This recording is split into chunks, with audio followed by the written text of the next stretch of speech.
Chapter 1. Off for the Holidays. One morning, at the beginning of the summer holidays, 4 children sat in an express train feeling tremendously excited. "Now we're really off," said Mike. "My word, think of it! 2 months in a little house by the sea, bathing, paddling, fishing, boating. What fun we shall have!" "All the same, I wish Mummy and Daddy were coming with us," said Nora, Mike's twin sister. "I shall miss them, especially after being away at school all term and only seeing them once." "Well, they couldn't take the whole lot of us with them on their lecture tour," said Peggy sensibly. "They will join us at Spiggy Holes as soon as they can." "Spiggy Holes! Doesn't that sound an exciting name for a holiday place?" said Jack. "Spiggy Holes. I wonder why it's called that. I suppose there are holes or caves or something." The 4 children had come home from school the day before. Nora and Peggy had arrived back from their girls' school, and Mike and Jack from their boys' school. They had spent the night at home with their father and mother, and now they were off, all alone, to Spiggy Holes. Jack was the most excited of the 4, for he had never been to the sea before. He was not really the brother of Mike, Nora and Peggy, and had no father and mother of his own. But the children's parents had taken him for their own child, because he had helped Mike, Peggy and Nora so much when they had run away from an unkind aunt and uncle. Captain Arnold, the children's father, had left them at a farm with his sister, whilst he and his wife had tried to fly to Australia in a tiny aeroplane. Captain and Mrs. Arnold had been lost for months on a desert island, and when it seemed as if they would never come back, the children's aunt treated them unkindly. They had made friends with Jack, who had helped them to run away to a secret island in a lake, and there the children had lived together, until they had heard that their parents had been found and had come back to England to look for them. As Jack had no people of his own, and was very fond of Mike, Nora and Peggy, Captain and Mrs. Arnold had said that he should live with them, just as if he were another of their children, and Jack had been very happy. He had gone to boarding school with Mike, and now here they all were together again for the summer holidays. At first they had been sad to hear that Captain and Mrs. Arnold were to go to Ireland to lecture there all about their flying adventures. But now that they were on their way to Cornwall together, to live in a house on the cliffs and do just what they liked, the children couldn't help feeling excited and happy.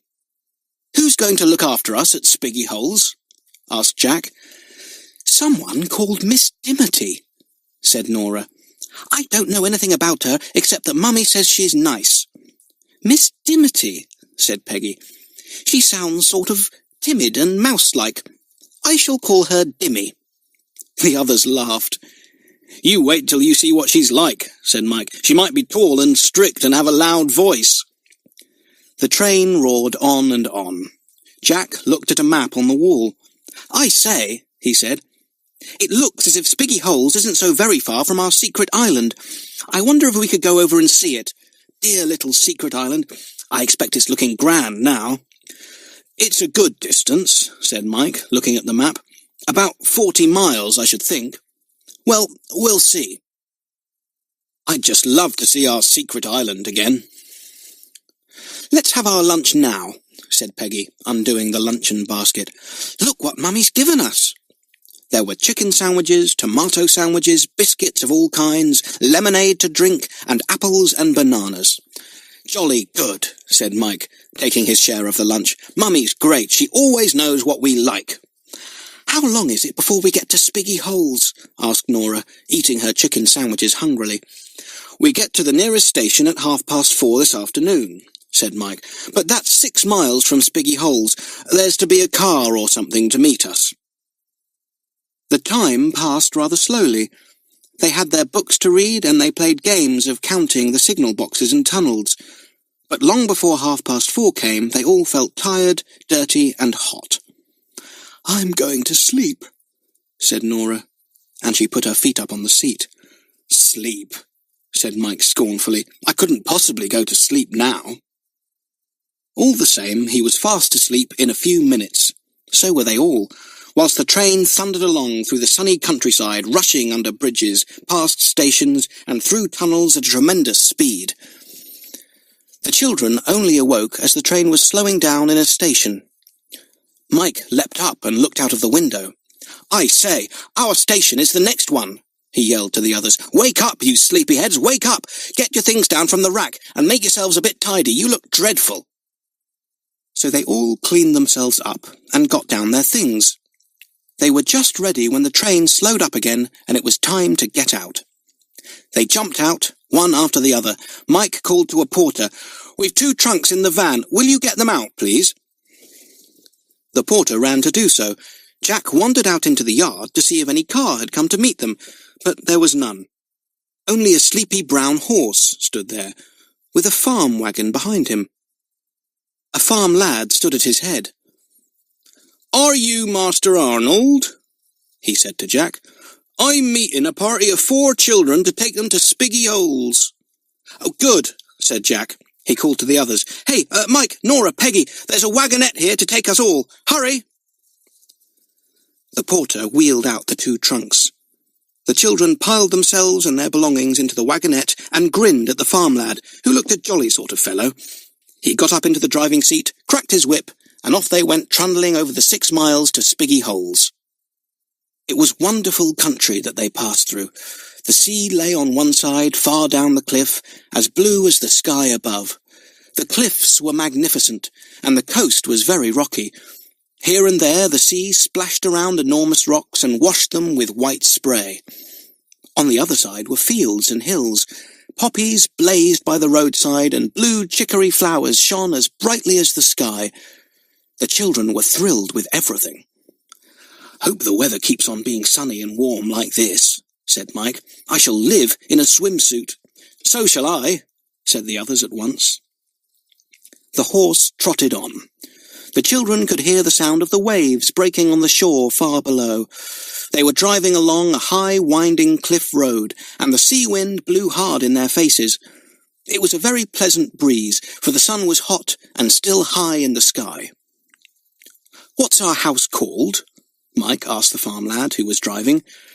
"It's called Peephole," said the lad. "Peephole?" said Jack, surprised. "What an odd name." "You'll be seeing it in a minute," said the lad. "There it be." He pointed with his whip. And the 4 children saw the odd little house that was to be their home and the centre of their strange adventures for the next few weeks. It was a funny, crooked house, with a strange little tower built on one side of it. It was set in a hollow in the cliffs, and was turned towards the sea. "It's called Peephole because it really is a kind of peephole out to sea, set in the middle of those 2 cliffs," said the farm lad. "And from the tower you can see the tower of the old house, set back on the cliff behind those tall trees there. They do say that in smugglers' days someone in the peephole used to flash signals to someone watching in the tower of the old house." "I say, this sounds exciting," said Jack. "Smugglers, and towers, and flashing lights, and I suppose there are caves, too." "Scores of 'em," said the lad, grinning. "You mind you don't get lost in some of them, or get caught by the tide. This is a rare, dangerous coast for children." "Here's the peephole," cried Nora, as they drew up outside the funny house with its one tall tower. "And look, that must be Miss Dimity at the door, and she's just as mouse-like as you said, Peggy." All the children looked at Miss Dimity. She was a small, oldish woman, with neat grey hair, a little smiling face, and big grey eyes that looked timid and kind. "Welcome to the peephole, children," she cried in a little bird-like voice. "Thank you, Miss Dimity," said the children, and they each shook hands politely. "I hope you'll have a good time here," said Miss Dimity, leading the way indoors. "Your rooms are in the tower. I thought you would like that." "In the tower?" cried Nora, with a squeal that made Miss Dimity jump. "Oh, how lovely, lovely, lovely!" Miss Dimity led the way to a funny little spiral staircase that went up and round to the top of the tower. In the tower were 2 rooms, one above the other. They were not very large, and were perfectly round. "Now you can wash and brush your hair, and then come down to tea," said Miss Dimity in her firm, gentle voice. And she added again, "I do hope you will have a good time here." She didn't guess what a strange time the children would have. Poor Miss Dimity. Chapter 2. At Spiggy Holes. The children washed and tidied themselves. They chattered loudly all the time. The boys had the top room, and as it had 4 windows, one on each side of the round tower, they had 4 different views. "This window looks over the sea for a long way," said Jack, peering out. "And the next one looks on the cliffs. And this one looks over land and has a jolly good view of that old house up there. And this one just looks over the roofs of Peephole." "That old house looks rather interesting and mysterious," said Mike. "It's very big. I wonder who lives there." "Come along, children," called Miss Timothy. "Tea is ready." They all ran downstairs, laughing at the quaint little winding staircase. They felt so happy. It was such fun to be all together again after 3 months at school. It was nice to think of the lovely long weeks stretching before them, full of sunshine and fun. There was a splendid tea, with 3 kinds of homemade cakes and some delicious honey, made by Miss Timothy's own bees. There was no tea to drink, just big mugs of cold, creamy milk. Miss Timothy sat at the head of the table and asked them about their journey down. The children liked her. She laughed at their jokes and didn't seem to mind how many cakes they ate. "I made them all," she said, "so it's nice to see them being eaten. I know you like them, then." "We certainly do, Dimmy," said Nora. The others giggled and looked at Miss Timothy. Was she going to be cross at being called Dimmy? "Dear me," she said, "that's what I was called at school. It is nice to hear that old name again." So after that they all called her Dimmy, and the name suited her beautifully. When they had eaten their tea, Dimmy got up to clear away. She did all the cooking and housework herself. "Would you like us to help you?" asked Peggy politely. "Oh, no, thank you," said Dimmy, stacking up the cups and saucers. "You've come here to have a holiday, not to help me. But there are 1 or 2 rules I want you to keep, all of you." "What are they?" asked Mike, rather alarmed. This sounded a bit like school to him. "Oh, nothing very much," said Dimmy, smiling. "You must make your own beds each morning. You must be in good time for meals. Though if you want to picnic out of doors, you can tell me, and I'll put you up lunch or tea any time you like.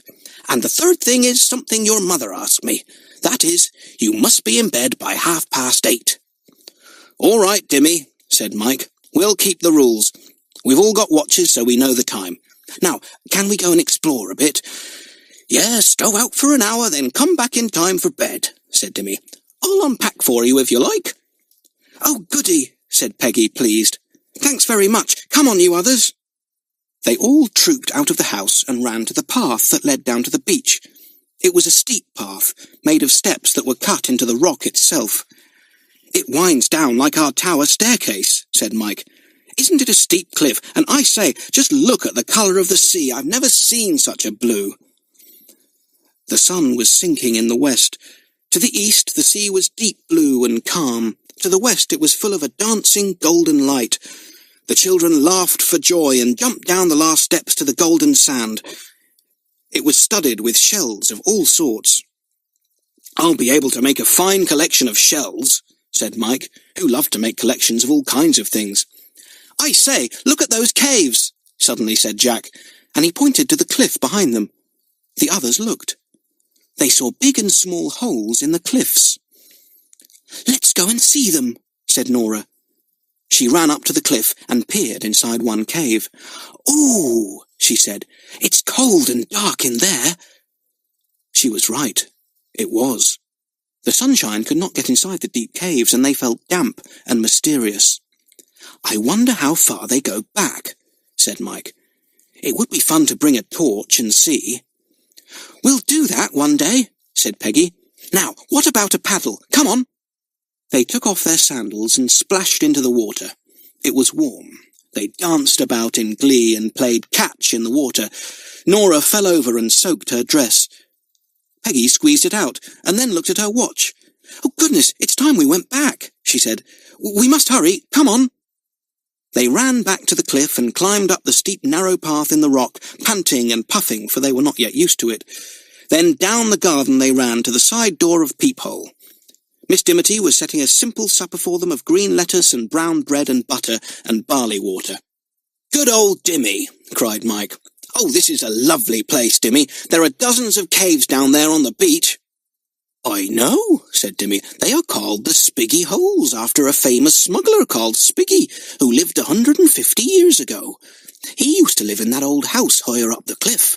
It is said that he used this house as a spy place, so that he might know when his smuggling boats were coming in." "Oh, how exciting," said Mike. "Good old Spiggy." "He wasn't good," said Miss Dimity sternly. "He was very bad." "I wish there were smugglers nowadays," said Peggy. "Then perhaps we could spy on them and discover them. It would be most exciting." "Well, there are no smugglers in Spiggy Holes," said Dimmy. "Have you finished your supper? It's quite time you went up to bed.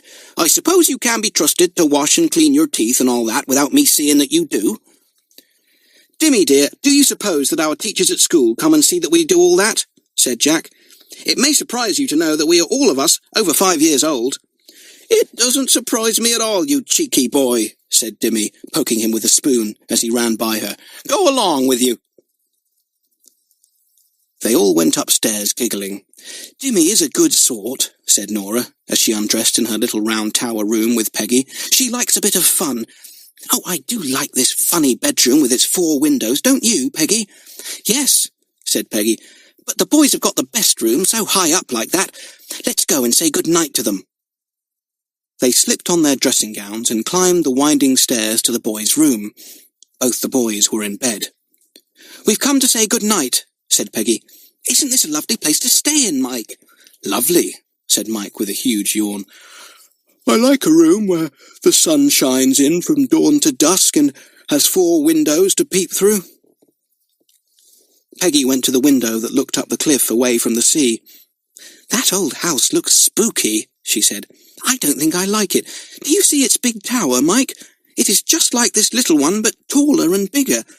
It seems as if that big tower is frowning down at ours." "You do have silly ideas, Peggy," said Mike sleepily. "We'll go and explore the grounds of the old house sometime. And wouldn't it be fun if the house was empty and we could go inside and see what the tower there was like?" "I wonder what Spiggy the smuggler was like," said Nora. "You'll have Dimmy chasing after you with a hairbrush if you don't go to bed right now," said Jack, burying his head in his pillow.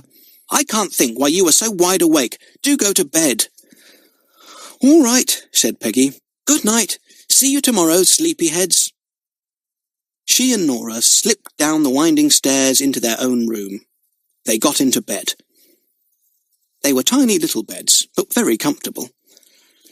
"Now I'm going to think about all we've done today," began Nora. But before she had thought more than 12 words, her mind floated off into sleep, and she didn't move until the morning. The sun came in from the opposite window then, and Peggy and Nora were awakened by somebody tickling them. "Oh, don't!" squiggled Nora. "Mike, stop! What do you want?" "Come and bathe before breakfast," said Mike. "Get up, lazybones, it's 7 o'clock. Breakfast isn't till 8, so we've lots of time." Nora and Peggy sat up, quite wide awake. They looked round their sunny room with its 4 quaint windows. They could see 4 bits of bright blue sky, and they could hear the sound of waves breaking at the cliff foot. They felt so full of happiness that they had to sing. "Here we are at Spiggy Holes, here we are at Spiggy, here we are at Spiggy Holes, pop goes the weasel," Nora yelled to the tune of "Pop Goes the Weasel." The others took up the silly song, and they all went downstairs in their swimsuits, roaring the tune. Miss Dimity put her head out of the kitchen. "Dear me, it's you," she said. "I thought it was the canary singing." The children squealed with laughter and rushed down the steep path to the beach. They flung themselves into the water. "Now our holidays really have begun," said Mike as he splashed Peggy. "What fun we're going to have." Chapter 3. Inside the Old House. The first few days of the summer slipped away happily. The children explored the beach, which was a most exciting one, but rather dangerous. The tide came right up to the cliffs when it was in, and filled most of the caves. "We shall have to be careful not to get caught in any of these caves when the tide is coming in," said Jack. "It will be very difficult to get out." Miss Dimity warned them too, and told them many stories of people who had explored the caves, forgetting about the tide, and who had had to be rescued by boats when they found that they could not get out of the caves. The bathing was lovely at low tide. The children had to promise not to bathe at high tide, for then the waves were very big, and Dimmy was afraid the children might be dashed against the rocks. But it was lovely to bathe at low tide. The rock pools were deep and warm, the sand was smooth and golden, and felt pleasant to their bare feet. "You need not wear your shoes here," Dimmy told them. "No day trippers ever come to Spiggy Holes, leaving their litter and broken glass behind them." So they went barefoot, and loved to feel the sand between their toes. The farm lad, who came to do Dimmy's garden for her, lent them his boat, and the 4 children had a wonderful time at low tide, boating around the rocks and all about the craggy coast. One day there was a very high tide indeed. The waves splashed against the cliffs, and all the caves were full of water. There was nothing to do down on the beach, because, for one thing, there was no beach, and for another, Dimmy said it was dangerous to go down the cliff path when the tides were high, because the spray made the path slippery, and they might easily slip down and fall into the high water. "Well, what shall we do then?" said Jack, wandering out into the garden and picking some pea pods. He split the pods and emptied the peas into his mouth. Dimmy had a lovely garden full of peas and beans and lettuces, and gooseberries and late cherries and early plums. None of the children could help picking something as they went through it every day. "I know what we'll do," said Mike. "We'll go and explore the garden of the old house. Come on." They passed the farm lad, George, who was busy digging up some potatoes. Nora called to him. "Hello! We're going to explore the garden of the old house. Nobody lives there, do they, George?" "That old house has been empty this 20 years, said George. "Maybe more. The garden is like a forest." "It will be fun to explore it then," said Peggy. They ran up the slope of the cliff towards the old house. They were all in sunsuits and shady hats, but even so they were very hot. Soon they came to a high wall that ran all around the big garden of the old house. "We can't climb over this," said Jack, looking up at the wall, which was 3 times as tall as he was. "What are we going to do?" "What about going in through the gates?" said Mike, with a grin. "Or do you feel it would be more exciting to break your leg trying to climb that wall, Jack?" Everybody laughed. "Well, it would be more exciting to climb the wall," said Jack, giving Mike a friendly punch, "but we'll go and find the gates."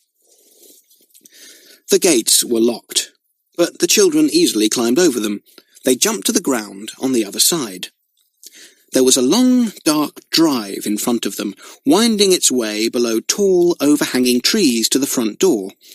The drive was completely overgrown with nettles and thistles, and the children stopped in dismay. "I say," said Jack, "we want to be dressed in mackintoshes and boots to make our way through these stinging, prickly things. If we push through them, we shall get terribly stung." "Well, look," said Nora, pointing to the left. "There's a better way off to the left there, just tall grass and no nettles. Let's go that way." So they went to the left, making their way through shrubberies and overgrown beds. It was a very large garden, and very exciting, for there were all kinds of fruit trees that had not been pruned for years, but whose fruit was sweet and delicious. The children picked some ripe plums and enjoyed the sweet juice. "Nobody lives here, so it can't matter having a few plums," said Nora. "The wasps would have them if we didn't. Isn't it hot in this garden?" "Let's go and see what the old house is like," said Jack. So they pushed their way through the long sprays of overgrown rose bushes, and went up to the house. It was built of white stone, and was very solid and strong. It had rather small windows, very dirty indeed, and the rooms looked dark and dreary when the children looked through the glass.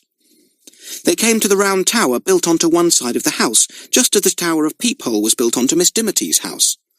"This is an enormous tower," said Mike, in surprise. "It's 3 times as big as ours. My word, I'd like to go up it. The view over the sea must be marvellous." "Let's see if we can get into the house," said Peggy. She tried some of the windows, but they were fast shut. Mike tried a door set deep into the wall of the tower, but that was locked and bolted inside. Then Jack gave a shout. He had found an old broken ladder lying on the ground and had set it up beside the wall of the round tower. It just reached to a small window. "I believe that window could be opened," said Jack. "Come and hold the ladder, Mike. The rungs don't look too good to me." Mike held the ladder, and Jack went carefully up it. One of the rungs broke as he trod on it, and he nearly fell. The ladder wobbled dangerously, but Mike was holding it tightly, so Jack was quite all right. He climbed up to the windowsill and tried to pull the window open. "The catch is broken," he said. "I believe I can get the window open if I try long enough. It's stuck hard." "I'll hold the ladder tight," Mike shouted back. "Shake the window and bang the bottom part, Jack. Nora, help me to hold the ladder. Jack's shaking the window so hard that the ladder is swinging about. I don't want him sitting on my head suddenly." There was a shout from above, and the ladder wobbled again. "I've got it open," cried Jack. "It came up with a rush." "We'll climb up the ladder then," said Nora in excitement. "No," said Jack, leaning out of the window. He had climbed in through it. "That ladder's too dangerous for you all to use. I'll pop down and unlock the door in the tower just near you." "Right," said Mike, and he took the ladder away and threw it down on the ground again. Jack disappeared. They could hear him running down the stairs of the tower. Then they heard him undoing bolts and turning a rusty key. He pulled at the door, and Mike pushed. It opened so suddenly that Jack sat down in the dust, and Mike flew in through the door as if he were running a race. The girls followed, laughing at the two boys. Jack got up and dusted himself.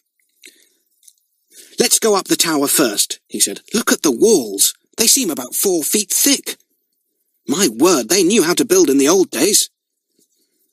The tower was very solid indeed. It had a small winding staircase that ran round and round as it went upwards. There were 4 rooms in the tower, one on top of the other. "They are all quite round," said Jack, "just as ours are in the peephole tower.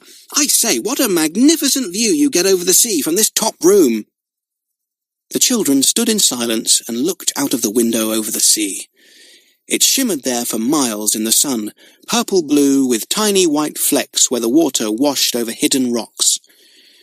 "You can see the Tower of Peephole very well from here," said Mike. "The 2 towers must have been built in these special positions so that the smugglers could signal to each other. If one of us were in our tower today, we could easily wave a hanky to the others here, and it would be seen perfectly." "Mike! Jack!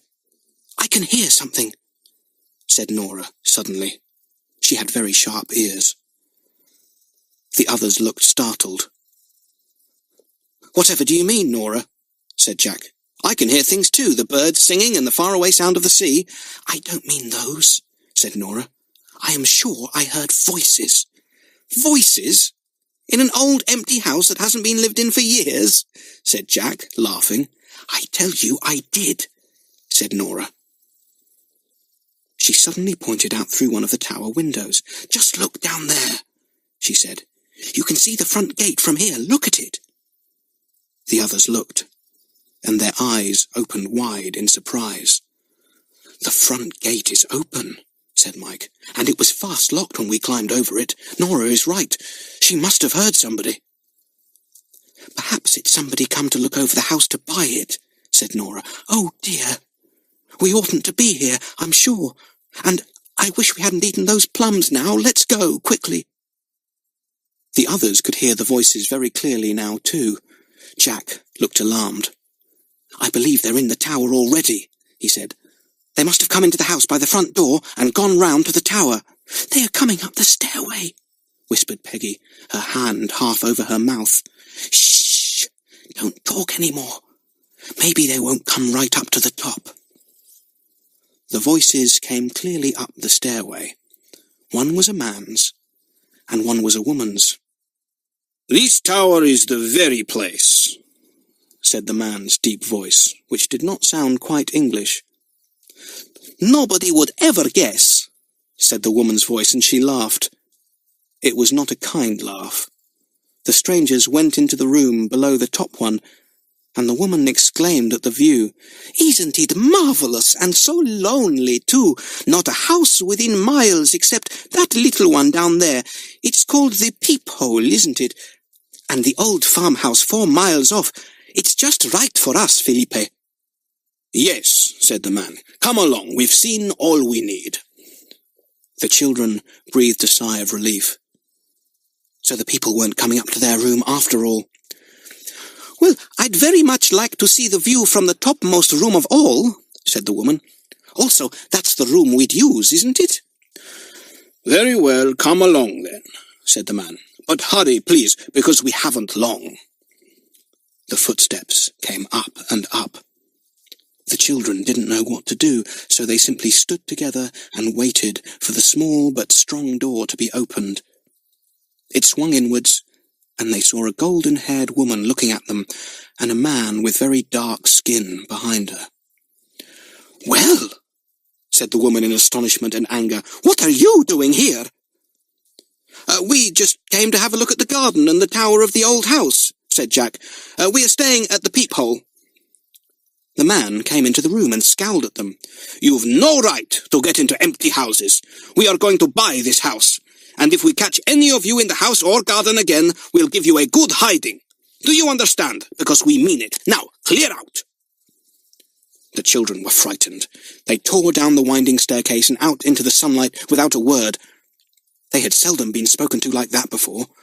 "Let's go and tell Dimmy," said Nora. "Do hurry." Chapter 4. Can They Be Smugglers? The 4 children rushed out of the front gate and didn't stop till they got to the peephole. How nice and friendly it seemed, and how kind Dimmy looked as she stood picking peas for supper in the garden. "Dimmy," cried Nora, rushing up to her, "some people are going to buy the old house." Dimmy looked astonished. "Whatever for?" she asked. "It's no use except for a school or for a hotel or something like that. It's so lonely for an ordinary family." "Dimmy, they are odd people," said Jack, and he told what had happened. "Do you suppose they really would punish us if we go there again?" "Quite likely," said Dimmy, going indoors with the peas. "If they are buying the house, it will be theirs, so keep away from it. Surely you've got plenty to do without going wandering over that old place." "Well, you see, it is a mysterious sort of place, somehow," said Jack. "It looks as if anything might happen there. I keep looking at it and wondering about it." "So do I," said Nora. "I don't like the old house, but I can't help thinking about it." "Rubbish," said Miss Dimity. "No doubt these people will move in and make it a holiday place, and it will be just as ordinary as Peephole." "Let's go and bathe," said Mike suddenly. "Don't let's think about it any more. They are horrid people, and we'll forget them." They fetched their towels in silence. They had all had a shock, for never had they thought that anyone could speak to them so fiercely or threaten them so unkindly. However, when they were splashing in the warm water, they forgot the strange old house and the strange couple that were going to buy it, and shouted happily to one another. But they had another shock when they went into their tea that afternoon. They saw a car outside the door, and inside it was sitting the same yellow-haired woman they had seen in the old house. She looked at them without smiling. The children went indoors, puzzled, and they walked straight into the dark-skinned man. He was standing just inside the sitting-room door, listening to Dimmy. "Oh, sorry," said Jack. "I didn't know you had a visitor, Dimmy." "He's just going," said Dimmy, who looked quite worried. "Go and tidy yourselves for tea." As the children turned to go, they heard the man speak again. "But why will you not sell me this little house? I am offering far more money to you for it than you will ever get when you want to sell it." "It has been in my family for 200 years, said Dimmy firmly. "It's true that I only live here in summertime, but I love it, and I will not part from it." "Well, will you rent it to me for 12 months? asked the man. "No," said Miss Dimity. "I have never let it, and I don't want to." "Very well," said the man angrily. "Do as you please, but I think you are very foolish." "I'm afraid I don't really mind what you think about me," said Dimmy with a laugh. "Now please go. The children want their tea."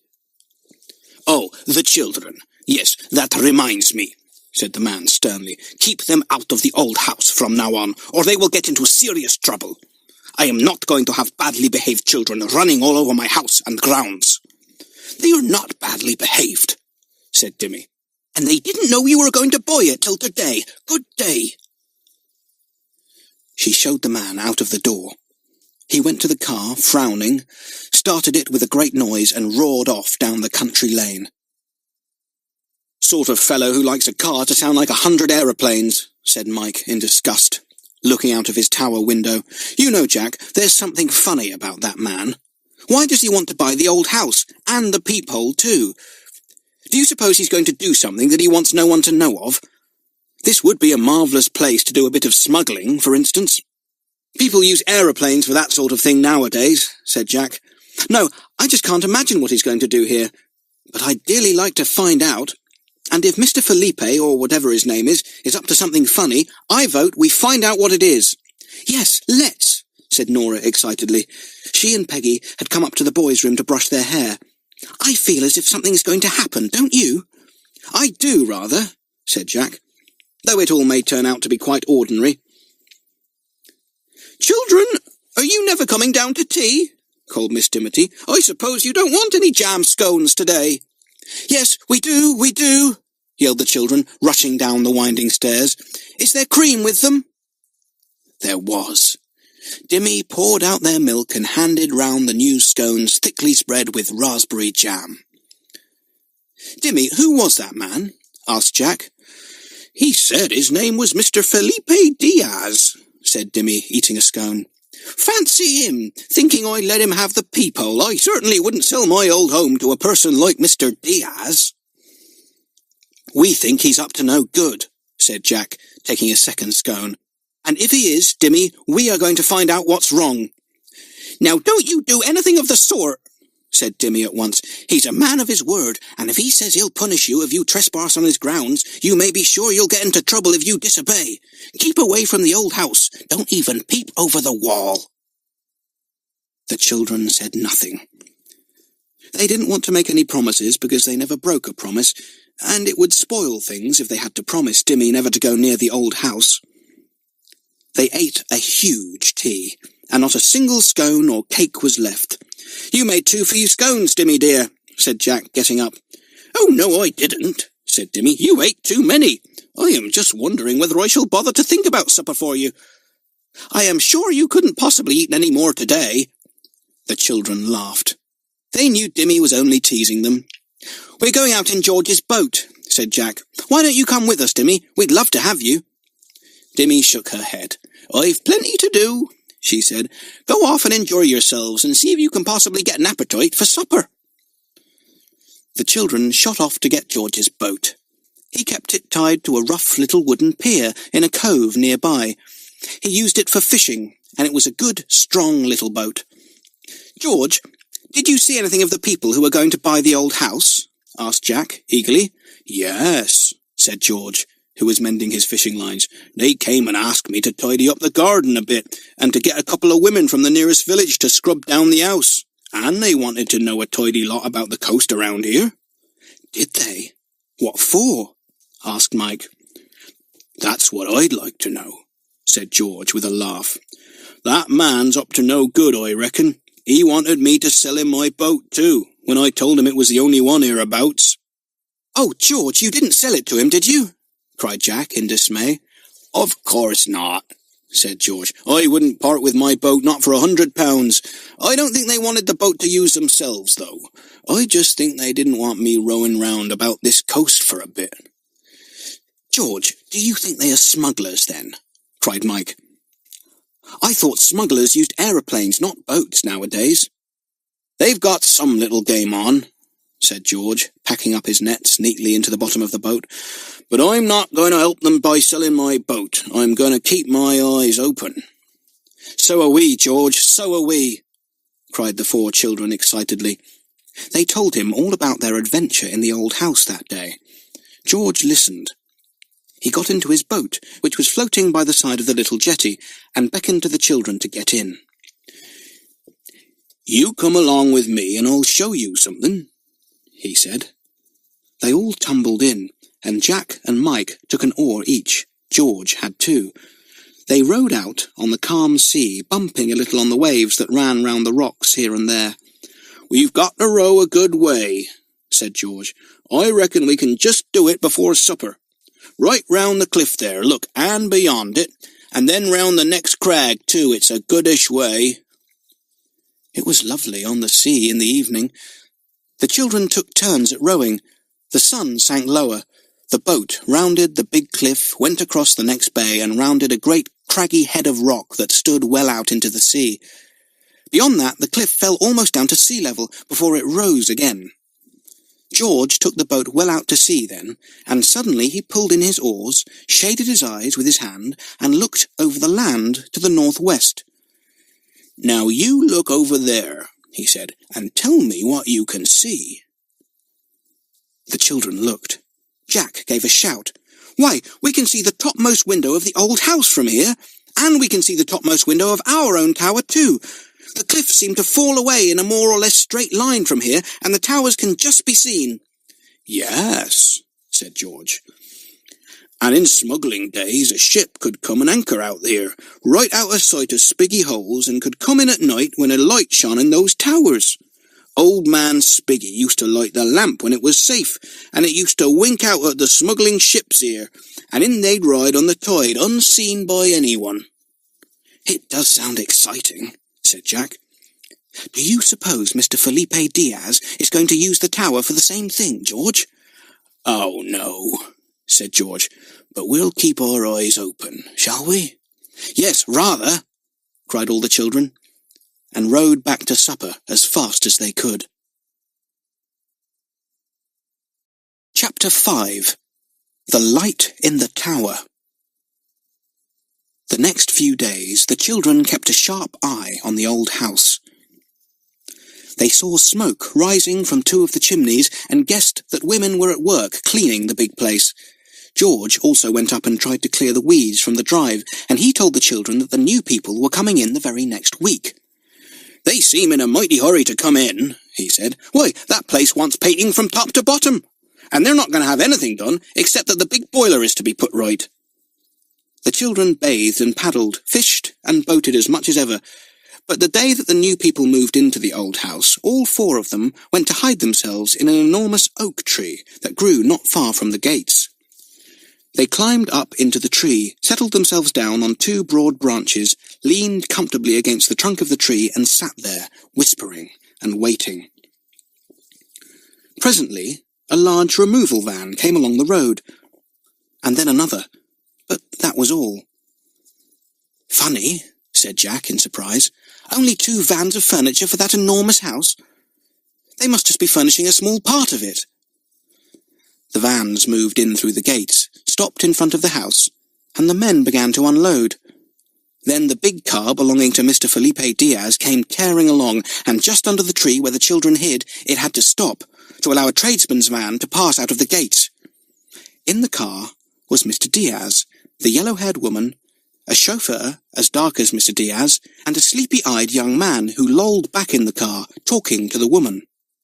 "Well," said Mr. Diaz, hopping out of the car and beckoning to the young man to come with him, "here we are. You go on to the house, Anna. Louise and I are just going to walk round the walls of the place to see that they are all right." The car moved in through the gates. The 2 men stood underneath the tree, talking in low tones. The children could hear every word. "This is as safe a place as anywhere in the country," said Mr. Diaz. "See that tower? Well, the boat can hang about right out of sight till we light a signal in the tower. Then it can come slipping in, and nobody will ever know. We shall be copying the old smugglers, Louise. But our goods are not quite the same." Louise laughed too. "Come on," he said. "I want to see the place. When are the dogs coming?" Mr. Diaz murmured something that the children couldn't hear, and the 2 went off round the walls of the old house's garden. The children, who had hardly dared to breathe whilst the men had stood beneath the tree, looked at one another in the greatest excitement. "Did you hear?" whispered Mike. "They're going to use a boat and put a signal into the tower. It's just like the old days." But are they smugglers, then? Asked Nora, puzzled. And what are the goods they spoke of? I don't know, said Mike. But I'm jolly well going to find out. This is about the most exciting thing that has happened to us since we ran away long ago to our secret island. I love adventures, said Jack, but look here. We've got to be jolly careful of these people. If they think we even guess that they're up to something, there'll be a whole heap of trouble for us. We'll be careful, said Nora, and she began to climb down the tree. Come on, I'm tired of being up here. Nora, don't be an idiot, whispered Jack, as loudly as he dared. Come back, we haven't looked to see if it's safe to get down. But Nora slipped at that moment, slid down the last bit of tree trunk, and landed on her hands and knees on the ground below the tree. And at that very moment, Mr. Diaz and Luis came back from their walk round the high walls of the grounds. They saw Nora, and Mr. Diaz frowned. Come here, he shouted. Nora was too afraid to go to him, and too afraid to run away. She just stood there and stared. The others up the tree stayed as still as mice, wondering what Nora was going to do. Mr. Diaz came up to poor Nora and shouted at her. What are you doing here? Didn't I say that you children were not to come round the old house? He took hold of Nora's shoulder and shook her. Where are the others? Are they anywhere about? Nora knew that Mr. Diaz hadn't seen her fall from the tree, and she was glad. If only he didn't look up and see the others. Please let me go, she said, half crying. I just came for a walk up here. I haven't been inside the gates. You just try coming inside the grounds, said Mr. Diaz fiercely. He gave her another shake. Now go home, and tell the others that if they come for walks up here, they will soon feel very sorry for themselves. I keep a cane for tiresome children. I'll go and tell the others, said Nora, and she sped away down the slope of the cliff as if she were going to find Peggy, Jack, and Mike straight away. That's given her a good fright, said Luis, with a sleepy grin. We don't want any sharp-eyed kids about, Felipe. Well, when the two dogs come, they will keep everyone away. They'll bite anyone on sight. The two men went through the gate laughing together. When they were safely out of sight, Jack spoke. A nice pleasant pair, aren't they? He whispered to the others. Nora was pretty sharp the way she shot off like that. It looked exactly as if she was going to find us. And yet there we were, above dear Mr. Diaz's head all the time. He'd only got to look up and see my big feet. I want to get down as soon as I can, said Peggy, who felt that if anyone did happen to see them up the tree, they would be well trapped. Is it safe to slip down now, Jack? Jack parted the leaves and peered around. Yes, he said. Come on, down we go. One by one, they slipped down and then shot off down the slope, keeping behind the big gorse bushes as much as they could, in case any of the people of the old house caught sight of them. They guessed that Nora would be waiting for them at the peephole. She was, but she was crying bitterly. Don't cry, Nora, said Jack, putting his arm round her. Were you very frightened? I'm not crying because I was frightened, sobbed Nora. I'm crying because I was such an idiot, slipping down out of the tree like that and nearly spoiling everything. Well, that was really very silly of you, said Mike. But you didn't give us away, thank goodness. You were quite sharp, Nora, so cheer up. But you'd better be careful next time. Jack shall be captain, said Peggy. He always was on the secret island, and he shall be now. He shall take charge of this adventure, and will do what he says. All right, said Nora, cheering up and putting away her hanky. I'll always do what the captain says. Do you think we ought to tell Dimmy about this adventure? Said Mike. No, I don't, said Jack at once. She is awfully nice, but she might be frightened. She might even forbid us to try and find out anything. We'll keep this secret all to ourselves. Though perhaps we might get George to help us later on. Did you hear what they said about the boat coming in? Said Mike. We'll watch for that, anyway. We can take it in turns to sit up each night in the top bedroom of our own tower and watch for a light in the tower of the big house. When we see it, we'll slip down to the beach, hide in a cave, and watch the boat coming in. And maybe we'll see what the mysterious goods are that dear Mr. Diaz is smuggling in. It's getting very exciting, said Peggy, not quite sure whether she liked it or not. "We shall have to be awfully careful that we're not seen or caught." George told the children that the furniture had been put into only 8 of the 20 rooms of the old house. "The tower rooms have been furnished," he said. "I found that out from one of the women who was cleaning the place, so they are going to use the tower." "Yes, they are going to use the tower," said Mike, looking at the others. But they did not tell George what they knew. He was very nice, but he was almost grown up, and he might think, perhaps, they should tell Miss Dimity, and they did so want to follow the adventure themselves and find out everything before any grown-ups came into it. That night, the children undressed in great excitement. Jack was to take the first watch from 10 o'clock to 12 o'clock. Then Mike was to watch from 12 to 2, and Nora from 2 to 4. By that time, it would be daylight, and there would be no need to watch. The next night, Peggy was to begin the watch. "We must sit by this window and keep our eyes on the tower of the old house," said Jack. "If any of us sees a light flashing or burning there, he must wake the others at once, and then we'll all creep down to the beach, hide in a cave, and see if we can spot the boat coming in." Peggy and Nora went down to their bedroom.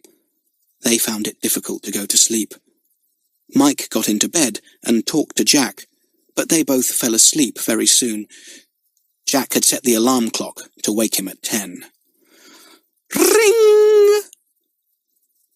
It went off shrilly at 10 o'clock. Jack sat up and switched it off. "Good thing Dimmy gave us rooms right away in this tower," he thought to himself. "She would be woken too if we slept anywhere near her. Mike, are you awake? Well, go to sleep again. I'm going to watch now, and I'll wake you at 12. Jack put on a dressing gown and sat by the window that looked towards the tower of the old house. It was a dark, cloudy night. Jack could not make out the tower, stare as he might. "Well, I should see it if it had a light in it," he thought.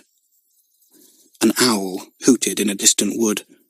A moth fluttered in a corner near Jack's head and made him jump. He yawned. After the first 5 minutes, it was rather boring to sit and look at dark nothingness. He was glad when it was time to wake Mike. Mike stumbled sleepily out of bed, dragged on his dressing gown and went to sit by the window. Jack tumbled into bed thankfully and was asleep in a second. Mike sat and stared sleepily at the tower of the old house. He could just see it now, for the sky had cleared. The tower was dark. Mike felt his eyes closing, and he jerked his head up. He got up to walk about, afraid that he might fall asleep in the chair. When his 2 hours were almost up, he heard a sound in the bedroom, and a hand touched his shoulder. Mike almost jumped out of his skin. He hit out and struck something soft. "Oh!" said Nora's voice. "You hurt me, Mike. I've just come up to tell you it's my turn to watch." "Well, what do you want to come creeping in like that for and make me jump?" said Mike crossly. "I thought you were a smuggler or something." Nora giggled and took her seat by the window. "Get into bed," she said. "It's my turn now. Oh, I do feel important." That night, nothing happened. Neither did anything happen the next night, or the next. But on the 4th night, there was great excitement. A light flashed in the tower at midnight. There it was, as plain as could be. Chapter 6.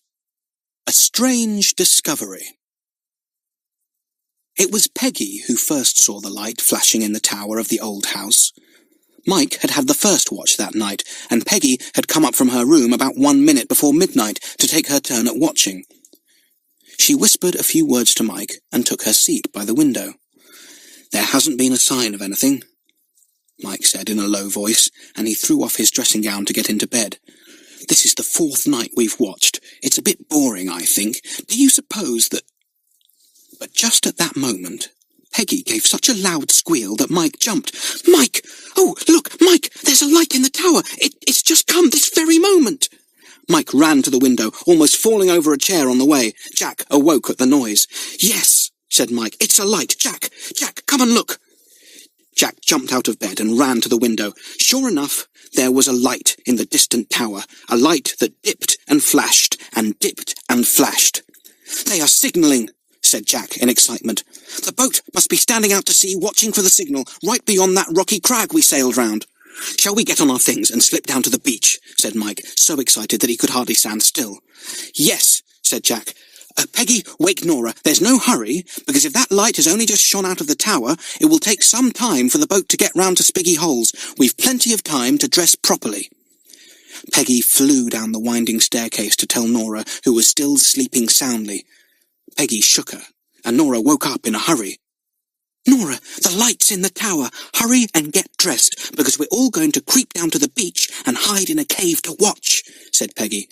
Nora almost fell out of her bed in excitement.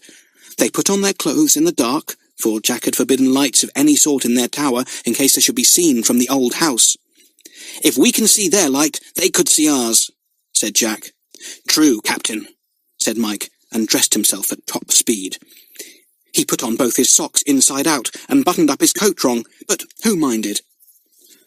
They were all ready in 5 minutes. Jack took his torch and gave one to Peggy for the girls.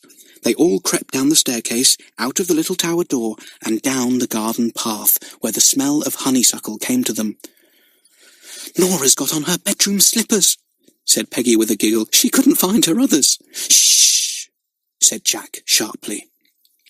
"Other people may be about, remember. We mustn't be seen or heard." They went as quietly as they could down the rocky path to the beach. The tide was half in and half out. The moon swam out from behind a cloud and lighted up the shore for the children. Jack stopped and looked out over the sea. "No sign of any boat yet," he whispered. "Let's get into one of the nearest caves and get settled before anyone arrives. I expect the people from the old house will come down to the beach soon." The children went into a small cave not far from the steep cliff path. They thought that if they hid there, they could easily see who came or went up the cliff. They sat on the dry sand on the floor of the cave and waited, speaking in whispers. Nora was shaking with excitement. She said her knees wouldn't keep still. Suddenly, the children heard voices and they stiffened in surprise. The voices were to the right of them. Jack cautiously peeped out of the cave when the moon went behind a cloud. "I believe it's the man called Felipe Diaz and that sleepy-looking chap called Luis," whispered Jack. "But Jack, how in the world did they get onto the beach?" whispered back Mike. "We didn't see them come down the cliff path, and that's the only way down onto the beach for a couple of miles. The cliffs are much too steep anywhere else to get down to the shore." "That's funny," said Jack. "They couldn't have been here already, surely, or we'd have seen them. Perhaps they were waiting in a cave. Good gracious, I hope they didn't spot us." Nora went hot and cold when she heard Jack say that. Mike shook his head. "If they'd seen us, they'd have rushed us off the beach at once," he said. "They wouldn't want us to see what was happening tonight. Oh, listen! What's that?" The children listened, and over the black and silver water they heard the sound of a low humming. "It's a motorboat," said Jack in an excited whisper. "It's been waiting out yonder round the crag for the signal. Now it's coming in. Watch out, everyone. See all you can."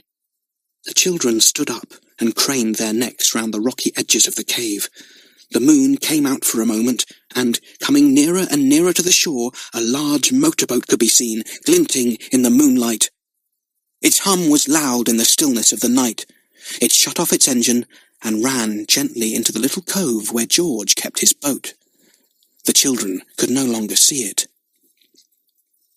"It must be by George's small wooden jetty," whispered Jack. "Well, we shall see what kind of goods the smugglers are bringing in when they pass us on their way to the cliff path." They all waited impatiently. The sound of hushed voices came to them, and the thud of the boat against the wooden pier. The children waited and waited. Then there came the sound of humming once again, and the motorboat slid out of the cove and made its way swiftly out to sea round the rocky headlands. "They'll be coming in a second," said Jack. "Now, be as quiet as mice, everyone. Don't sneeze or cough, for goodness' sake." Nora at once felt as if she was going to sneeze. She took out her hanky and buried her face in it. How dreadful if she gave their hiding place away just at this most important moment. But the sneeze didn't come. And nobody came. Not a shadow passed in front of the children's cave. Not even a voice could be heard now. After half an hour, the children became impatient. "Jack, what's happened, do you suppose?" whispered Nora. "Can't imagine," said Jack. Then a thought struck him. "I say, I wonder if the boat came to fetch anyone. We shouldn't see them come by if they'd gone in the boat." "Well then, we might as well go out and look around a bit," said Mike. "Can we, Jack?" "All right," said Jack, "but for goodness sake, be quiet." They made their way softly to the little cove where the wooden pier stood. George's boat was beside it. Jack shone his torch on the ground and pointed out the footsteps in the sand. "Let's follow them backwards and see where they come from," said Mike. "I simply can't understand how those men came down to the beach tonight without us seeing them pass." So with the help of the torches, the children followed 2 pairs of footsteps from the cove, round the beach, and into a big cave. "They must have been hiding here all the time," said Jack. "Look," said Mike in a puzzled voice, swinging his torch all over the sandy beach. "There are no more footsteps beyond this cave. They didn't come to the cave by the cliff path, that's certain. Then how did they come?" "Jack, Mike, there must be a secret passage from the old house to the beach," suddenly said Nora in such a loud whisper that the others jumped. "Shh," said Jack. Then he too began to whisper loudly. "I believe Nora's right. Of course, there's a secret passage from the shore to the old house. Why didn't I think of it before? My goodness, Nora, that was smart of you to think of that." "The passage must begin in this cave, where the men's footsteps go," said Nora, pleased and excited to think that Jack thought she was smart. "Let's go in and explore." "And walk straight into dear Mr. Diaz and his friend Luis?" said Jack. "No, thank you. Besides, I prefer to do it in daytime. It's a bit too creepy now. Come on, let's go back to bed and talk." They all went back up the steep cliff path, through the scented garden and into their tower. The girls curled up in one bed in the top room and the boys in the other. And they talked. How they talked! They were so thrilled with the night's adventure that it was dawn before they thought of really going to bed. You see, what happened was, they signalled to the boat to come in with the smuggled goods, whatever they were, said Jack for the 20th time, and Mr. Diaz and his friend slipped down from the old house to the shore by the secret passage that leads to the cave, and then they took the goods up that way, back to the old house, so we never saw them. "When can we explore the cave for that secret passage, Jack?" said Peggy longingly. "Tomorrow," said Jack, hugging his knees as he sat in Mike's bed. "Today, you mean?" said Mike with a laugh, and he pointed to where the eastern sky was beginning to shine with a silvery light. "It's today now. Come on, we really must go to sleep for a bit." The girls went down to their room. The boys settled into their beds and were asleep in a few seconds. It seemed as if they had only been in bed for a few minutes when Dimmy awakened them at 7:30. "Are you never going to wake today?" she said in amazement. "Did you keep away half the night, you naughty children?" "Perhaps we did, Dimmy, perhaps we did," said Jack with a laugh. And not another word would he say to explain why they were all such sleepyheads that morning. Chapter 7. The Secret Passage. The children were half sleepy, half excited at breakfast. Dimmy couldn't make them out at all. "I don't understand what's the matter with you all today," she said as she passed them their cocoa. "First you yawn, then you giggle, then you rub your hands together in glee, and then you yawn again. Are you planning any mischief?" "Oh, no, Dimmy," said everyone together. "Well, see you don't," said Dimmy. "Dimmy, would you give us a picnic lunch, please?" said Jack. "We'd like to be out till tea." "Very well," said Dimmy.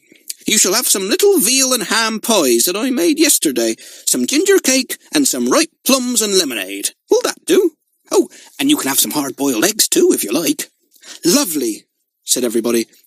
Nora got up and hugged Dimmy. "You're a dear," she said. "It's lovely staying with you." Dimmy prepared their lunch whilst the children collected electric torches and also candles and matches in case their torches failed. They talked excitedly. It was lovely to be going to find a secret passage. Dimmy gave them the lunch done up in 2 kit bags. Jack put one on his back, and Mike put the other on his. They called goodbye and ran off down the garden path to the cliff. Down the steep rocky steps they went, onto the beach. The sea had been right up to the cliff and had washed away the footsteps of the night before, but the children knew which cave the men had come from, and they made their way there, first looking to see that no one else was on the beach too. They came to the cave. The entrance was large and open. The cave ran back a good way and was very dark and damp. Seaweed grew from the walls, and at the foot the red and green sea anemones grew, like lumps of jelly, waiting for the tide to sweep into the cave again, so that they might open like flowers. The children switched on their torches. They swung them here and there all around the cave, looking for the passage that led from the cave.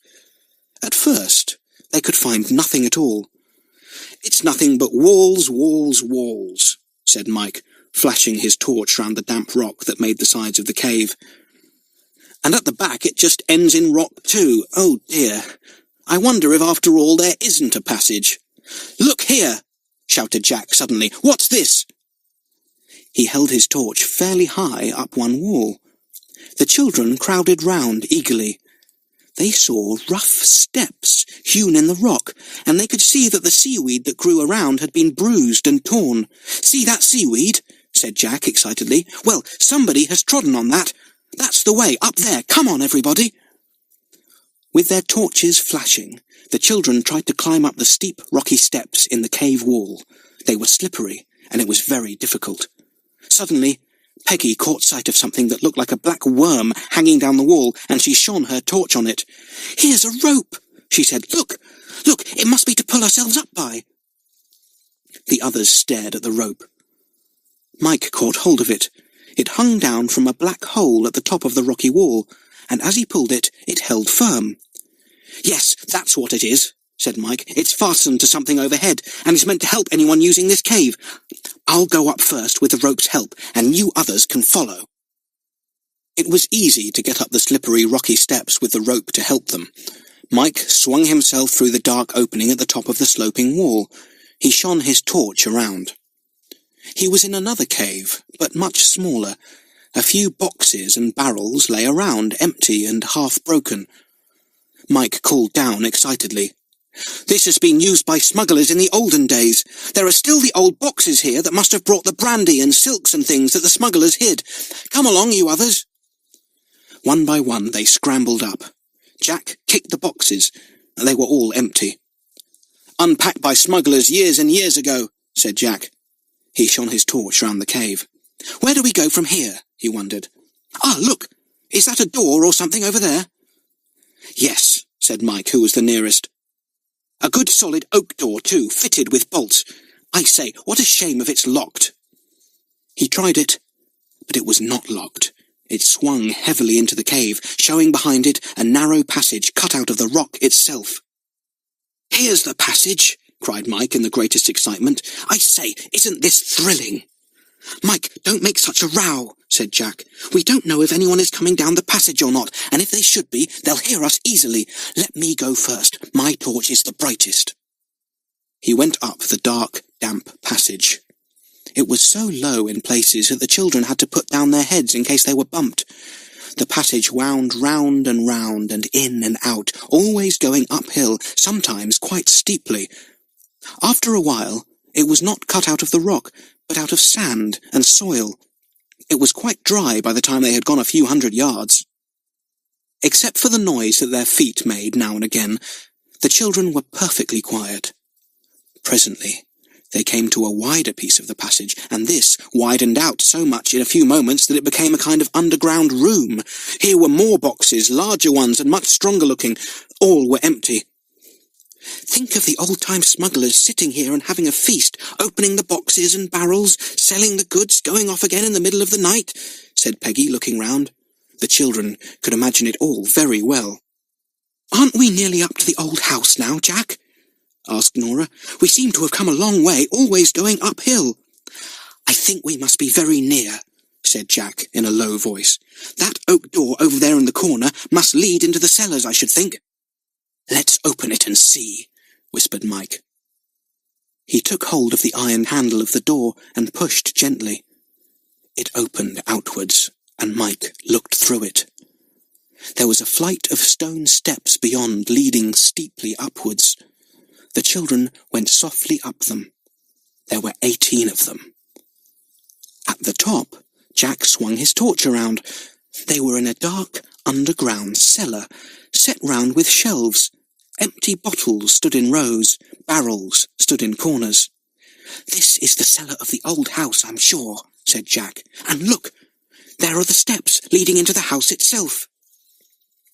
His torch showed a short flight of steps in the far corner, leading up to a door that stood ajar, for a faint crack of daylight came through.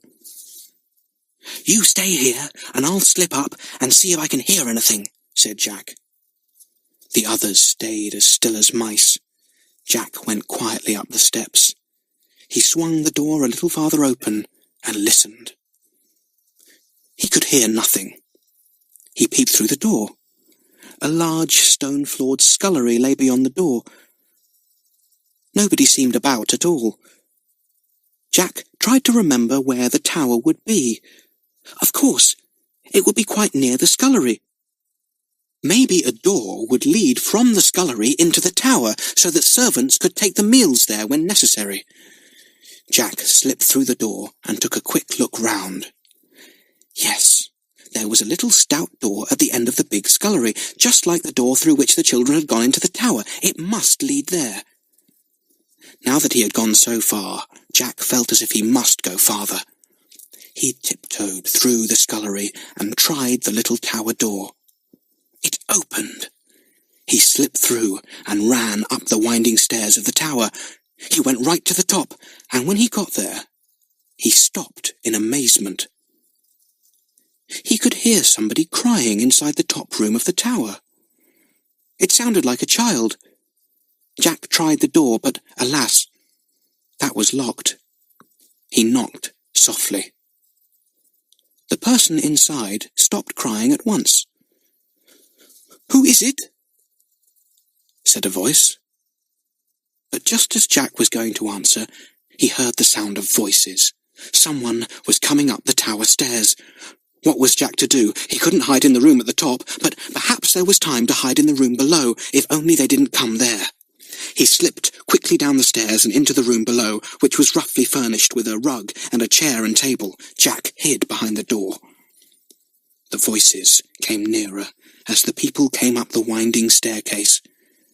Jack trembled with excitement behind the door. The footsteps stopped outside the room where Jack was hiding.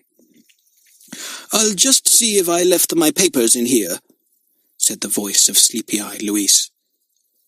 The door was pushed open a little farther, and Louise looked in. Chapter 8. A Narrow Escape. Jack was quite sure that Louise would see him when he popped his head in by the door. His heart beat so loudly that he thought Louise would hear it. But to his great astonishment and joy, Louise glanced over to the table by the window and then shut the door and went on up the tower stairs. "My papers are not there," Jack heard him say to his companion. The boy could hardly believe that he had not been seen. He waited until he heard the door of the room above unlocked, and then he quietly opened his own door, shot down the stairs at top speed, ran through the little door into the scullery, and down the cellar steps, falling in a heap at the bottom. "Jack," whispered Mike in surprise, "what's the matter?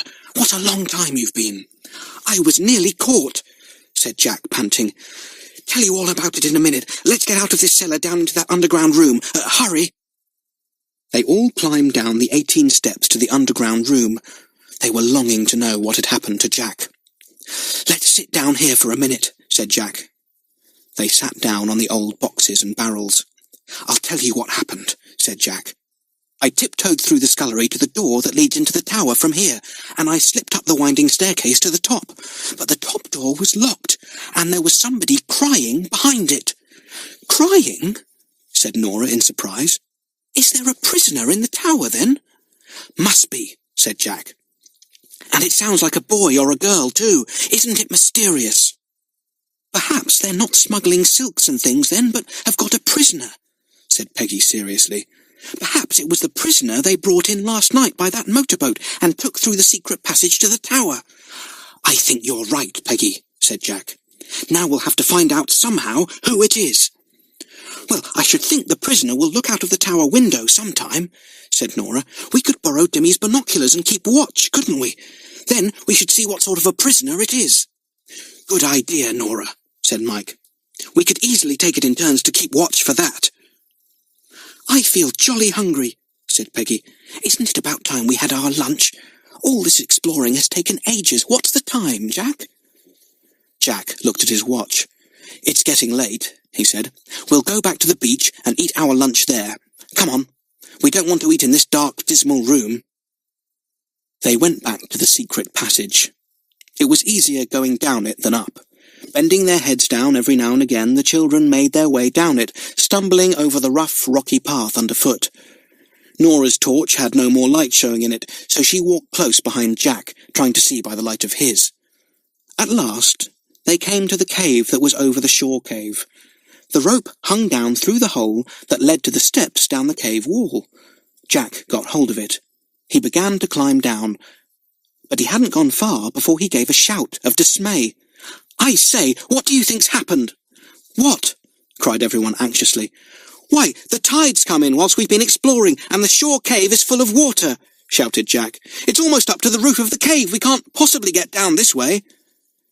He climbed back into the cave above. The children looked at each other gloomily by the light of their torches. What idiots we are, said Mike.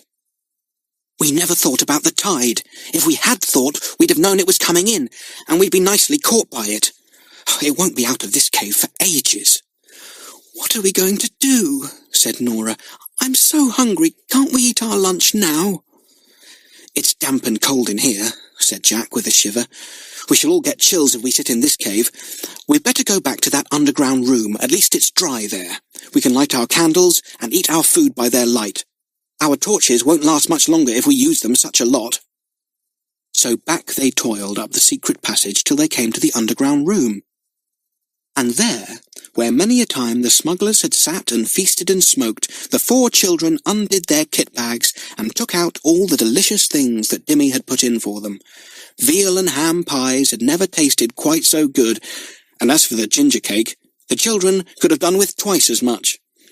They finished up every scrap of everything, hard-boiled eggs and all, and then drank the sweet lemonade. That's better, said Jack, grinning round at the others by the light of 4 shining candles. I was hungry. Mike looked at his watch. It's 4 o'clock, he said. I don't suppose that cave will be cleared till at least 5:30, and even then the beach is washed by huge waves that might sweep us off our feet. What a bore! I'm simply longing to have a look at the tower of the old house from the window of our tower, said Nora. I do want to see who the prisoner is. Wouldn't it be lovely if we could rescue him? Jack, couldn't we escape through the grounds straight away now? Said Peggy.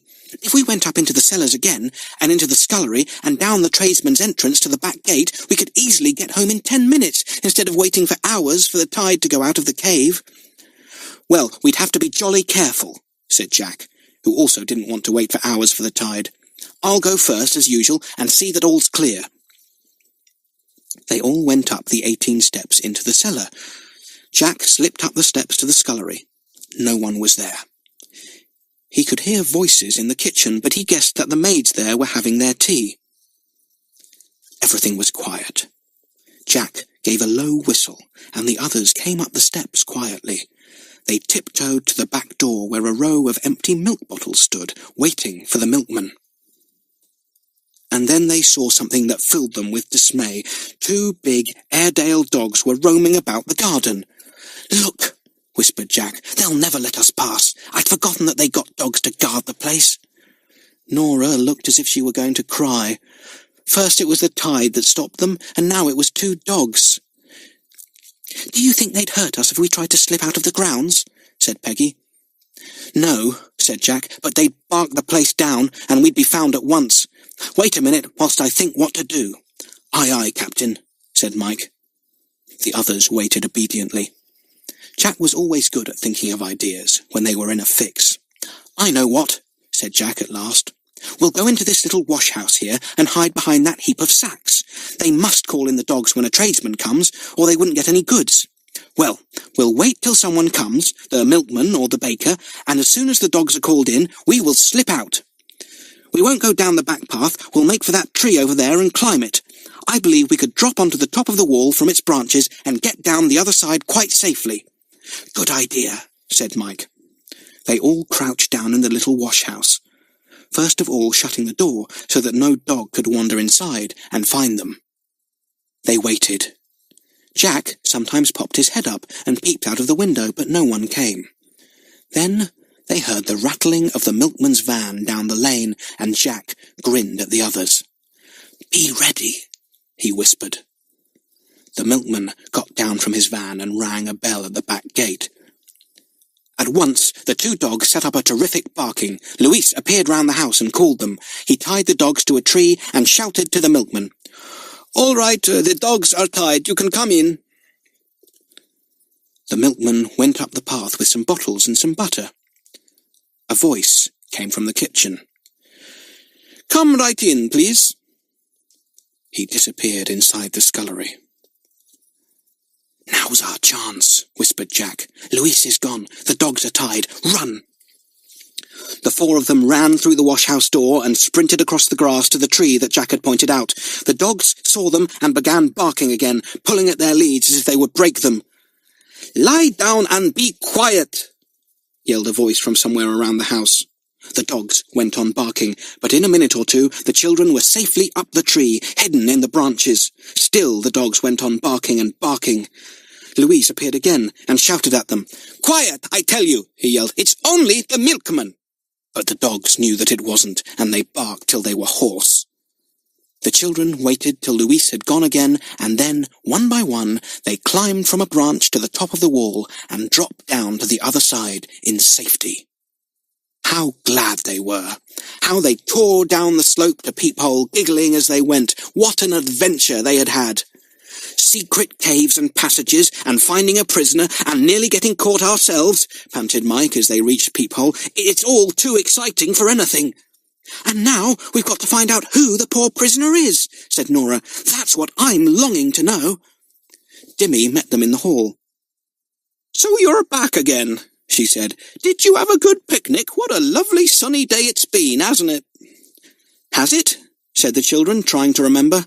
But all they could remember was darkness and dampness in the secret passage and caves and cellar. "We really didn't notice if the weather was sunny or not, Dimmy." "What nonsense you do talk," said Dimmy. "Go and get ready for tea. I've got you the last of the big red-eating gooseberries out of the garden." "Good old Dimmy Duck," yelled Mike, and he tore upstairs to wash. But before he washed, he went to his window to look across at the tower window of the old house. When would he see somebody looking out there? Chapter 9. The Prisoner in the Tower. The four children were in a great state of excitement. They could talk about nothing else but the secret passage and the prisoner in the tower, though when Dimmy was there they had to stop and talk of other things. "We simply must keep it all a secret," said Mike. "I'm quite sure Dimmy would be worried. The only thing I'm wondering about is, how are we going to keep a watch on the tower of the old house in the daytime without Dimmy wondering what we are doing?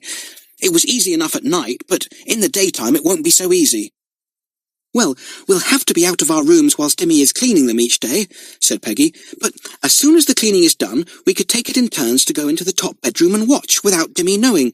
We could have fairly long watches, say 3 hours. We needn't keep our eyes on the tower all the time. We could read or something and keep looking up.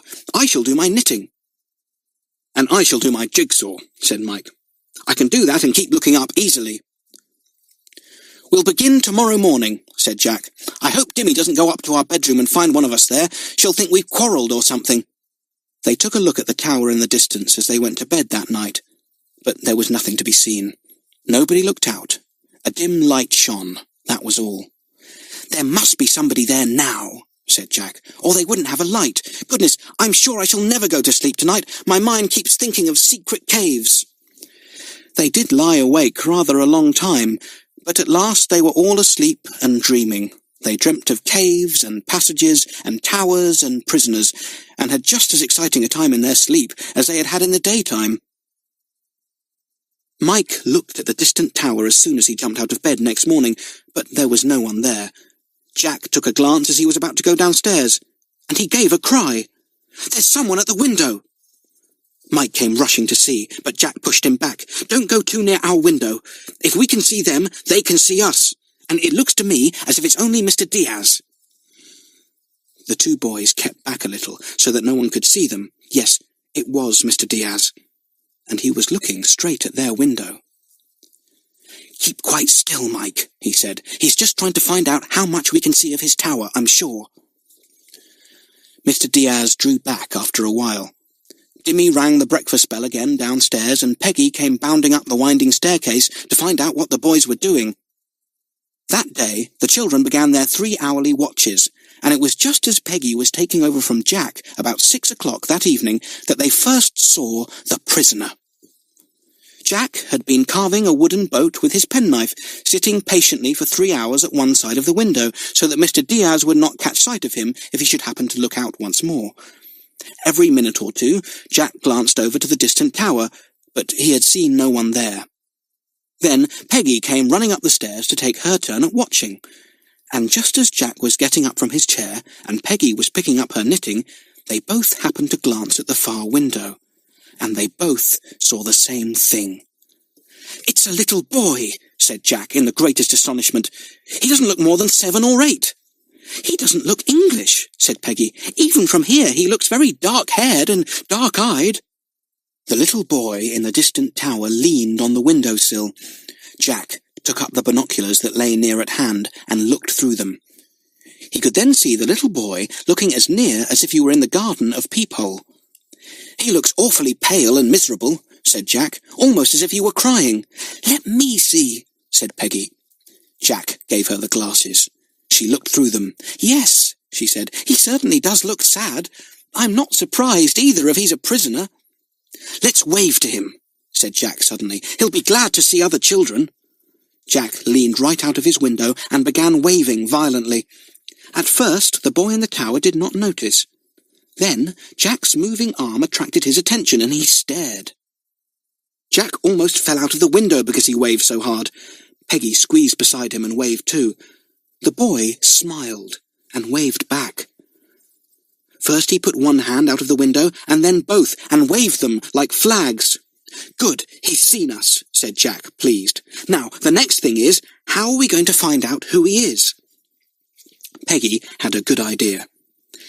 "If we did some big letters in black ink and held them up at the window one after the other to spell out words, he would know we were friends." "Good idea," said Jack. "It looks as if it's going to be rainy tonight, so we could all come up here and do the letters then. Dimmy's got a friend coming in to see her, I know, so she won't mind us coming up here." "I wonder if she's got some black ink," said Peggy. "We'll ask her. I've got some sheets of drawing paper we can use." The little boy at the tower window suddenly disappeared and did not come back. "I expect somebody came into the tower room, and he came away from the window in case they guessed that he was signalling to someone," said Jack. Mike and Nora came running in through the garden at that moment, for it was raining.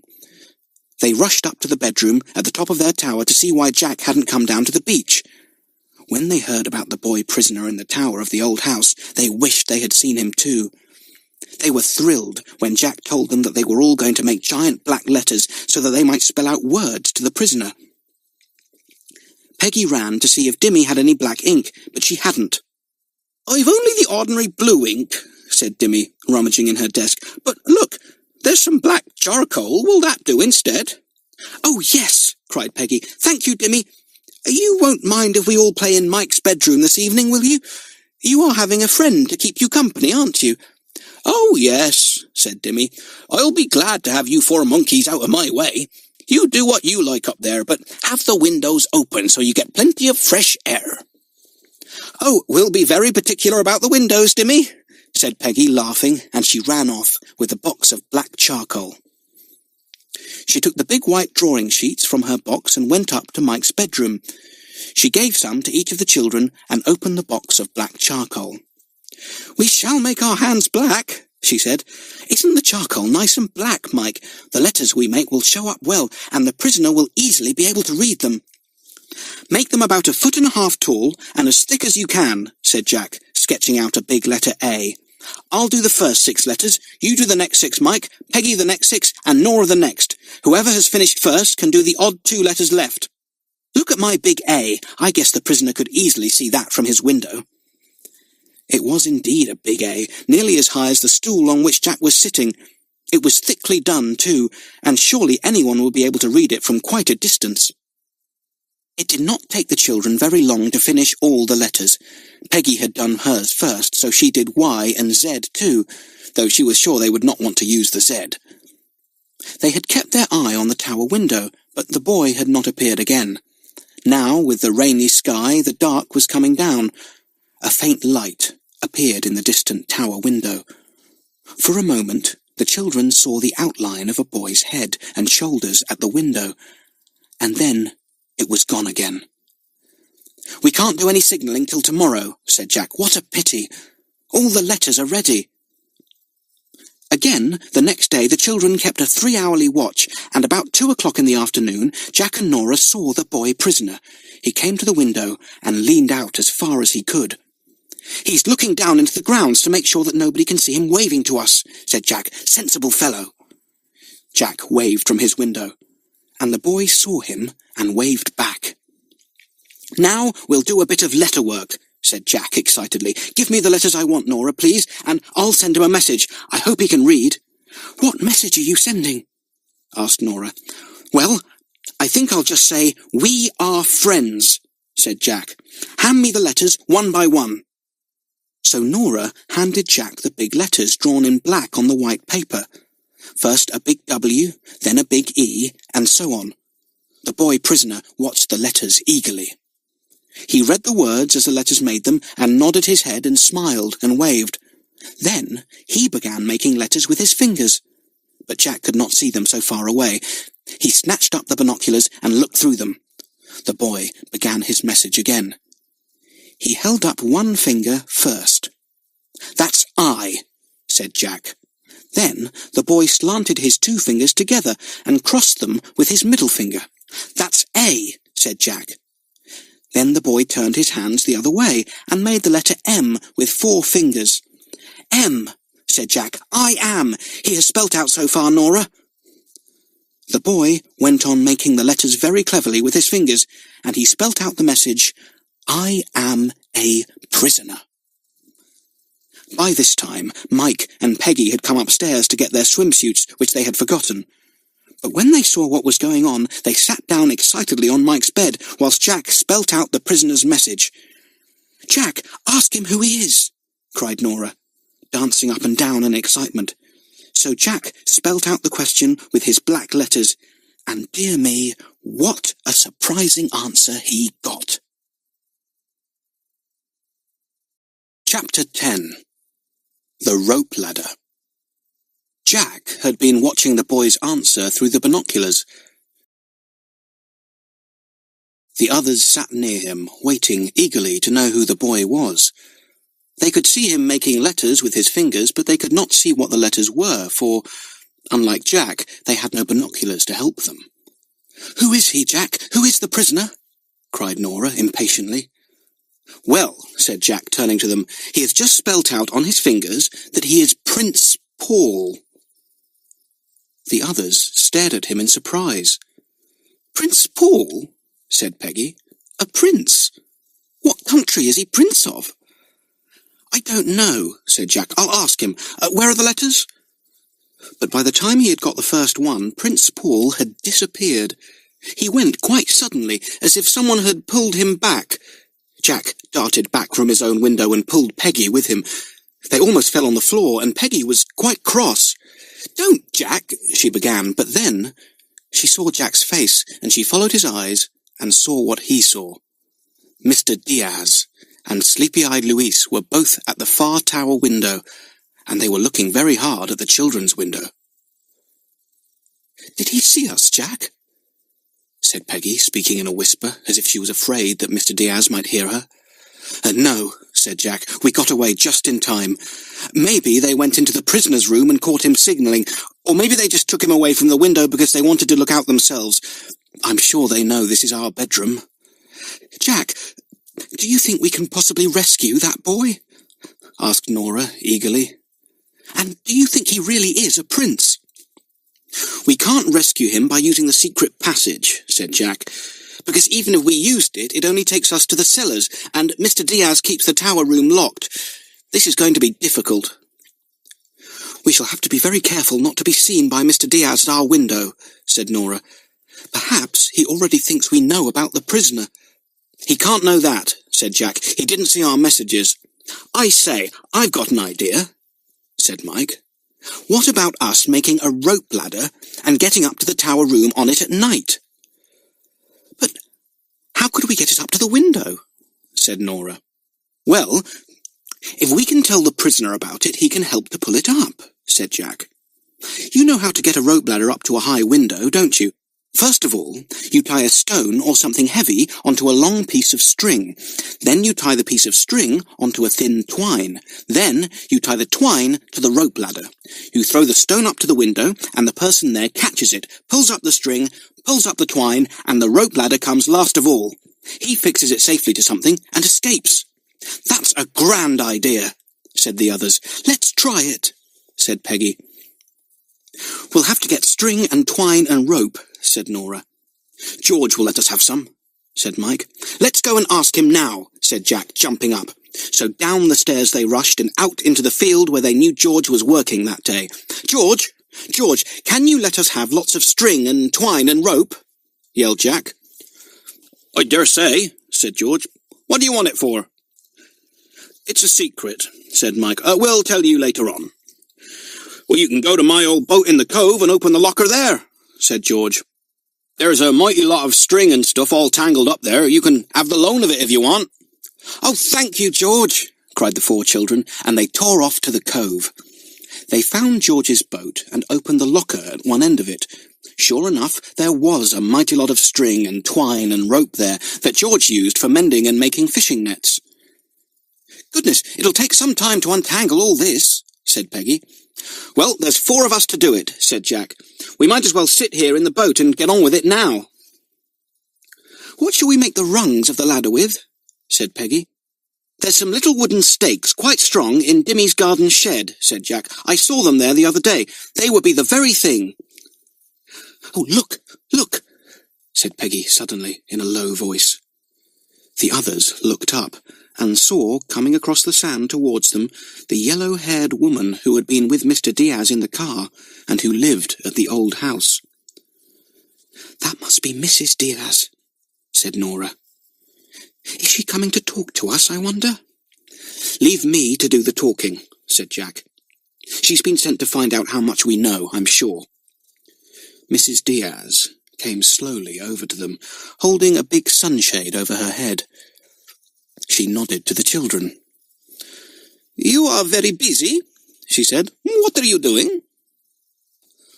"Oh, playing about in George's boat," said Jack. "You are often on the beach?"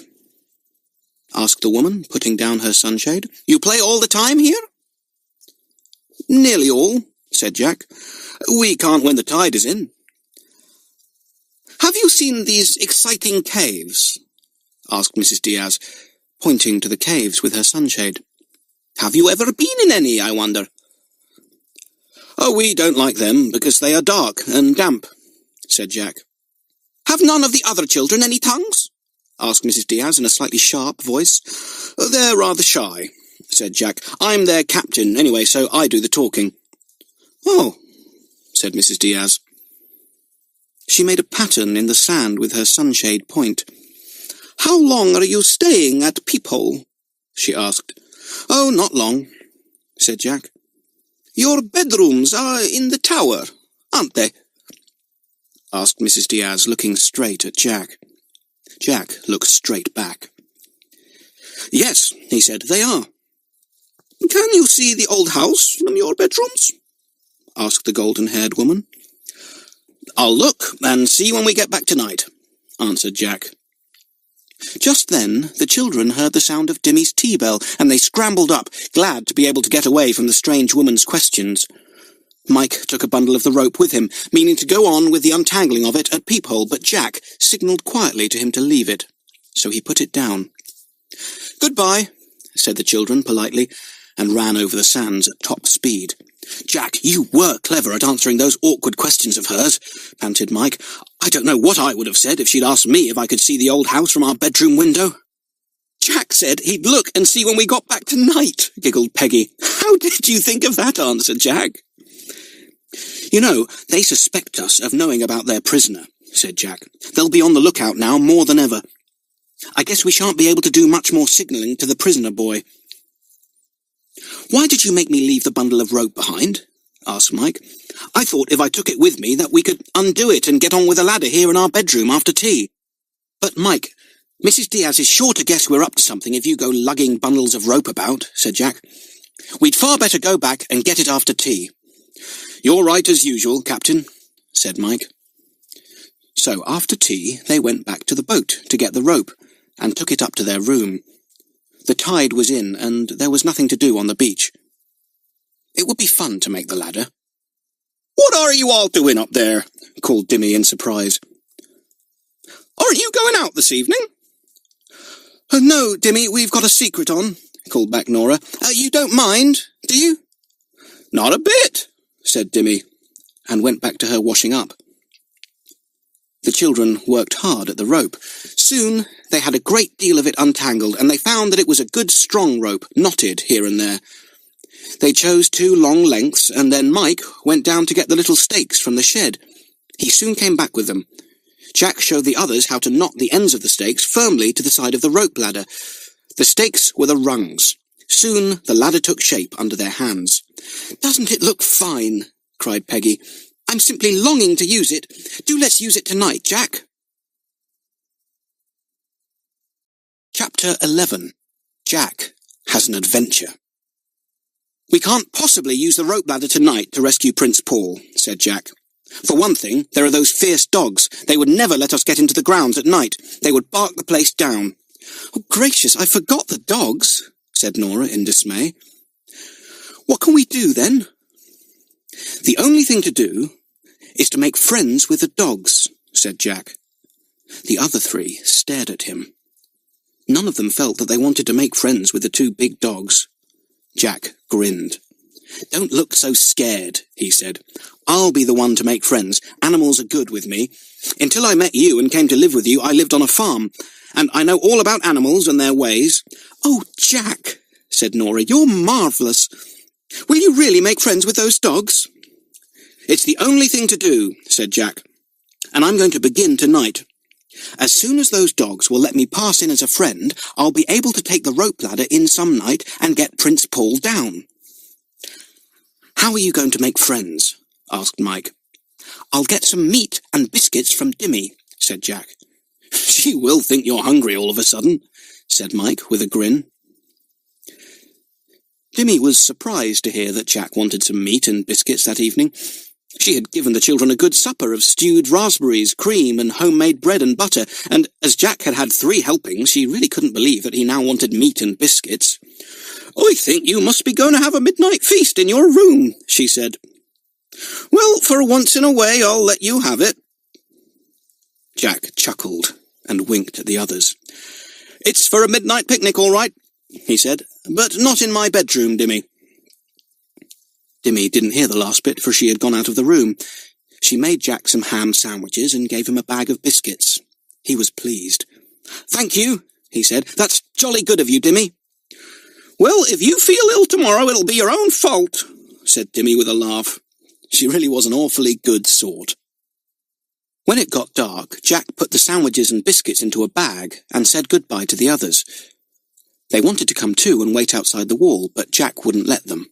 "No," he said. "If they smell you or hear you, those dogs will bark their heads off. I must go alone. I'll come back in about 2 hours.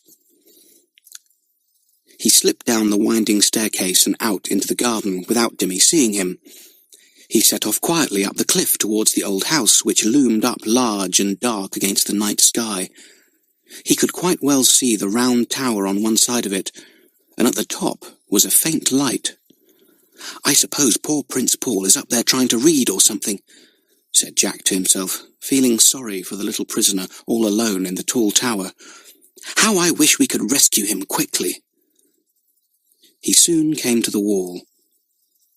He wondered how to slip into the grounds without making the dogs bark too loudly.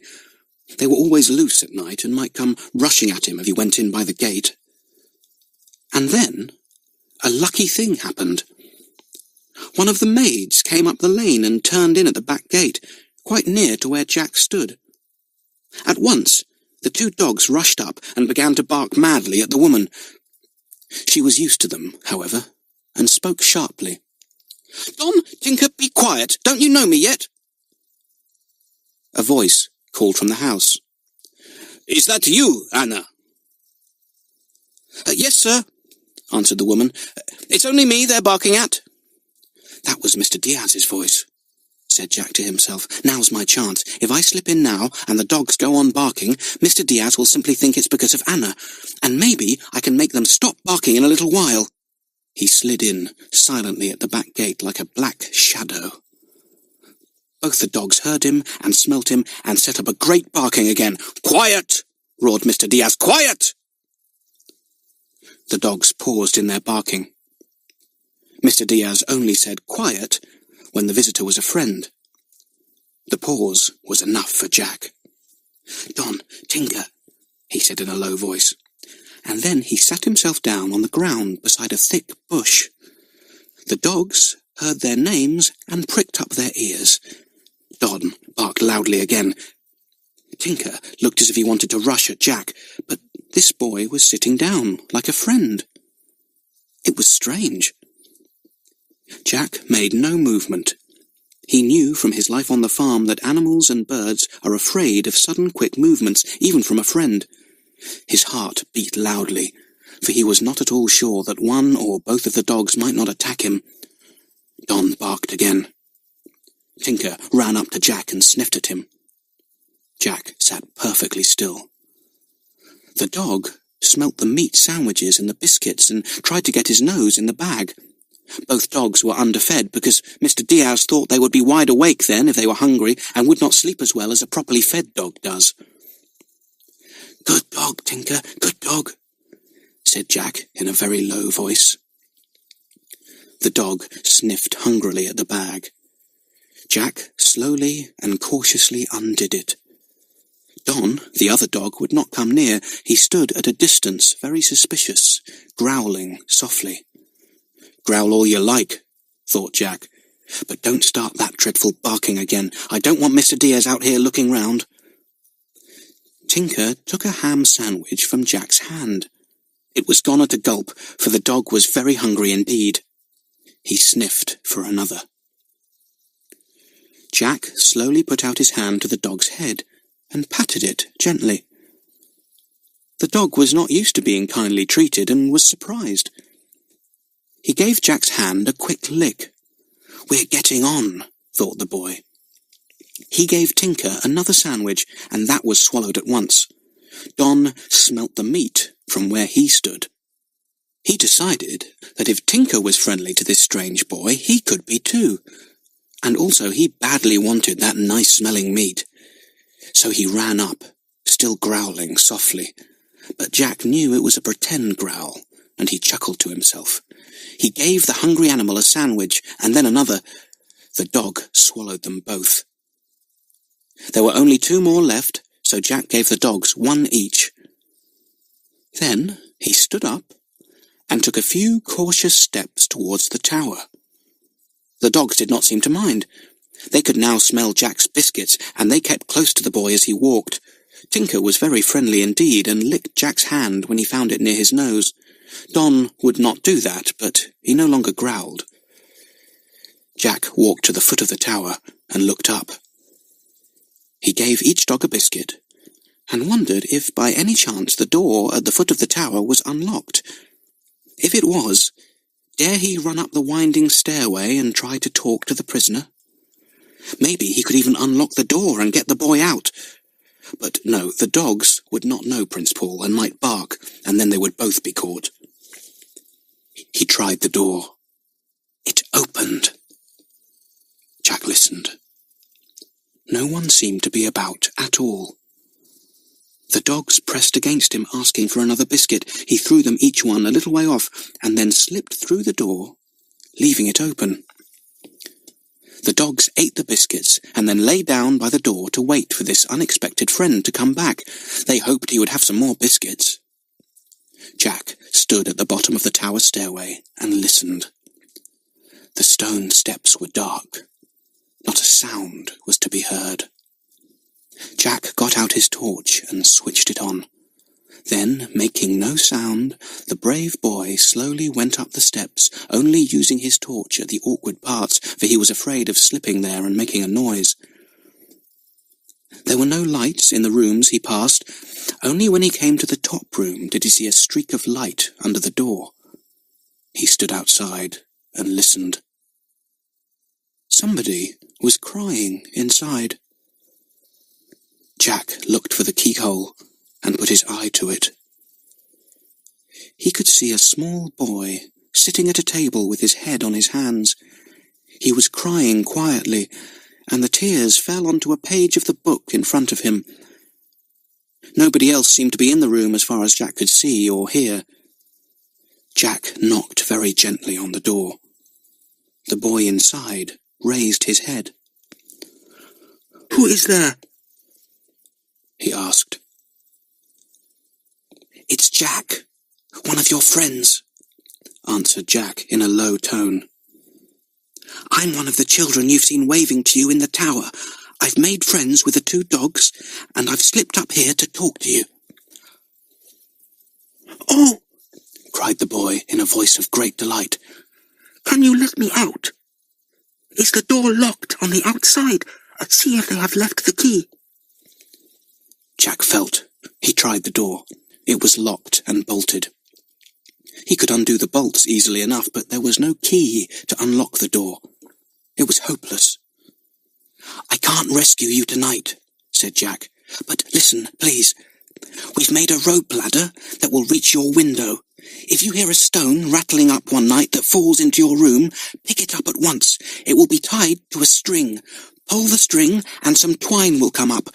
Pull the twine and it will bring up the rope ladder, see? Fix the ladder to something and get down it." "Oh, thank you," said the boy. He pressed his face to the door, and Jack could hear him sigh. "I'm so tired of being shut up here." "Why are you a prisoner?" asked Jack. "It is a long story," said the boy. "My father is King of Baronia, and he is ill. If he dies, I shall be king, and my uncle does not want me to be. So he has paid some men to kidnap me and carry me away. And then, if my father dies, and I am not there to become king, my uncle will seize the throne and make himself king before I can be found." "So you really are a prince," said Jack. "We wondered if you were. What a wicked shame to keep you prisoner like this. Shall we tell the police, Paul?" "Oh, no," said Paul at once. "If Mr. Diaz and Luis think that the police know about me, they might harm me in some way, and certainly they would smuggle me down that secret passage, and then you would never know where I had gone. Please try to rescue me yourself. What is your name?" "I'm Jack," said Jack. "Look here, Prince. Keep your eyes open for our letter messages from our tower. We will let you know when we are coming at night with the rope ladder." "You are very good," said the little prince. "I was so pleased when I saw you waving." "I must go," said Jack. "I think I can hear something. I mustn't be caught. Goodbye." He slipped down the stairs and tried to open the tower door, but it was now locked. Mr. Diaz had been along, found it open, and had locked it, although he had no idea that Jack was inside. Jack stood inside the locked door with his heart beating loudly. How could he get out? Perhaps the kitchen door could be opened without noise. He went to the door that led from the tower to the scullery. There was no sound to be heard beyond it. Jack opened it cautiously. He stepped into the big, dark scullery, meaning to creep across to the back door, open it, and escape through the grounds. But alas for Jack, he walked straight into a tin bath and fell over it with a most tremendous clatter. Chapter 12. Another narrow escape. Jack picked himself up at once in a fright. The door into the scullery opened, and Anna looked in. Switching on the light, she screamed when she saw Jack and ran back into the kitchen, shouting for Louise. "Louise! Louise! There is a burglar in the scullery!" Jack ran to the back door and tried to open it, but it was locked and bolted and even had a chain on it too. The boy knew quite well that by the time he had undone everything, he would be caught. He was in despair. Whatever could he do? It was no use running back up the stairs to the tower rooms, for he would be caught there too. And then he thought of something. Of course! He could escape down the secret passage. He had his torch with him, and he could easily see the way. He ran to the cellar door. Fortunately, that was open. He leapt down the steps into the cellar just as Mr. Diaz and Louise came tearing into the kitchen. He heard them shouting, "Where is he? Where is he?" Jack sped to the 18-stone steps that led down to the door of the underground room. He ran down them using his torch. He opened the thick door at the bottom. He ran through the large underground room there to the secret passage. His heart was beating fast, and his breath was coming in pants.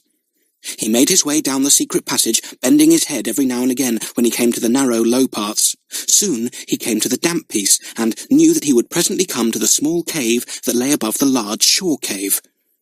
He came to the oak door that led into the small cave. He pushed it open and made his way to where he knew the rope hung to help him down into the big beach cave. "Then all I'll have to do is slip round the sands and up the cliff path and into Peephole," thought the boy thankfully. But what a dreadful shock for Jack.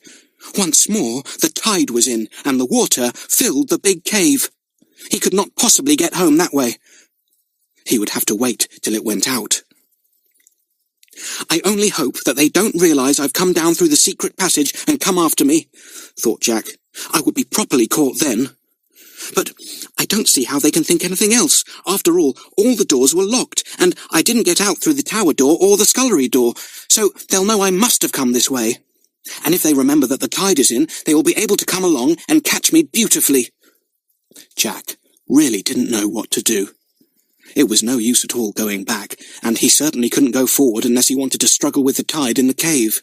"And I don't want to do that," thought the boy, listening to the smack and gurgle of the big waves that swept into the large cave below. "What in the world am I to do?" He suddenly thought that he could hear someone coming down the secret passage. He looked round the small cave in despair. Could he lock the door that led into the cave? No, the lock was broken many years ago. He flashed his torch round the little cave. He suddenly saw a small hole in one corner. He bent down and shone his torch into it. It was a hole big enough for a small man to get through, but where did it lead? There was no time to be lost. Jack wriggled through the hole somehow. It widened out a little in a moment or two and dipped down into the next cave. But as that was also full of swishing waves, Jack could go no farther. The hole was simply a connection between the two caves, it seemed. "Well, I simply can't do anything but wait here," thought Jack. So he waited. And in a minute or two, he heard the sound of people in the cave he had left, and heard voices. "He's not here, Louise," said the voice of Mr. Diaz, "and he couldn't possibly have gone down through the shore cave, surely, or he would have been drowned." "Maybe he has tried, though," said Louise. "He might have been very frightened and have leapt into the water and tried to swim away." "Well, if so, he's gone," said Mr. Diaz. "I can't imagine that anyone could swim down there. Listen to the water sucking in and out. It would be impossible even for a man to swim through that." "Well, if he didn't go down there, where is he?" said Louise rather sharply. "You didn't suggest that he is hiding in any of these small boxes, do you?" "That's enough, Louise," said Mr. Diaz in an angry tone. "I can't understand the whole thing. How did that boy get into the grounds and the house when the dogs were there? And how did he know about the secret passage? Where has he gone now? And what do you suppose he knows about the prince? Well, if you really want to know what I think that Anna the cook has made a mistake, said Louise, sounding very bored. I think maybe something fell down in the scullery and Anna rushed in and thought she saw a boy, and she screamed and made a fuss. Well, maybe you're right, said Mr. Diaz. Come on, let's go back. He's not here, anyway. Jack heard their scrambling footsteps going from the cave. For a while he caught the sound of their voices as they went up the secret passage. Then there was silence. My word, that was a narrow escape, thought Jack. Good thing I found this hole. I wonder if the tide is going out. It sounds less strong. He wriggled himself into a different position, and was then able to switch on his torch and see the cave below. It was the one next to the large cave and was only small. The sea was leaving it. It's safe to get down, thought the boy. And he wriggled out of the small passage, slid down the cave wall, and jumped down to the wet sand. A wave immediately ran into the cave and soaked Jack to the waist. You would, said Jack to the wave. Just waiting for me, I suppose. The wave ran out. Jack ran quickly to the cave entrance and looked up the beach. If he were quick, and dodged in between the big waves that ran up the sand and back, he could get up on the rocks and climb along them to the cliff path. Another wave ran up, and Jack ran back into the cave to escape it. It swirled round his knees and nearly knocked him over. As soon as it ran out, Jack ran after it. He jumped quickly up on the rocks at the foot of the steep cliff. Another wave swept up and soaked his legs, but Jack clung to the rock and was safe. He climbed a bit higher onto the rocks. Now the sea could hardly reach him, and as it was going down, he would soon be safe. He clambered over the rocks, stumbling and slipping on the seaweed.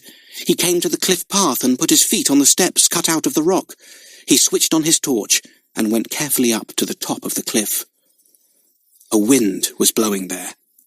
Jack switched off his torch in case anyone saw its light, and made his way softly back to Peephole. The gate creaked as he opened it. He was safe home at last. He ran up the winding staircase and into his bedroom at the top.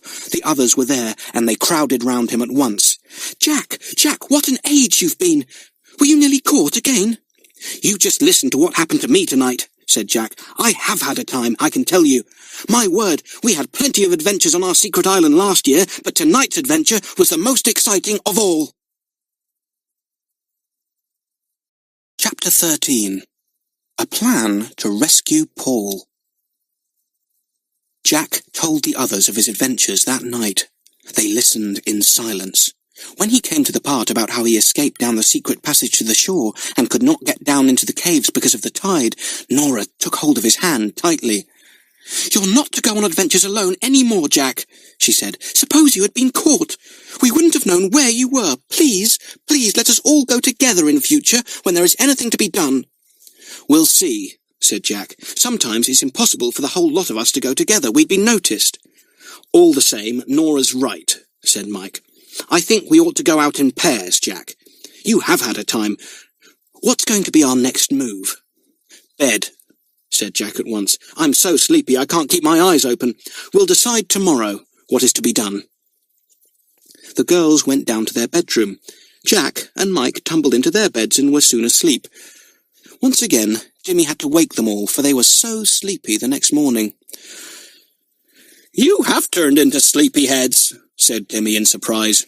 You will be very late for breakfast, so hurry up, please. The children put on their sunsuits and raced downstairs. It was a beautiful sunny day, and they meant to bathe as soon as they could. Not till 2 hours after breakfast, remember? Said Jimmy warningly. It is dangerous to bathe after a big meal. Jack, I can trust you not to let the others do anything foolish, can't I? Jack's our captain, Jimmy, said Nora. We always do what he says. They went down to the beach, taking with them a basket of ripe plums from the garden for their 11 o'clock lunch. They chose a rock far down the beach that the tide was already lapping around and sat on it. It's best to be in some place where we can't possibly be overheard, said Jack, looking all round. Now that Mr. Diaz thinks one of us knows the secret of the prisoner in the tower, and all about the secret passage too, we shall have to be extra careful. I think Nora's right when she says we must go about together. Mr. Diaz and Luis would be pleased if they could catch any of us and keep us prisoner too. Let's talk about rescuing Prince Paul, said Nora, who was longing to get the boy out of the tower. Couldn't we take the rope ladder along tonight, Jack? Now that you've made friends with the dogs, it would be easy. Well, I don't know if the dogs will be friends with you, too, said Jack doubtfully. We could try. No, I know what we'll do. I'll take Mike along with me to help, and you two girls can stay behind. We'll signal a message to Prince Paul with our big black letters today, then he will be ready to look out for the ladder tonight. The girls were disappointed at the thought of being left behind, but they made no fuss. It was no use all of them going if the dogs barked at them and warned Mr. Diaz that they were about. Perhaps they would be all right with just Jack and Mike. I'll take some meat along with me too tonight, said Mike. You can go into the grounds first, Jack, and fuss the dogs a bit. And then you can bring them to where I am and try to make them understand I am a friend too.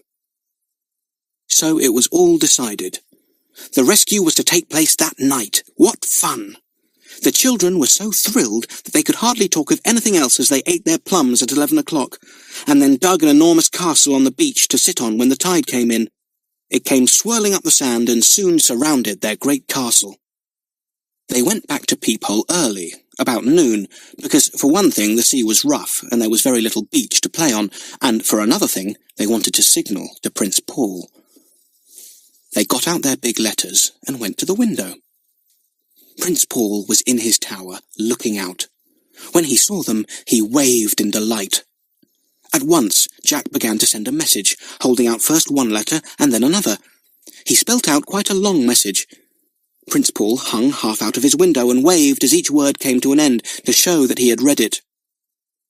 "Tonight, look out for the rope ladder," Jack spelt out. Prince Paul made 3 letters with his fingers, one after the other. "Yes," he spelt out. They were difficult letters to make with his fingers, and Jack, who was looking at Paul through the binoculars, would hardly have known what they were if Paul hadn't nodded his head all the time to show that he meant yes. "Cheer up," Jack spelt out next. Paul waved and nodded again, then suddenly disappeared into the room. Jack at once came away from his window and pulled the others from it too. "Somebody's come into Paul's room," he said. "He went away from the window so quickly. Oh, yes, there's dear Mr. Diaz looking across to our tower." "Oh no, Mr. Diaz, you won't see us. We're much too sharp for you." The others laughed. The dinner bell went at that minute, and they all rushed downstairs, only to be sent up again, because in their excitement they had quite forgotten to wash their hands and do their hair. "Sorry, Dimmy," they said when they arrived down clean at last. "We were doing something exciting and quite forgot to tidy ourselves." "And what was this exciting thing that you were doing?" asked Dimmy, ladling great helpings of garden peas onto their plates. "It's a secret," said Jack. "A great, big, exciting secret, Dimmy. Wouldn't you love to know it?" "I would," said Dimmy. "One of these days you will have to tell me." The others laughed. They did not know that very soon they would have to tell Dimmy their great, big, exciting secret. They went boating with George the rest of the day. They caught some fish, and Dimmy said she would cook them for supper. "You're a good sort, Dimmy," said Mike, giving her a hug. "Have you any meat bones to spare? We'd like some tonight." Dimmy stared in surprise. "What is all this mystery about meat at night?" she asked. "Are you keeping some stray dogs up in your bedroom or something?" The children squealed with laughter. "No," grinned Jack. "It's all part of our secret, that's all, Dimmy." "Well, I won't ask any questions," said Dimmy. "If you want secrets, you can have 'em. There's an old mutton bone you may have. Get it when you want it. It's in the larder." So Mike got the mutton bone before he went to bed and put it into a bag. Jack was to carry the rope ladder. "I think we'd better get to bed and try to have a sleep first," said Jack, yawning. "I feel very sleepy after my night out last night, Mike. We can set our alarm clocks for whatever time we like." "Well, I'll set it for 12:30, said Mike. "The moon will be up then, and we can see where we're going and what we're doing." So the alarm was set for 12:30, and the 4 children settled into bed and went to sleep. The bell of the alarm clock rang loudly at 12:30, and the 2 boys awoke. The girls heard it in their bedroom below, and slipped on their dressing gowns ready to see the boys off. Down the staircase went the children, Jack carrying the rope ladder and Mike carrying the mutton bone. The girls whispered a goodbye and went back upstairs. "Let's sit at the window of the boys' room," said Nora. "The moon is very bright now, and if we use the binoculars, we can easily see what happens. It would be fun to see Prince Paul climbing down the rope ladder we made."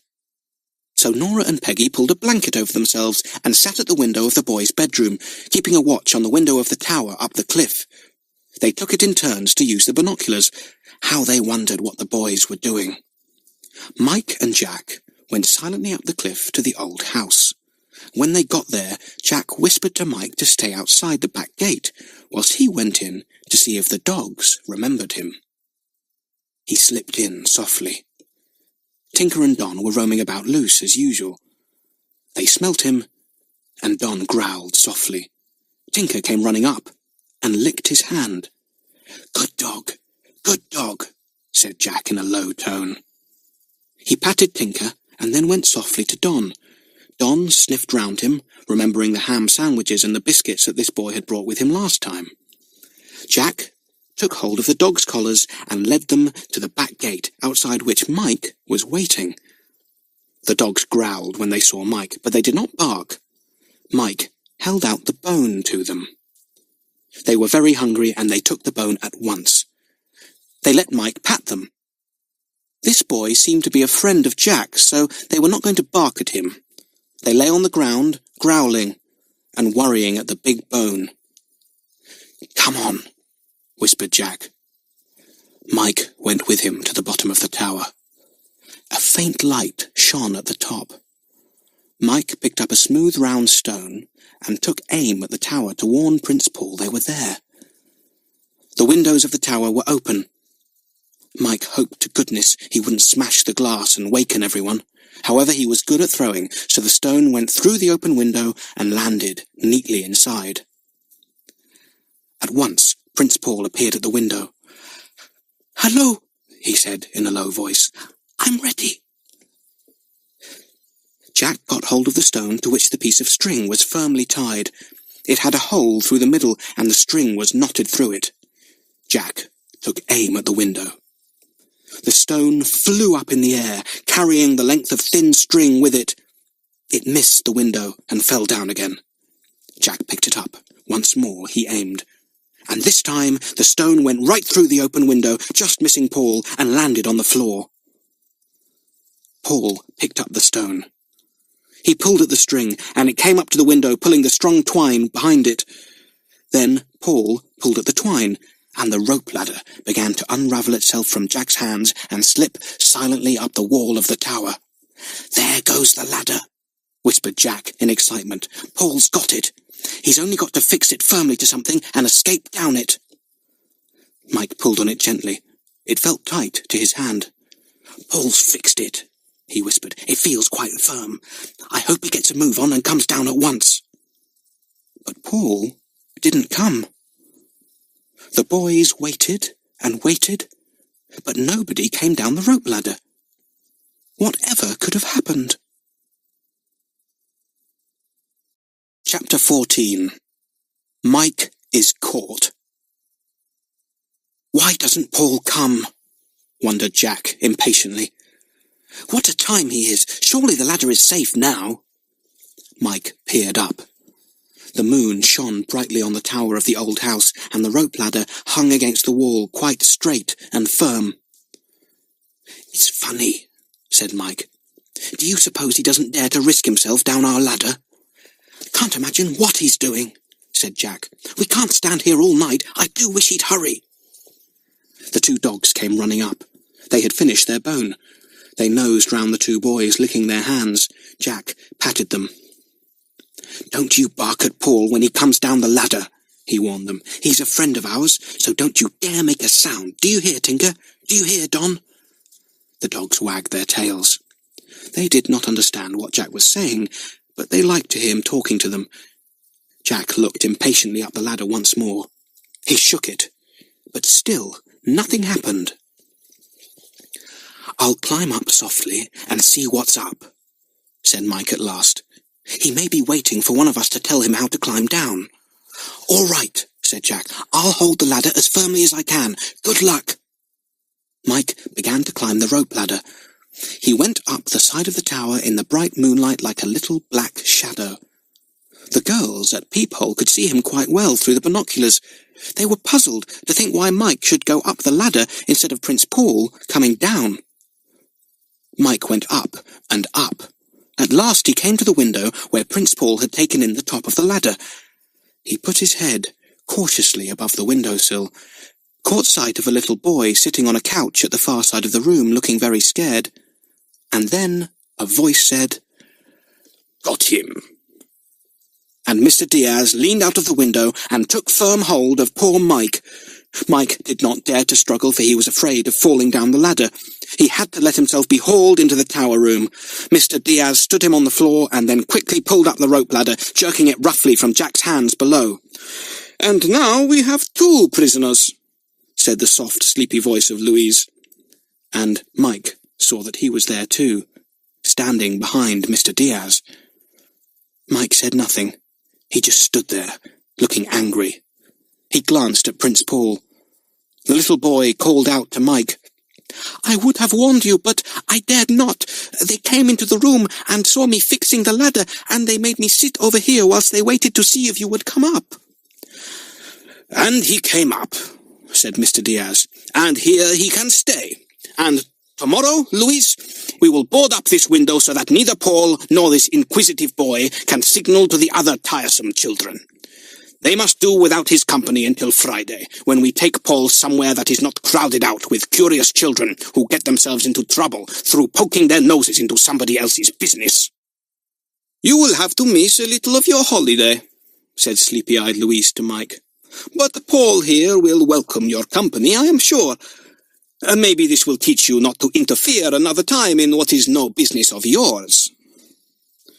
The 2 men went out of the tower room, locked the door, and bolted it. Mike shot to the window and leaned out. "Jack! Jack!" he called in a low voice. "Are you there?" "Yes," said Jack from behind a bush. "What's happened?" "They've pulled up the ladder and made me a prisoner too," said Mike. "But they don't know you're outside, Jack. Go back to the others and tell them, and see if you can think of some idea to get us out. You won't be able to signal tomorrow because this window is going to be boarded up. You'll have to be jolly clever to rescue us. They are taking Paul away somewhere else on Friday, and I expect they'll set me free then, but we must be rescued before, or we'll never know where Paul has gone." Jack listened to this long whisper in silence. He was angry with himself for having let Mike go up the ladder. He might have thought that maybe someone was waiting up there to catch one of them.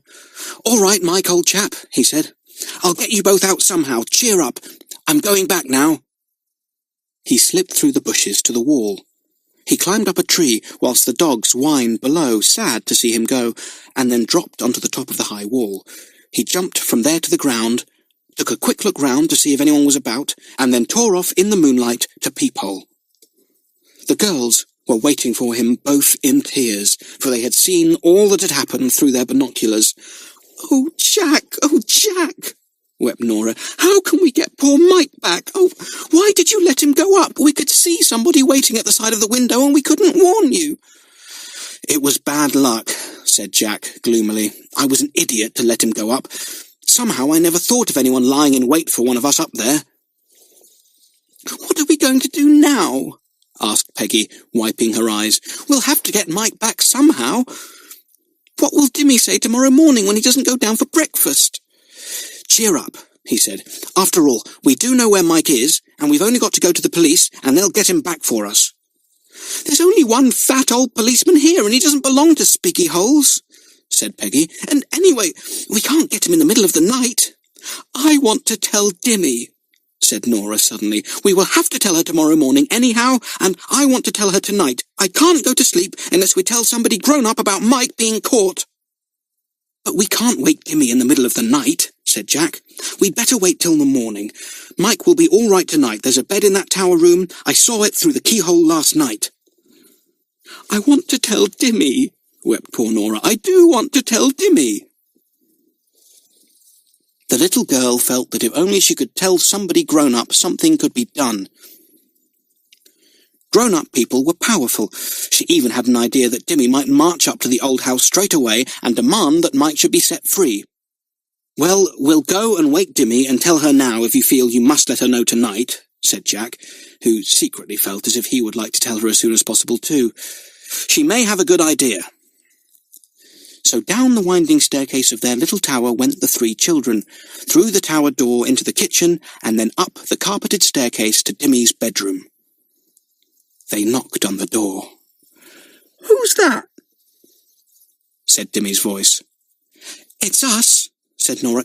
"Can we come in?" "Of course," said Dimmy. "Is one of you ill?"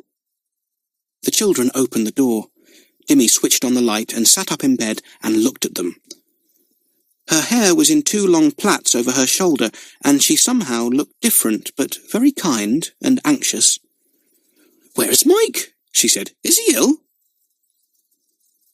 They sat on her bed, and first one and then another of the children told her the strange story of the old house, the secret passage from the shore to the cellars of the old house, the prince who was a prisoner in the tower, and then how Mike had been caught at the top of the rope ladder. Dimmy listened in the greatest surprise and astonishment.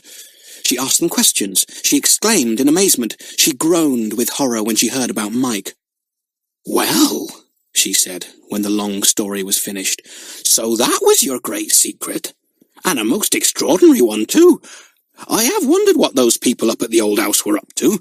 I knew it was something strange and not quite right. Poor little prince, what a shame to keep him prisoner like that.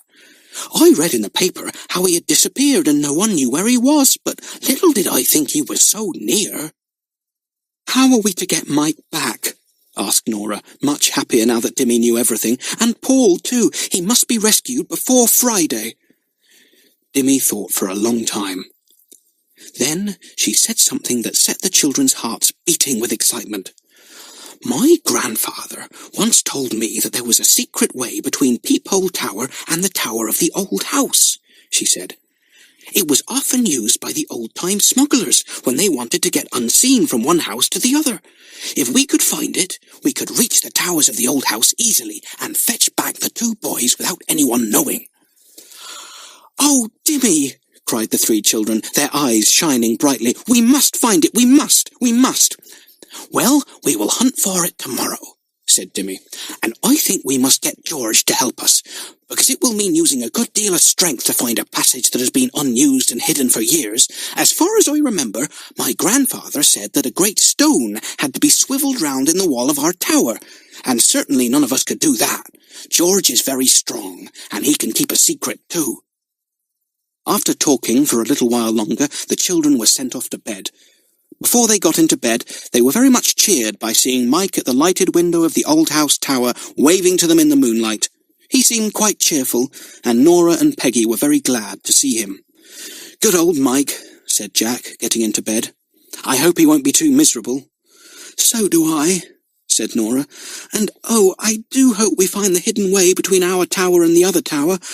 Won't George be surprised when he hears all we've got to tell him? Oh, tomorrow, do come quickly." Chapter 15. Where is the secret door?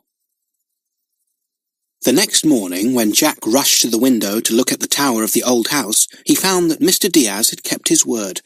The window was now boarded up. No messages could be given to the prisoners, and they could send no messages back. Jack didn't like it. He had hoped that perhaps Mr. Diaz might have forgotten to block up the window. It made everything seem very serious when he looked at that blind window with the boards across it. The children went down to breakfast looking solemn. Nora gave a little sob when she looked at Mike's empty chair at the table, but Dimmy seemed very cheerful and patted her on the back. "Don't worry," she said. "Now that you've told me, I'll do my best to help, and we'll rescue both boys, never fear." Nobody seemed to want much breakfast, although it was poached eggs, which they all loved. Nora was anxious to do something for Mike and Paul as soon as possible, and she wouldn't even let Dimmy wash up after breakfast. "Please do let us see if we can discover the secret door out of our tower," she begged. "Leave the cups and things, Dimmy dear. We can do those afterwards." So Dimmy left them, and the three children trooped up the winding stone staircase with her. They went to Jack's room and looked round the grey stone walls. It seemed impossible to find any secret door in those great walls. They knocked on them, they pressed on them, they stood on chairs and pushed against the higher part of the walls, but nothing moved, nothing swung round to show a hidden passage in the thick stone walls. At 11 o'clock they stopped their hunting, quite tired out. Dimmy looked at Nora's pale face and was sorry for her. "I'm going to make some cocoa for us, and get us some ginger cake," she said. "We need a rest." She ran downstairs. Peggy went with her to help. Nora sat on Jack's bed and looked gloomy. "Cheer up, Nora," said Jack. "I'm quite sure there's no hidden door in this room," said Nora with a deep sigh. "I feel as if there isn't too," said Jack anxiously. "Wouldn't it be dreadful if it were only a tale and not true at all?" "Don't, Jack," said Nora. "You make me feel worse." Jack sat and thought for a few minutes.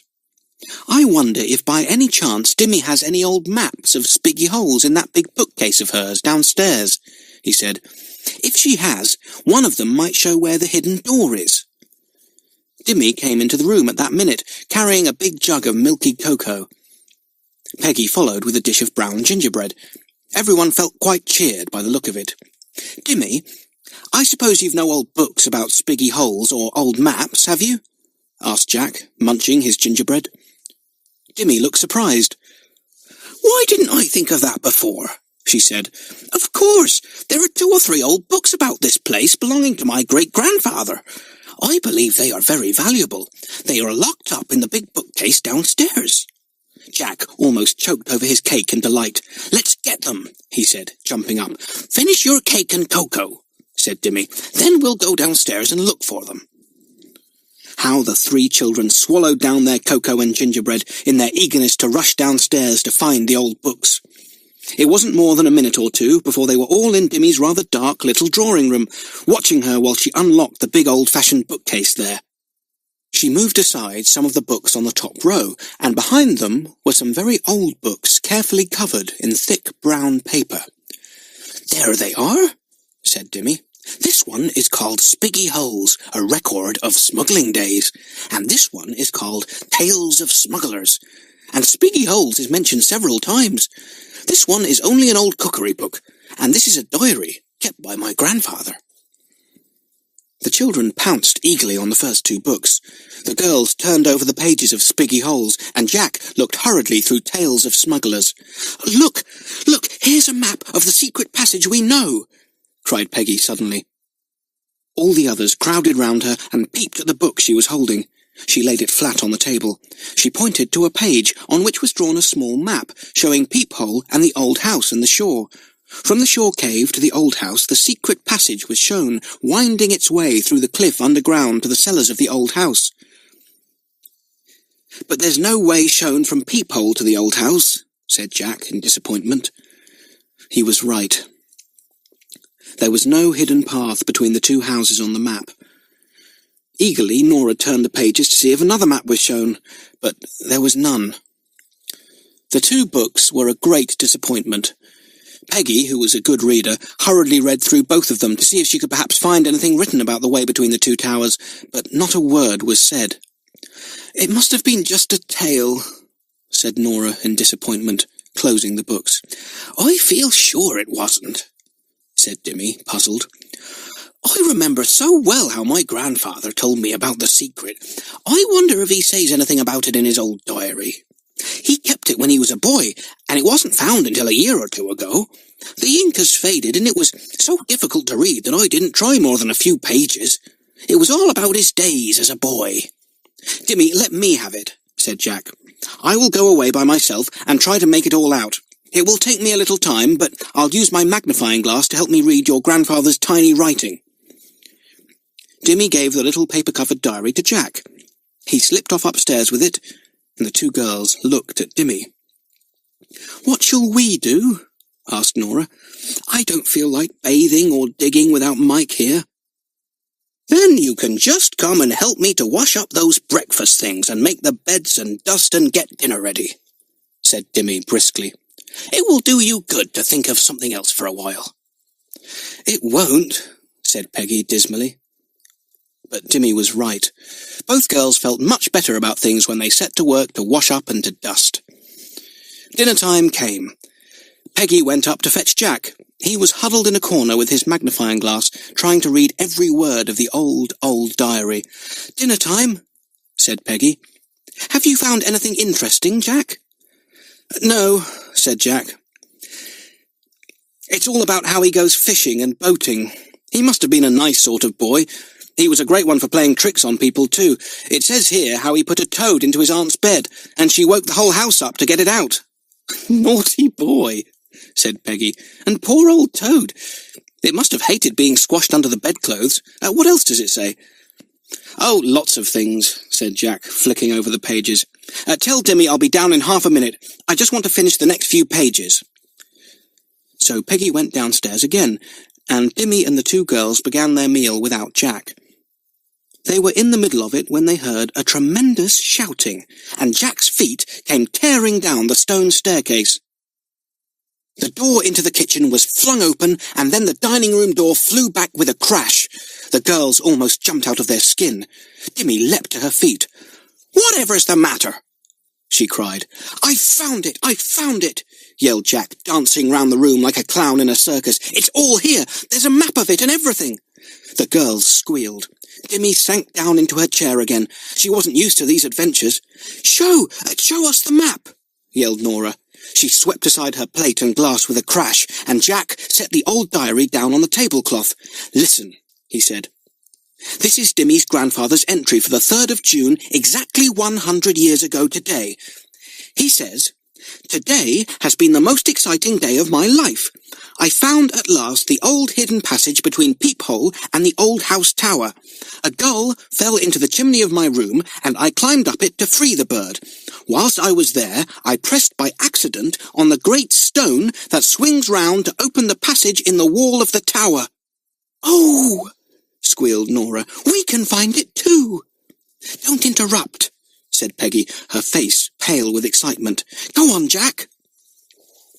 He goes on to tell how he got into the passage, which runs down the walls of our tower to the ground, up the cliff to the old house, branches off to join our own secret passage somewhere, and also goes on to the tower of the old house, up and inside the thick walls there, and into the topmost room of the tower. Jack could hardly speak. He was so thrilled at having found what he wanted. There's a rough map here that he drew after he had found out all about the passage. He kept the secret to himself because he was afraid that if he didn't, his father might have the passage blocked up. Everyone pored over the map. It was faded and difficult to see, even under the magnifying glass, but the children could plainly follow the passage from their tower, downwards in the wall, right to the ground, and below it, then underground to the old house, up through the thick walls there, and into the top room of the old house tower.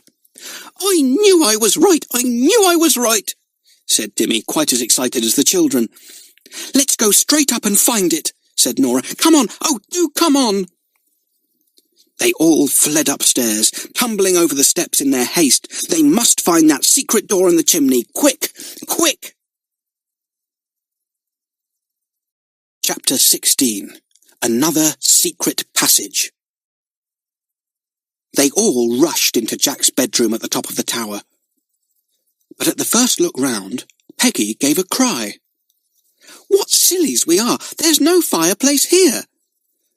"Goodness, of course not," said Jack in dismay. "I'd completely forgotten that. But the map quite clearly shows that the passage starts somewhere in the chimney." "Our room below has a big stone fireplace," cried Nora. "It must be there that the passage starts. Hurry!" Down they tore to Nora's room, where there certainly was a big, old-fashioned stone fireplace. Jack looked up it. "Get me a stool or something," he said. "I can stand on that and grope about." So, with the girls jigging impatiently about below, Jack stood on a stool and groped about in the dirty old chimney. At one side he felt what seemed to him to be narrow steps cut in the chimney. He told Miss Dimmy, looking down at her as black as a little sweep. "Yes, that's right, there would be steps there," said Dimmy. "In the olden days, small boys were sent up to sweep these big chimneys, and sometimes steps were cut to help them. Can you get up them, Jack?" Jack thought he could, so up he went, choking over the years-old soot. The steps were very small, and came unexpectedly to a little opening off the chimney itself. Jack was sure that the door to the hidden passage was somewhere in that opening. The stones and bricks were intermixed there, and were rough to his hand. He pulled and pushed at each one, hoping it would swing round and show him an opening beyond. But not until he suddenly slipped and bumped against a certain stone did anything move at all. His shoulder fell against a stone that stood out from the rest. It gave under his weight, and seemed to swing round, giving a click as it did so. Jack quickly shone his torch onto it, and saw a small hole appearing in the wall of the chimney. He put his hand into the hole, and felt an iron ring. "I found the entrance! I found it!" he yelled down the chimney. He pulled hard at the iron ring, and felt the stone to which it was fastened move a little. But no matter how hard Jack pulled, he could not make the stone move any farther. He climbed down the chimney, and the girls cried out in horror when they saw his black face and hands. He grinned at them, and his teeth shone white in his mouth. "Dimmy, we'll have to get George to help us," he said. "I think the entrance stone is stiff with the years that have gone by since it was last used. If we got George to bring a thick rope and fasten it to the iron ring I've found up there, we could swing the stone round all right and see the entrance to the passage. The stone has moved just a little. I can see the crack with my torch where it should come away from its place." "George is working in the garden this afternoon," said Dimmy joyfully. "We can get him easily. Oh, no, Jack, no, don't you go and get him. You look so awful." But Jack was gone. He sped down the staircase and out into the garden. George was busy digging up potatoes. Jack burst on him, crying, "George, George, come quickly!" George looked up in surprise and saw a black, grinning creature running towards him. He got a tremendous shock and dropped his spade. It took him quite a minute before he would believe that the black creature was his friend Jack. Talking eagerly and telling George things that astonished the farm lad greatly, Jack led him up the stone staircase to the girls' bedroom. "Has he brought a rope?" cried Nora. George nearly always had a rope tied 2 or 3 times round his waist. He gaped at the 2 girls and Miss Dimmy and then said, "Where's Mike?" "You haven't been listening," said Jack impatiently. "I was telling you all the way up." "Let me tell him," said Dimmy, seeing that George really was thinking that everyone was quite mad. So she told him the whole story as shortly as possible. George nodded his head solemnly every now and again. He didn't really seem astonished now that he knew everything, but his eyes gleamed when he heard that Dimmy wanted him to go up the chimney and tie his rope to the iron ring. "I'd like to get Mike back all right," said George, undoing the rope round his middle. It proved to be very long and very strong. He disappeared into the chimney with Jack's torch. Jack tried to climb up after him. He was so impatient, but came down at once, his eyes and mouth full of soot, kicked down by George's enormous boots. George found the iron ring in the little opening, and knotted his rope in it. The end fell down the chimney to the hearth like a brown snake. George jumped down. "Now we all pull," he said, with his slow, wide smile. So they all pulled, and the rope gave a little, as the big stone above swung round and back, leaving just enough room for anyone to squeeze through. Jack climbed up the chimney again, and gave a shout as he saw the dark opening. "Oh, the secret passage is here all right! Come on, all of you!" Poor Dimmy! She was really horrified at seeing everyone go up that dirty, dark old chimney and getting black with soot. But even she went up too, just to see what kind of a secret passage it could be. George had squeezed through the opening that was made when one big stone had swung out of its place. It had been cunningly built on a kind of swivel set in the next stone, and when weight was put onto the iron ring, the stone swung round. A very narrow way led round the back of the chimney, so narrow that George had to walk sideways to make himself small enough. Then he came to an iron ladder set at his feet, disappearing down into the darkness. He called back to the children. "There's a ladder here, going downwards. I reckon there's an outer wall and an inner wall to part of this tower, and that's where the passage is. The rest of the tower wall is solid." Down the narrow iron ladder they all went. They had to hold their torches in their teeth, for they needed both their hands. Dimmy had no torch, so she stood at the top of the ladder, waiting for them all to return. The iron ladder went right down inside the wall and ended below the tower itself. A small room was at the foot of the ladder, and in it the children saw 2 old tops, a wooden hand-carved toy boat, and some old, mildewed books. "This must have been Dimmy's grandfather's hidey-hole when he was a boy," said Jack. "Look at his toys." From this small underground room, smelling so musty and damp, a narrow passage led up the cliff. "This passage can't be so very far underground," said George, leading the way. "Hello, look there! Surely that is daylight." It was. A bright circle of daylight shone not far above their heads. "I guess a rabbit has made its burrow above us," said Jack with a laugh. "He must have burrowed from the surface down to this passage. What a shock for him when he fell through." "Well, the bunny has let some fresh air into this place at any rate," said George. "Perhaps that is what has kept it fresh enough to breathe in." They went along the passage and then came to a stop. "What's up, George? Why have you stopped?" asked Jack. "Because the passage has fallen in here," said George. "We'll have to get spades and dig it free again. The roof has fallen in and we can't get any further. We'll come back and dig it out. I reckon the passage goes on to the tower of the old house, and then we'll find an iron ladder going up inside the walls just as we found at Peephole." The children squeezed back through the passage and went up the iron ladder to the chimney. Dimmy had got down again and was waiting for them in the girls' room, having washed herself clean. They told her excitedly what they had found. Jack ran down to the shed to get spades and to find some biscuits for himself, for he had had no dinner. "We shall be able to rescue Mike and Paul very soon now," said Peggy hopefully. "Better clear the passage now and try to get to the boys tonight," said George thoughtfully. "You see, if we can rescue them at night, there's not so much fear of us being heard, and we can get a good few hours' start on the folk at the old house." "Right, George," said Dimmy, who was just as excited as the children. George and Jack went to clear the passage, ready for the night's adventure. The girls went to wash themselves, and to pore once more over the exciting diary that had told them just what they wanted to know. In an hour's time, Jack and George came back, hot, dusty, sooty, and thirsty. Dimmy made them have a bath and put on clean clothes, though George looked very comical in Mike's shorts and jersey. Then they all sat down to a good tea, which they really felt they had earned. "This is getting more and more exciting," said Peggy, spreading her bread and butter with Dimmy's homemade shrimp paste. "I feel as if I'm bursting with excitement. If only old Mike knew what we were doing." "He'll know soon enough," said Jack with his mouth full.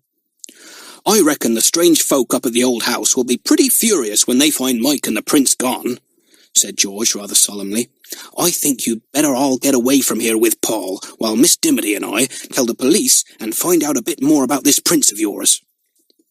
"Get away from here?" said Jack. "But where could we go that was safe?" No sooner had he said it than he and the girls had the most marvellous idea in the world. "Our secret island! We'd be safe there! It's not far from here!" yelled Jack. "The secret island!" cried Peggy and Nora. "What's that?" asked George in astonishment. "It's on Lake Wildwater, about 40 miles from here," said Jack. "We lived on our secret island on the lake when we ran away once. It would be a wonderful place for the prince till he's safe from his enemies." "Good idea," said George. "I'll take you round the coast in my boat to Longrig, where I've a brother who has a car. He can drive you to Wildwater and you can do the rest." "Won't Mike be pleased? Won't Mike be pleased?" shouted Nora. "Oh, I do feel so happy." And she danced poor Dimmy round and round the room till Dimmy had to beg for mercy. Chapter 17. The Rescue of the Prisoners. It was arranged that Mike and Paul should be rescued that night through the secret passage, if only the entrance at the other end could be used and was not too old or stiff. "Jack and I went right along the passage to the old house tower," said George. "There's an iron ladder there like ours. I reckon it leads up to the top room, to the fireplace." "We had better plan everything carefully," said Dimmy. "George and Jack had better rescue the boys and bring them safely back here. Then I and the girls will prepare plenty of food and take it down to George's boat. We will wait there for you." "Yes, we shall need plenty of food on the secret island," said Nora. "There are wild raspberries there, and wild strawberries, but that's about all, unless we catch rabbits and fish as we did last year when we lived there." "You'll only be there a day or two until we can find out about Prince Paul and get someone to take charge of him till he goes back to his own land," said Dimmy. "I will stay behind here, and George will return to me too, so that I shall be able to deal with the folk at the old house.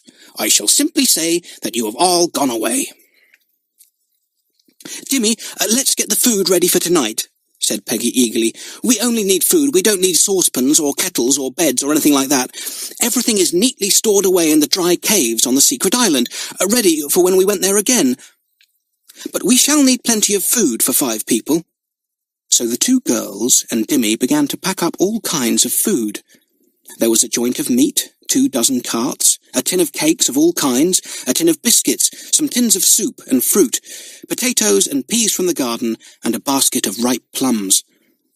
Cocoa was put into the box of food, and tins of milk. Nora remembered the sugar, and Peggy thought of the salt. It was really exciting, packing everything up. George carried the big box down to the boat and stowed it there. Jack followed with 2 baskets. Dimmy hurriedly stuffed a box of blackcurrant lozenges into one basket in case any of them caught a cold that night. "I think that's everything," said Dimmy. "You must wear your coats tonight, for the weather is a bit colder. Good gracious me, what an adventure this is! I never thought I'd have such a time at my age." "Dimmy, dear, I wish you were coming with us to our lovely secret island," said Peggy. "You'd love it so. You'll be lonely without us here, won't you?" "Yes," said Dimmy. "But perhaps you'll soon be back again. Anyway, it will be nice to have Mike safe. I don't like to think of him up there in that tower all the time." The night came quickly, for they had all been busy. It was arranged that George and Jack should go to rescue the 2 boys about 11:30. George had already been to the next village, and had rung up his brother at Longrig to tell him to have a car ready for the children. In fact, George was really marvellous. "Now, it's time to go," said George, looking at the enormous watch he kept in his waistcoat pocket. "Miss Dimity, you will go down to my boat with the girls, won't you, in a few minutes? Jack and I will bring the boys back here by the secret passage, and then slip down to the boat too. Then we can set off." "Good luck, George," said Nora. "Good luck, Jack." Dimmy and the girls went to the tower room with them and watched them climb up the chimney. They heard them groping round the narrow way behind the chimney to the iron ladder. Then there was silence. "We'd better get Mike's coat and an extra coat for Prince Paul," said Dimmy. "Then we'll make our way to the beach and sit in the boat till the others come. I'll just give you both a drink of hot milk first, for I can see you are shivering." "It's with excitement, not with cold," said Nora, but she was glad of the hot milk all the same. "I do wonder how George and Jack are getting on," said Peggy. "I wonder if they've reached the old house tower yet." George and Jack were getting on very well. They had climbed down the iron ladder, their torches between their teeth. They had gone through the little room below, where the old toys still lay, and had made their way through the narrow passage underground that led to the old house. When they came to the part where they had cleared away the fallen roof that afternoon, George shone his torch round. "It looks to me as if another bit of roof will fall in at any moment," said George anxiously. "I hope it lasts till we get back. "So do I," said Jack. "It would be awful to be caught because the roof fell in. Gracious, George, a bit of it's tumbling in now. Some stones fell on my coat." "Well, let's hope for the best," said George. "Come on." On they went, and presently came to where another narrow passage forked off from the one they were following. "That's the passage to the secret way between the shore cave and the cellars of the old house," said Jack. "It's a pity that is blocked up too, George, or we might have tried it." The two had already seen that afternoon that the passage joining theirs to the shore cave passage was blocked up with fallen stones, and they had not tried to clear it, for, as George said, it might be blocked up all the way. It was quicker to use the passage from one tower to the other, and to return to Peephole and run down to the beach by the cliff path. They soon came to the iron ladder that led up the inside of the walls of the old house tower. They climbed it as quietly as they could. They came to a narrow ledge running round the back of the chimney place. They squeezed round it, and found themselves in a small dark place with stone walls all around. "Feel for an iron ring," whispered George. "There is sure to be one here. If we can find it, we'll slip my rope into it and both pull hard. I reckon the stone will swivel round just like ours at Peephole did." So they felt about for an iron ring, and shone their torches here and there, and at last George found the ring. He slipped his rope into it and knotted it.